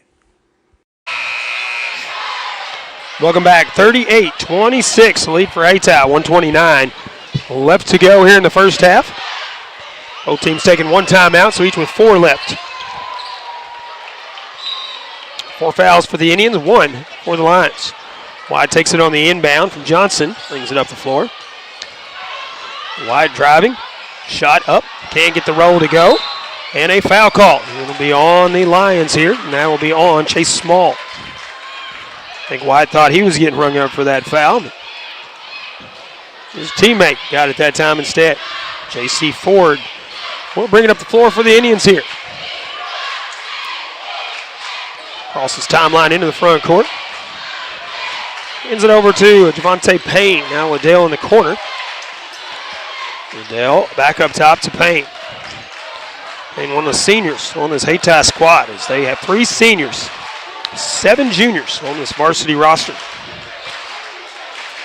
So a loaded roster that most will be back next year. Webb on the right side this time. Back up top to Payne. 44 seconds to go here in the first half now. Hayti a 12-point lead and not really getting in any hurry to do anything here. So we get toward the end of the half. And now the Lions looking for some pressure. Payne, a nice move under the basket. That ball bounces out. Porter Franklin almost turnover there as Cade Sawyer comes out with it. He'll drive. Shot off the glass, no good. White flying in, can't get the rebound. LaDon Webb out front to Payne. 1 to beat, that's Johnson. Shot is up and in, and he'll draw the foul. Glacian Johnson committing it. Payne getting that bucket to fall, though. 16.7 seconds to go in the first half as Webb checks out of the ball game. Turner back in. Gurley checking out as Franklin checks in. Hayti leading by 14, 40-26. Shot from Payne is in there as he sinks the extra opportunity. Final seconds here in the first half. Glacian Johnson in the front court. J.C. Ford giving him no room, and Payne sneaks behind, steals it, lays it up and in. That ball tipped out of bounds, and Dunn, a extra effort. Ends up a couple rows deep in the stands there. Stops the clock with just under 2 seconds to go here. Lions ball to inbound. Trailing 43-26. Gurley will inbound here. They get it into Chase Small. Small turns, fires, and that is swatted out of the air. And the Lions wanting a foul call on that. No call on it though. We'll go to the half with the Indians out front, 43-26 over the Senath Hornersville Lions. Take a break and look at the breakdown of each team right after this. Hill Electric and HVAC has been serving Pemiscot and adjoining counties for many years and is proud to offer the complete line of Trane heating and air conditioning products for home and commercial use.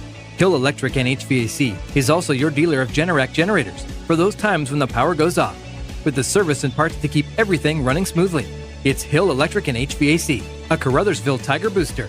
Good luck Tigers from Hill Electric and HVAC, 1501 Ward Avenue in Caruthersville, 333-4364. Pemiscot County Prosecuting Attorney Steve Horton is seeking re-election in the August 4th Republican primary. Steve Horton joined the office as assistant prosecutor in 2018 and was formally elected prosecuting attorney in 2022. His wife, Lisa, is the daughter of Raymond and Ann Tanner of Wardell. If re-elected, Steve Horton will continue working to uphold the law and serve all the citizens. On August 4th, please re-elect Steve Horton, your Pemiscot County Prosecuting Attorney. Steve Horton, no politics, just the law. Paid for by the committee to re-elect Steve Horton, Raymond Tanner, treasurer.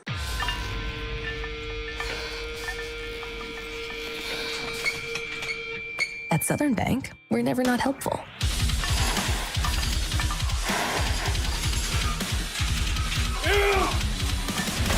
Attaboy. Way to hustle for the muscle. Helping positive gym bros and everybody else. Good luck to the South Pemiscot Bulldogs from the South Pemiscot R5 School District. Superintendent Glenn Carter, Board President Lance Crawford, Vice President Nojai McDaniel, Treasurer David Green, and Board members Stephen Stubblefield, Jessica Carr, Dustin Crawford, and Carrie Reinhardt join in sending their best wishes. Go Bulldogs from the students, faculty, staff, and administration at the South Pemiscot R5 School District in Steele, Missouri. Varsity Grain is now in Caruthersville, located on the riverfront in downtown Caruthersville. Varsity is a global agricultural merchant and is ready to take your rice, soybeans, corn, and wheat. Give Varsity a call today in Caruthersville at 333-4121. That's 333-4121. Varsity Grain, LLC in Caruthersville, connecting local producers to the world. As your District 2 Pemiscot County Commissioner, Bon Meredith is keenly aware of the importance of education, not just in the classroom, but on the athletic field as well. By participating in high school sports, our student athletes learn how to be fit, how to win, and how to practice the principles of good sportsmanship. Commissioner Bon Meredith is proud of these young people and the great job they're doing in representing their schools. Best wishes and good luck to all area teams from your District 2 Pemiscot County Commissioner, the Honorable Bon Meredith of Caruthersville.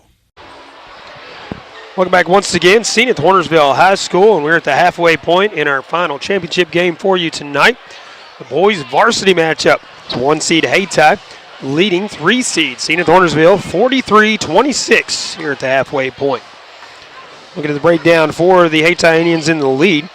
LaDon Webb with 14 points. He had 9 points in the first quarter, had 7 of the Hayti Indians' first 9 points as well. He has 14 total here at the half. Nikolai Combat, 12 points. All those on the 3 ball. He actually made 5 threes, but got called for a travel on the other one he drained. So he's actually made 5 in a row. Just the 5th one didn't count. James Dunn has 6 points in the first half. Cameron Turner with 3 points.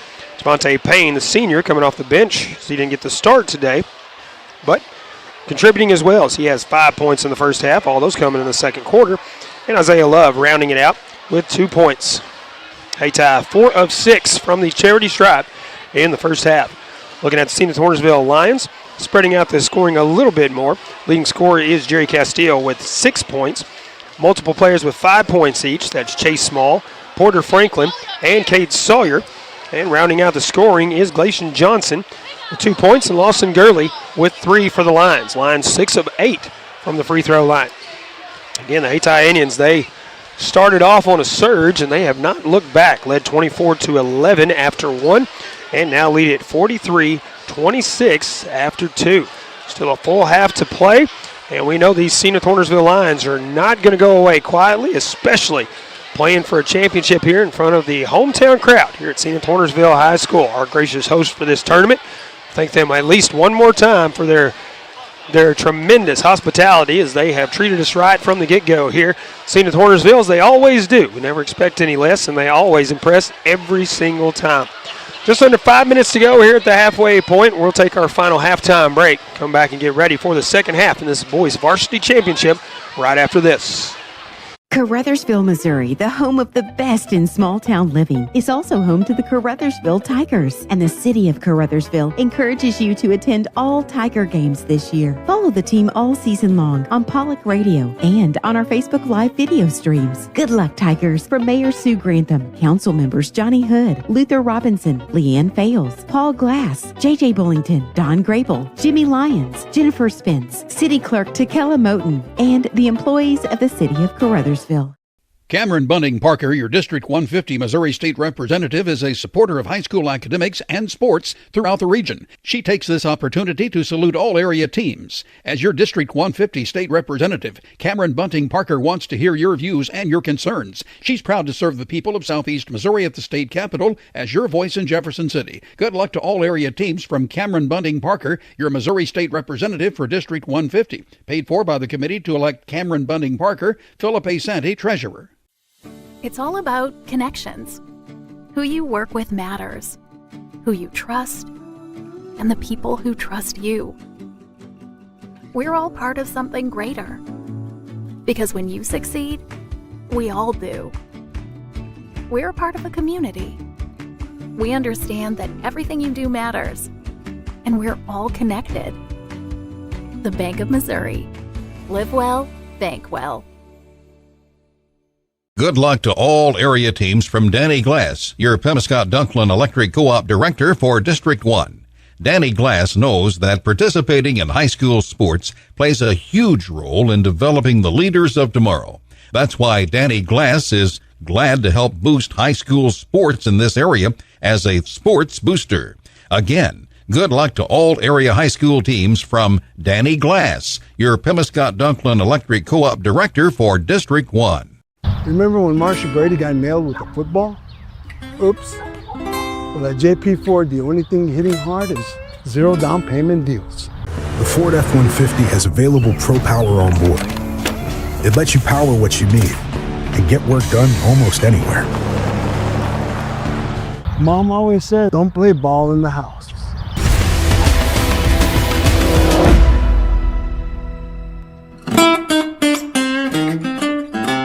Farmers Union Gin in Senath understands it takes hard work and dedication to be successful in farming. No single segment of our economy does more for our standard of living than agriculture.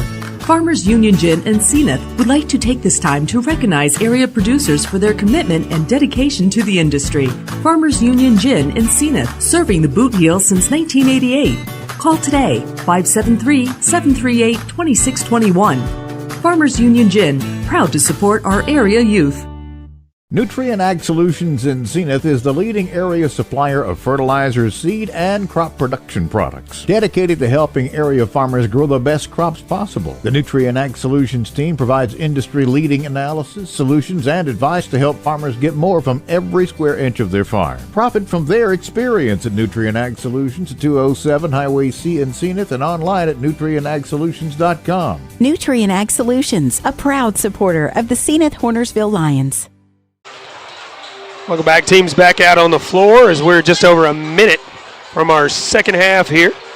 The Hayti Indians lead the Senath Hornersville Lions 43-26 in this boys varsity championship game. And we've had some great matchups in this tournament from start to finish, especially in that semifinal round. Every game in the JV boys and varsity boys. Close games until the very last couple of minutes. And then Team either held off another team or pulled ahead a little bit to win it. Final meetings with each coach, and then we'll be ready to start this second half. Again, thanks to you for tuning in wherever it may be tonight. Thanks to our sponsors making it possible to bring you coverage of this Bootheel Conference Tournament. Day one up until now. Thanks to Tad Jones on our tech side of things, Monty Lyons on the radio side of things. Ryan McDaniel, again, for one night only, running our camera and our scoreboard for us. Paul Glass for Pollock Broadcasting with the call. Thanks to Perry Jones as well, helping out on day one. Can't forget Perry. Perry has had a busy schedule the past few weeks, or past couple of months, I believe, actually. I believe he is on the road tonight somewhere, calling a ball game as well. Lions start the second half with the basketball. Gurley will take it on the inbound. Brings it up the floor now. Will pull up on the wing. Trying to get away on Dorian Grant. Little wraparound pass there to Green on the low post. Back up top to Cade Sawyer. Sawyer driving. And a charge call. He'll get called for the charge. Lions fans wanting a hold called instead. Sawyer's second foul. Team's first here in the third. Combat takes the inbound, and he'll bring it up the floor. Finally stepping across the timeline into the front court. Over to Jaheim Dunn in the corner. Out to Isaiah Love. Back to Dunn. Back to Love in the corner. LaDon Webb with it now. Lions a little man-to-man action, it looks like. Don Webb spin move, pull-up jumper just inside the elbow, and it is good. 16 points now for Webb. Extends the lead for Hayti. Gurley into the front court with it now. Gurley around the screen, set by Castillo, but picked up immediately by Isaiah Love. 4 minutes off the clock here in the fourth. 45-26, the lead for Hayti. Castillo has it stripped out, and he'll actually go to the line. It's going to call a foul here on the Indians. They're first in the third quarter. Jaheim Dunn picking up his first foul. Team's playing hard, but not many fouls in this ball game. Only 8 or 7 team fouls apiece in the first half, each with one here in the second. And Castillo misses the first free throw attempt. They reset, and then he'll get his second opportunity here. He makes that one. That has been his MO in this ball game. Make one and miss one.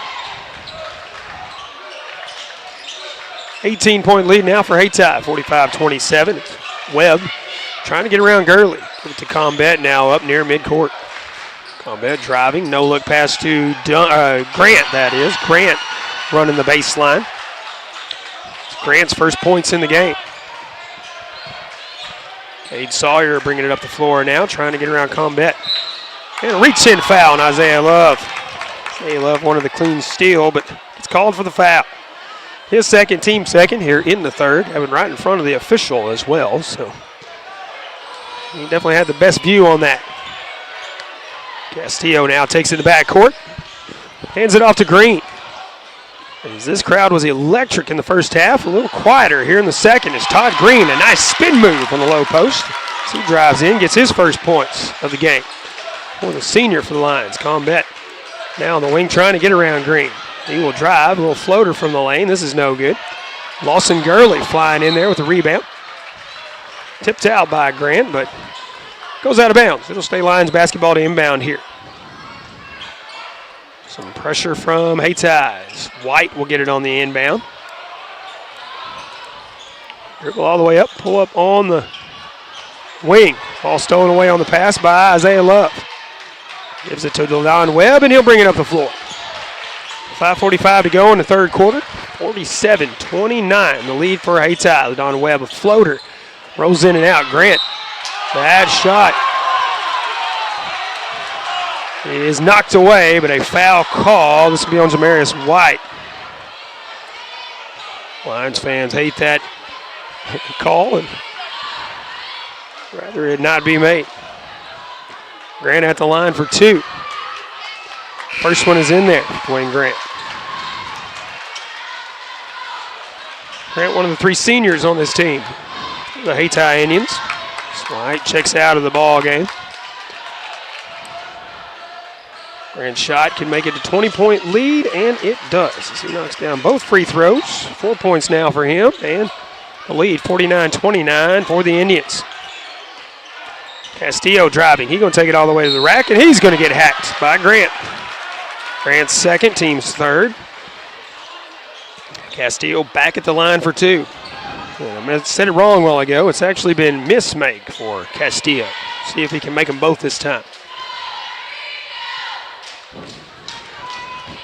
And the trophies and the awards presented after this ball game, so we will definitely stick around and make sure we capture that as Castillo makes the first one this time. And he's going to turn it around this time instead of splitting it.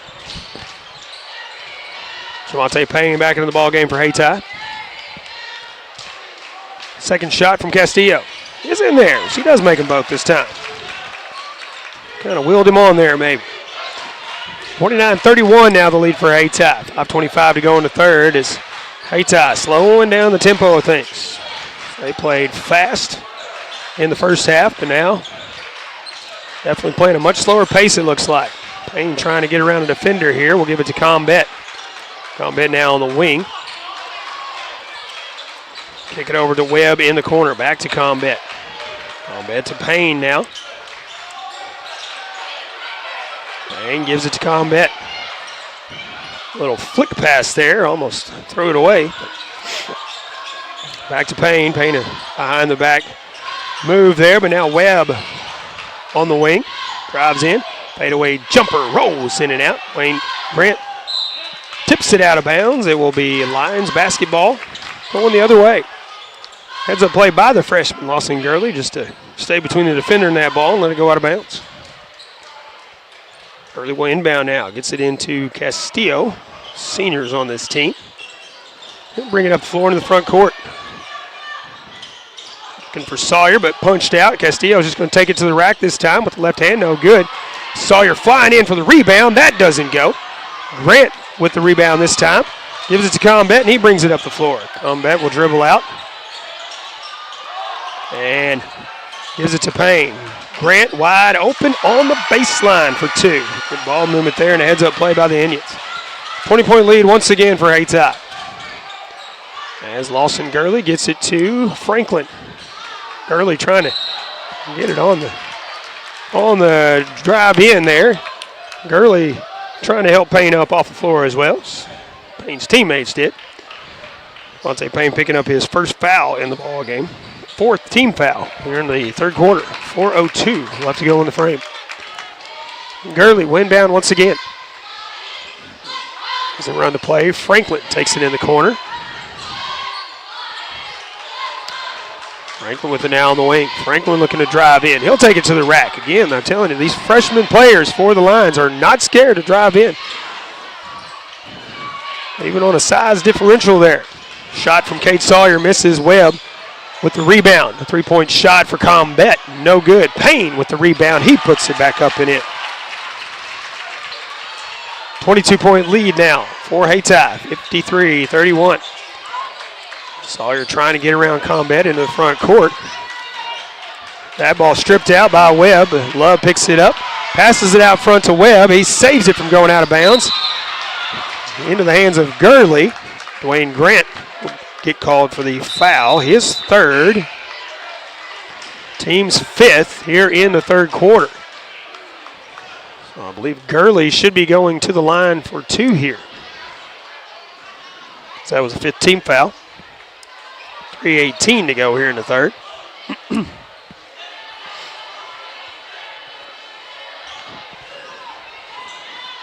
Gurley at the line for two.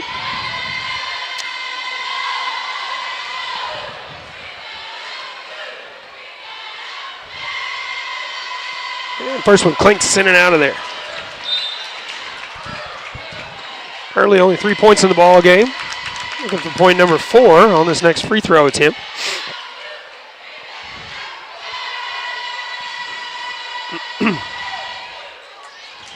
And it's in there this time. 53-32 now, the lead for Hayti. 3:14 and counting here in the third. Castillo trying to get around, Combet trying to get around Castillo. Castillo is in his pocket. Combet driving and passes it to Dunn. Is it back to Combet on the wing? Looking for Dunn on the low post, but Marius White steals it away. White will take it to the rack, leaves it short. Small puts it up and in for 2. Good rebound and put back there for Chase Small. 2:45 to go in the third now as Payne brings it up the floor, cuts through, a floater from the lane, no good, but flying in there for the rebound, and he'll go to the line for 2 as he's fouled when he tries to put it back in. You're watching at home trying to learn something, that's why you follow the shot right there. Payne missed it, and followed it up and in. Missed the putback, but he's at the line for 2 here. Chase Small picked up his second foul. Team's third here in the third for the Lions. Payne hits the first free throw.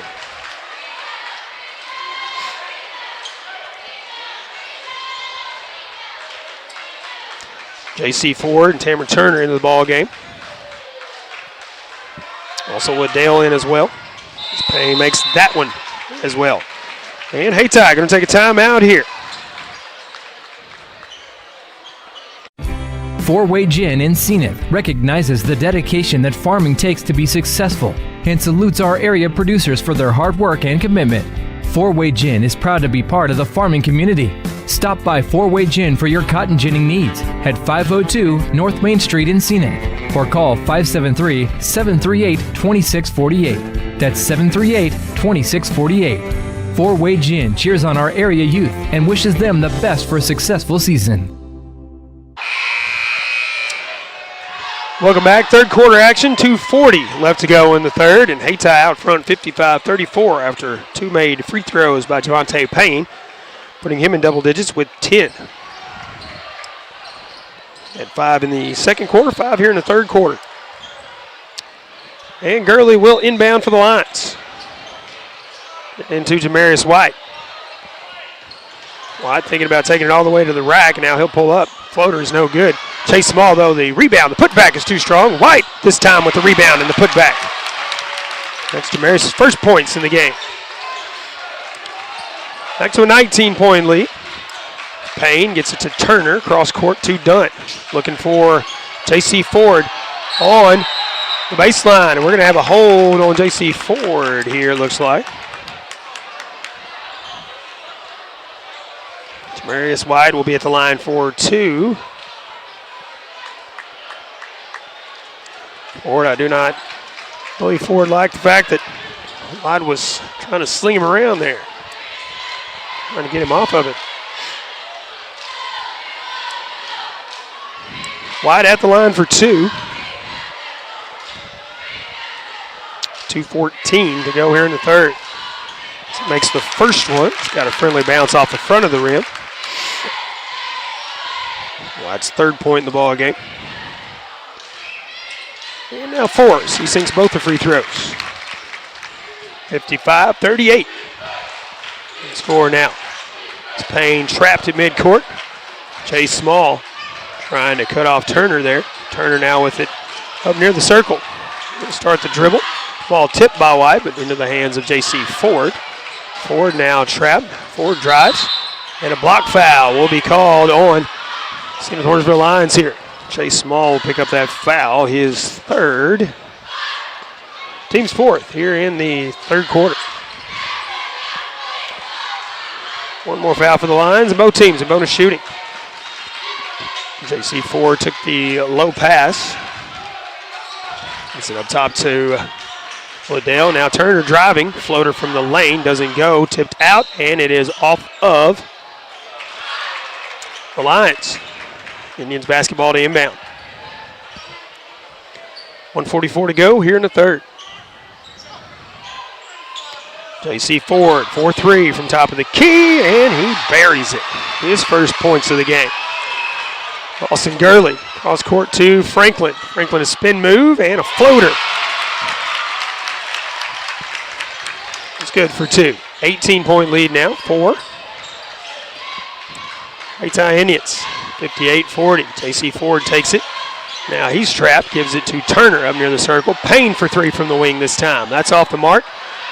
Jaheim Dunn and J.C. Ford both struggling for the same rebound as teammates, and Dunn gets called for the travel.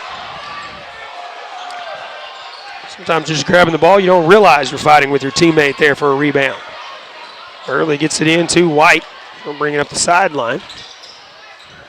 Loses it, or almost loses it, but a floater goes up and in for 2. 6 points in the frame for White. And we have a minute to go here in the third. 16-point lead now for Hayti. Turner takes it. That's a charge call on Cameron Turner there. His first in the ball game. Lions will inbound, go link to the floor here.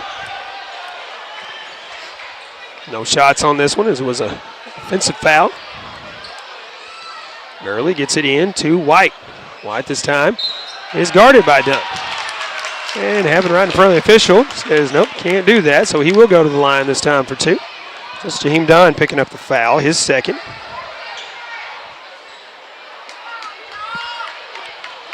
.3 seconds left here in the third. 16-point lead for Hayti, 58-42. Don't go anywhere. Anything can happen here in the fourth. As Maris White makes that free throw. It's a friendly bounce once again. Maris scoreless in the first half, now has 7 here in the third quarter. Make it 8, sinks that free throw. 14-point lead now for the Indians, 58-44. I said the Indians have slowed down the pace, and the Lions, they have turned up the defensive pressure. That foul on the Lions. That is on Porter Franklin. And that is the 5th team foul, so Javante Payne will be at the line for 2. Bonus shooting for both teams now. Remaining 44 seconds here. Javante Payne's first shot. Rolls off the back of the iron and out of there.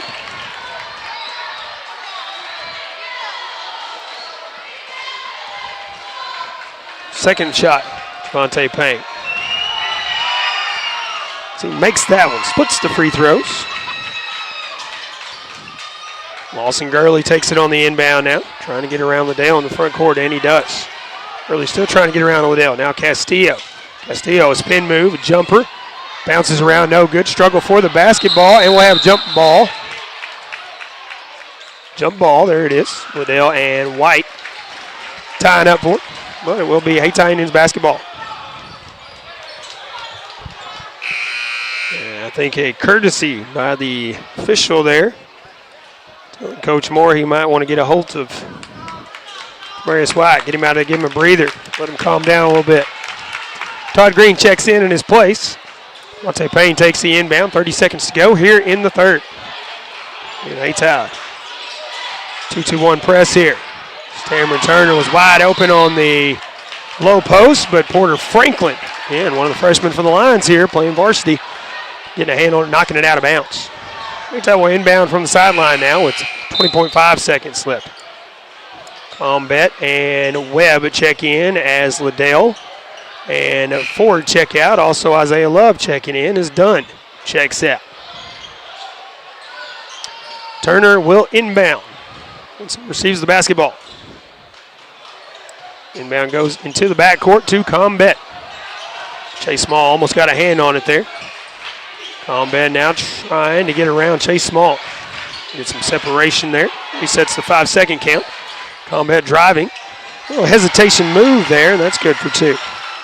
14 points for Combet now. Green.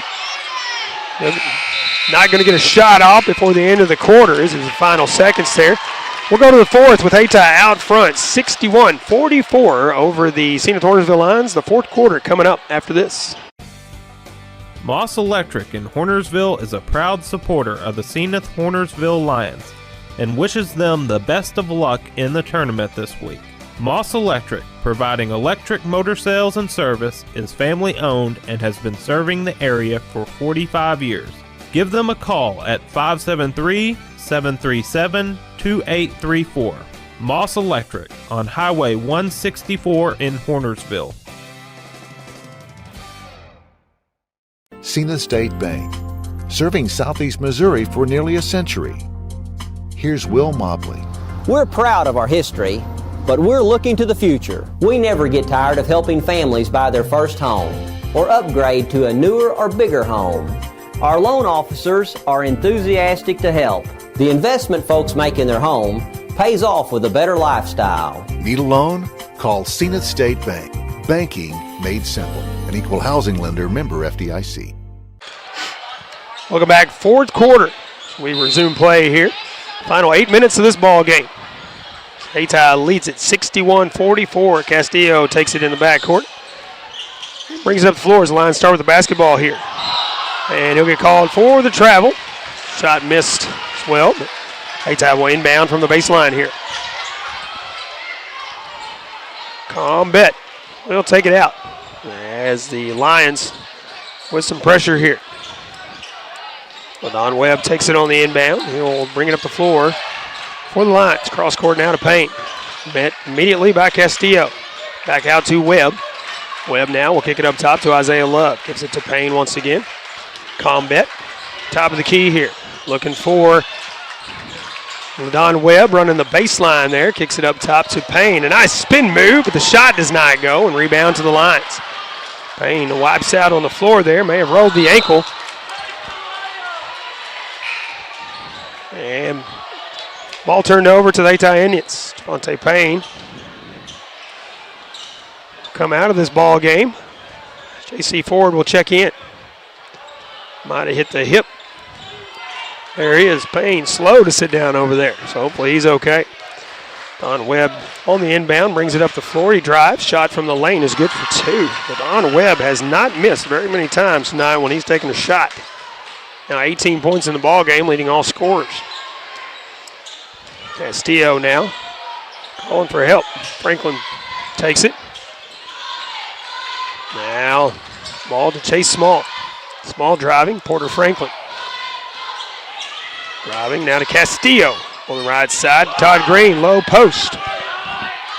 Castillo, shot up, no good. Castillo the rebound, puts it back up. Nothing doing this time as the shot's off the mark, and Hayti with the rebound. 6 minutes, 30 seconds left in regulation now as Don Webb struggling for the basketball with Todd Green. Todd Green stayed with it. Todd now puts on the brakes, hands it to Castillo. Castillo's shot is up, no good. Chase Small goes up for the shot, and he'll be fouled. That'll be J.C. Ford picking up his third foul. First foul here in the fourth quarter. 6:19 to go in regulation. 19-point lead for Hayti, 63-44. At the line for two is Chase Small. He's not been to the free throw line tonight. First one misses, clinks hard off the backboard and then the back of the iron. Porter Franklin checking out as senior. Grant Burr checking in for the Lions. 6:19 to go in the ball game.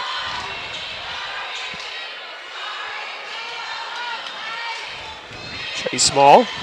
That shot off the mark. And Combet. Rebound for Hayti. Gives it to Isaiah Love. Isaiah Love gives it to Combet. Almost backcourt violation there, but Combet saves it. Keeps it in the front court. Combet backs up in the circle. Now gives it to Isaiah Love on the right wing. Love driving to the hoop and floats one in. Only the fourth point for Isaiah Love in the ball game. Inbound goes to Chase Small. Small to Gurley in the corner. Back up top to Small. Small to Burr. Back up top to Small once again. And we're going to have a foul on Grant Burr into the ball game. Wanted to set the screen, but instead gets called for the foul. Johnson checks in as Castillo checks out.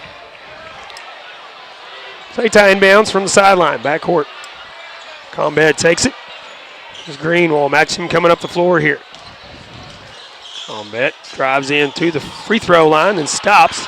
Then dishes to Grant on the baseline running across. Nice no-look pass there from Combet. Chase Small now driving in. He's going to take it all the way to the rack. A nice move there from the freshman, Chase Small. Yeah, not scared to take it to the hoop. Combet driving. He'll lay one up and in. Said I can do that as well. 16 points for Combet here. Clayton Johnson now looking for help as he picks up the dribble. Green with it now at the free throw line. Spin move through two defenders, and the shot up and misses the mark. Both defenders flying past him. He let him go by and then put the shot up. Combet into the front court. We'll hand it off to Isaiah Love. Isaiah Love immediately smothered by Ty Green. Now Combet being guarded by Chase Small. Combet driving. That three-point shot is off the mark. Again, that's why you follow it. Now struggle for the basketball on the floor. J.C. Ford picks it up, and Hayti calls the timeout. 4:32 left to go in regulation. Hayti out front 69-46, back in 30 seconds. Senath Hornersville School District C8 is committed to the education of all of our students as well as their safety and well-being. It takes all of our departments to make our school great. Teachers, curriculum, technology, transportation, maintenance, custodial, food service, secretarial, administration, as well as other support staff. Along with community support, together we all make Senath Hornersville School District a great place to work and attend school. Once a lion, always a lion. Best of luck for a successful season from the entire staff. Delicious deals for delicious meals at McDonald's. Get exclusive deals on your McDonald's favorites in the McDonald's app with contactless mobile order and convenient drive-through pickup. Join My McDonald's Rewards. Earn points for free food at McDonald's. Download the app today. Your local McDonald's is proud to be part of the community and is happy to support area youth. Everyone at your local McDonald's wishes all the area teams the best of luck. Welcome back. 4 minutes, 32 seconds left in regulation as they take a 60-second timeout, so we did as well.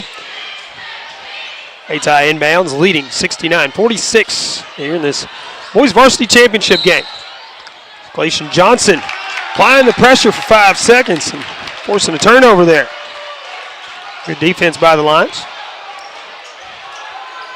Putting some pressure on. Hayti Indian fans not liking that call, but Clayton Johnson now taking it on the inbound, gives it to Cade Sawyer back in the ball game. He drives, loses it, so has it stripped out on this side. His first points since the first quarter, so he has 7 now in the ball game. Don Webb with it now, looking for help. Isaiah Love has it. Combet now, trying to get around Cade Sawyer. J.C. Ford now in the corner with it for the Indians. Back up top, Combet. As the Lions playing defense, man-to-man, and smothering these Hayti defensive players. Clayton Johnson with the steal, but right into the hands of J.C. Ford. That shot off the mark. Grant Burr with the rebound. Gives it to Sawyer. Sawyer now picks up the dribble, looking for help. Gives it to Gurley. Gurley will bring it up the floor. Trying to get around Webb. Cade Sawyer for the long three. That's off the front of the rim. Gurley there to rebound. Clayton Johnson for three. That's off the mark. Struggle for the basketball. And a foul will be called on Cade Sawyer. Sawyer, I think, was reaching in for the basketball and got his arm tangled up there is what it kind of looked like. That's his third foul in the ball game. Second team foul for the Lions here in the fourth. 3:26 to go. One foul for Hayti here in the fourth quarter. Webb inbounds, gets it to J.C. Ford. He'll give it back to Webb. Lions playing some man-to-man basketball here on defense. And trying to trap as well. J.C. Ford now. Gives it to Grant in the corner. Now up top to Payne. Payne going to take it to the rack, and that shot is knocked out of bounds by Cade Sawyer. Good block there from the junior for the Lions. Hayti will inbound from the baseline. And leading by 21, 69-48 now in this championship game. Webb has it on the wing, back up top now to J.C. Ford, now to Payne. That's done in the corner for three. Why not shoot it?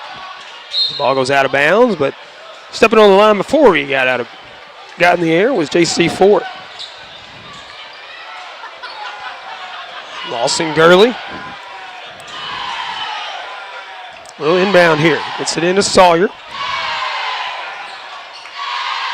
Sawyer will bring it up the floor.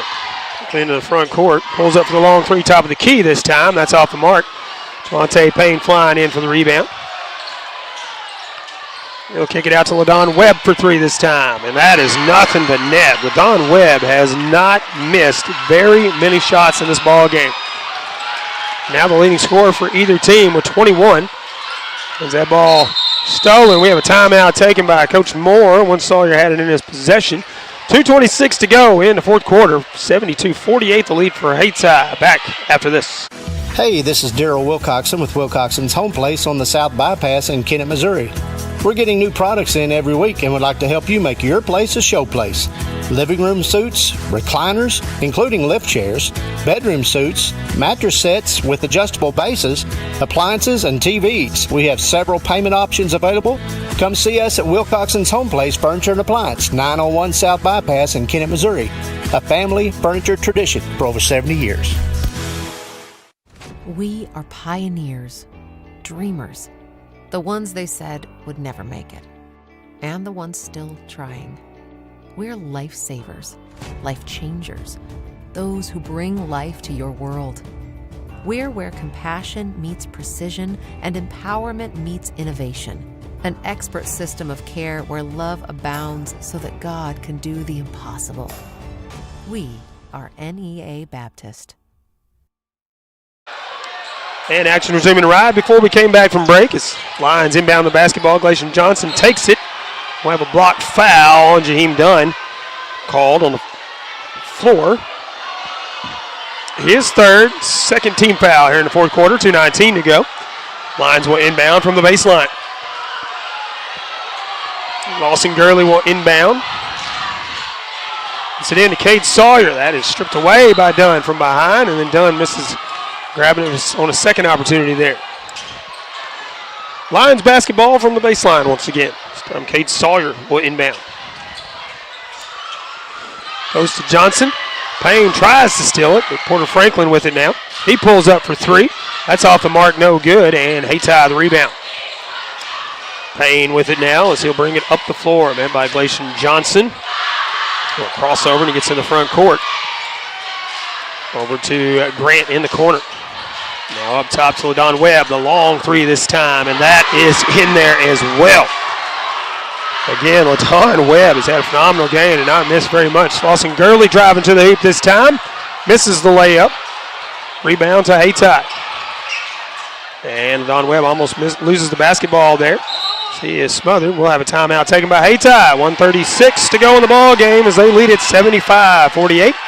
We'll take another 60-second break and be back after this. Agriculture is not a fad, and it's not for the faint of heart. Long days become long nights, sacrificing time away from family, even on weekends, just so you can get the crop in and get the crop out. This is your way of life. At Farm Credit Southeast Missouri, we are 100% bought into your commitment. Because we are customer-owned, it is our mission to be your ag lender, and we intend to be your value-added partner for next year and the long term. Your ag lender will always be there. Call Jay Ward or Jack Giles in Portageville at 573-379-3461.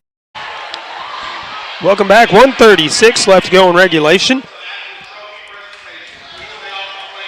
75-48, the lead for Hayti. These two teams just trying to play hard and finish it out here. Final minute and a half plus 6. Payne will inbound for the Hayti Indians after the timeout. Gets it to LaDon Webb in the backcourt. Webb into the front court, trapped there, and stolen away by Sawyer. Sawyer now will pick it up and wait for help. Lawson Gurley now on the wing. So he'll drive it to the rack. Floater is up and in for 2. 6 points for Lawson Gurley now in the ball game. Webb now move behind the back, trying to get around a defender here. Gives it to Payne, still in the backcourt. Payne going to take it to the rack, tried to slam it in, and a blocked foul will be called on Grant Burr of the Lions. Third team foul here in the fourth quarter. And Payne will be at the line for 2. And Payne was trying to fire these Indians up, flying in with a one-handed slam. Couldn't get it to go.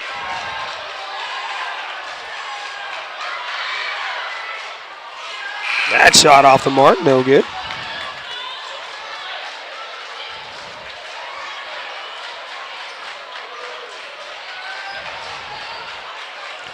Payne will have one more opportunity here.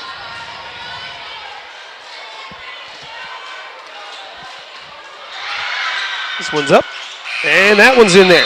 Payne sinks that bucket. 1:04 left to go in the ball game. Payne 12 points in the game as he checks out on the substitution. Sawyer gets it on the inbound. Grant Burr with it now in the front court. He's going to drive, have it stripped out, struggle for the basketball, and Burr will draw the foul. Isaiah Love picking that foul up. His third, team's third here in the third quarter. Hayti spreading out the fouls. Multiple players with 3 fouls, but nobody with 4 fouls. Lions the same way. Multiple with 3, but none with 4. Glacian Johnson takes it on the inbound, puts it up and in for 2. 50 seconds to go now. Trap in the backcourt. J.C. Ford gets in the front court to Turner. Now Liddell, Dunn in the corner. Back to Liddell. Sawyer will get called for the foul. That is his 4th foul. Team's 4th foul here in the fourth quarter. 40.6 seconds left in regulation here. Hayti has this well in hand, 76-52. Turner to inbound. Gets it in the backcourt to Liddell. Back in the front court to J.C. Ford. Indians looking, I believe, to just hold the basketball now as Ford gets it to Turner. Turner's going to put one more in. Add to his point total. He has 5 now. Final 20 seconds of the ball game. Sawyer to Burr. Burr driving. He'll take it to the hoop and put it up and in. The senior getting in on the action here. Coming off the bench. Turner on the other end. Trying to put it in once again. Gurley now to Johnson. Final seconds here. Johnson. That shot is smacked away, and Hayti will win it 78-54, the final score in this boys varsity championship game. The Hayti Indian fans, of course, erupt in cheers on the victory, and the Senath Hornersville Lion fans applauding their team as well. Two teams shake hands. See some hugs being handed out down there as well. Even though tempers flared early in this ball game, everybody calmed down and showed great sportsmanship all the way throughout this game. It's what you love to see in games like this.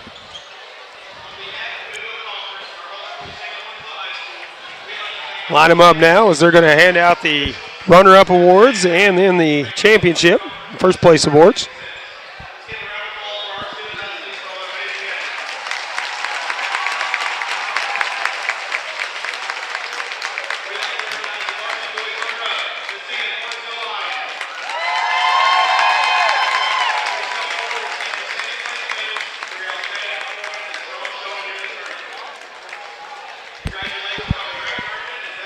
Announcement of the Senath Hornersville Lions as the runner-ups here in the boys varsity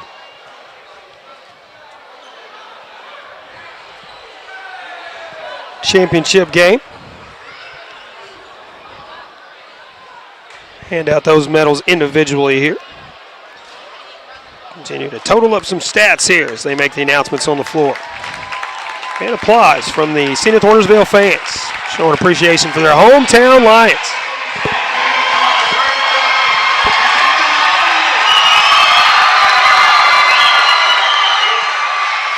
And the Hayti Indians announced as the Bootheel Conference Tournament champions here in the boys varsity division. Hayti fans showing their appreciation as well.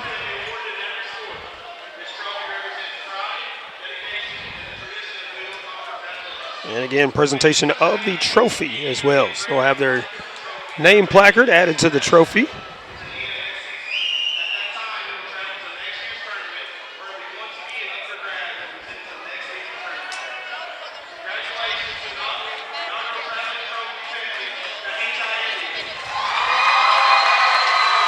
And again, the trophy presented to the Hayti Indians. They'll hang on until next year when the Bootheel Conference Tournament rolls around. Trying to add up our final stats here, and we will wrap it up here before we even go to break. This was a good tournament, good games throughout. This one, the Hayti Indians just started off too strong from the get-go, and Lions were playing catch-up basketball the entire way.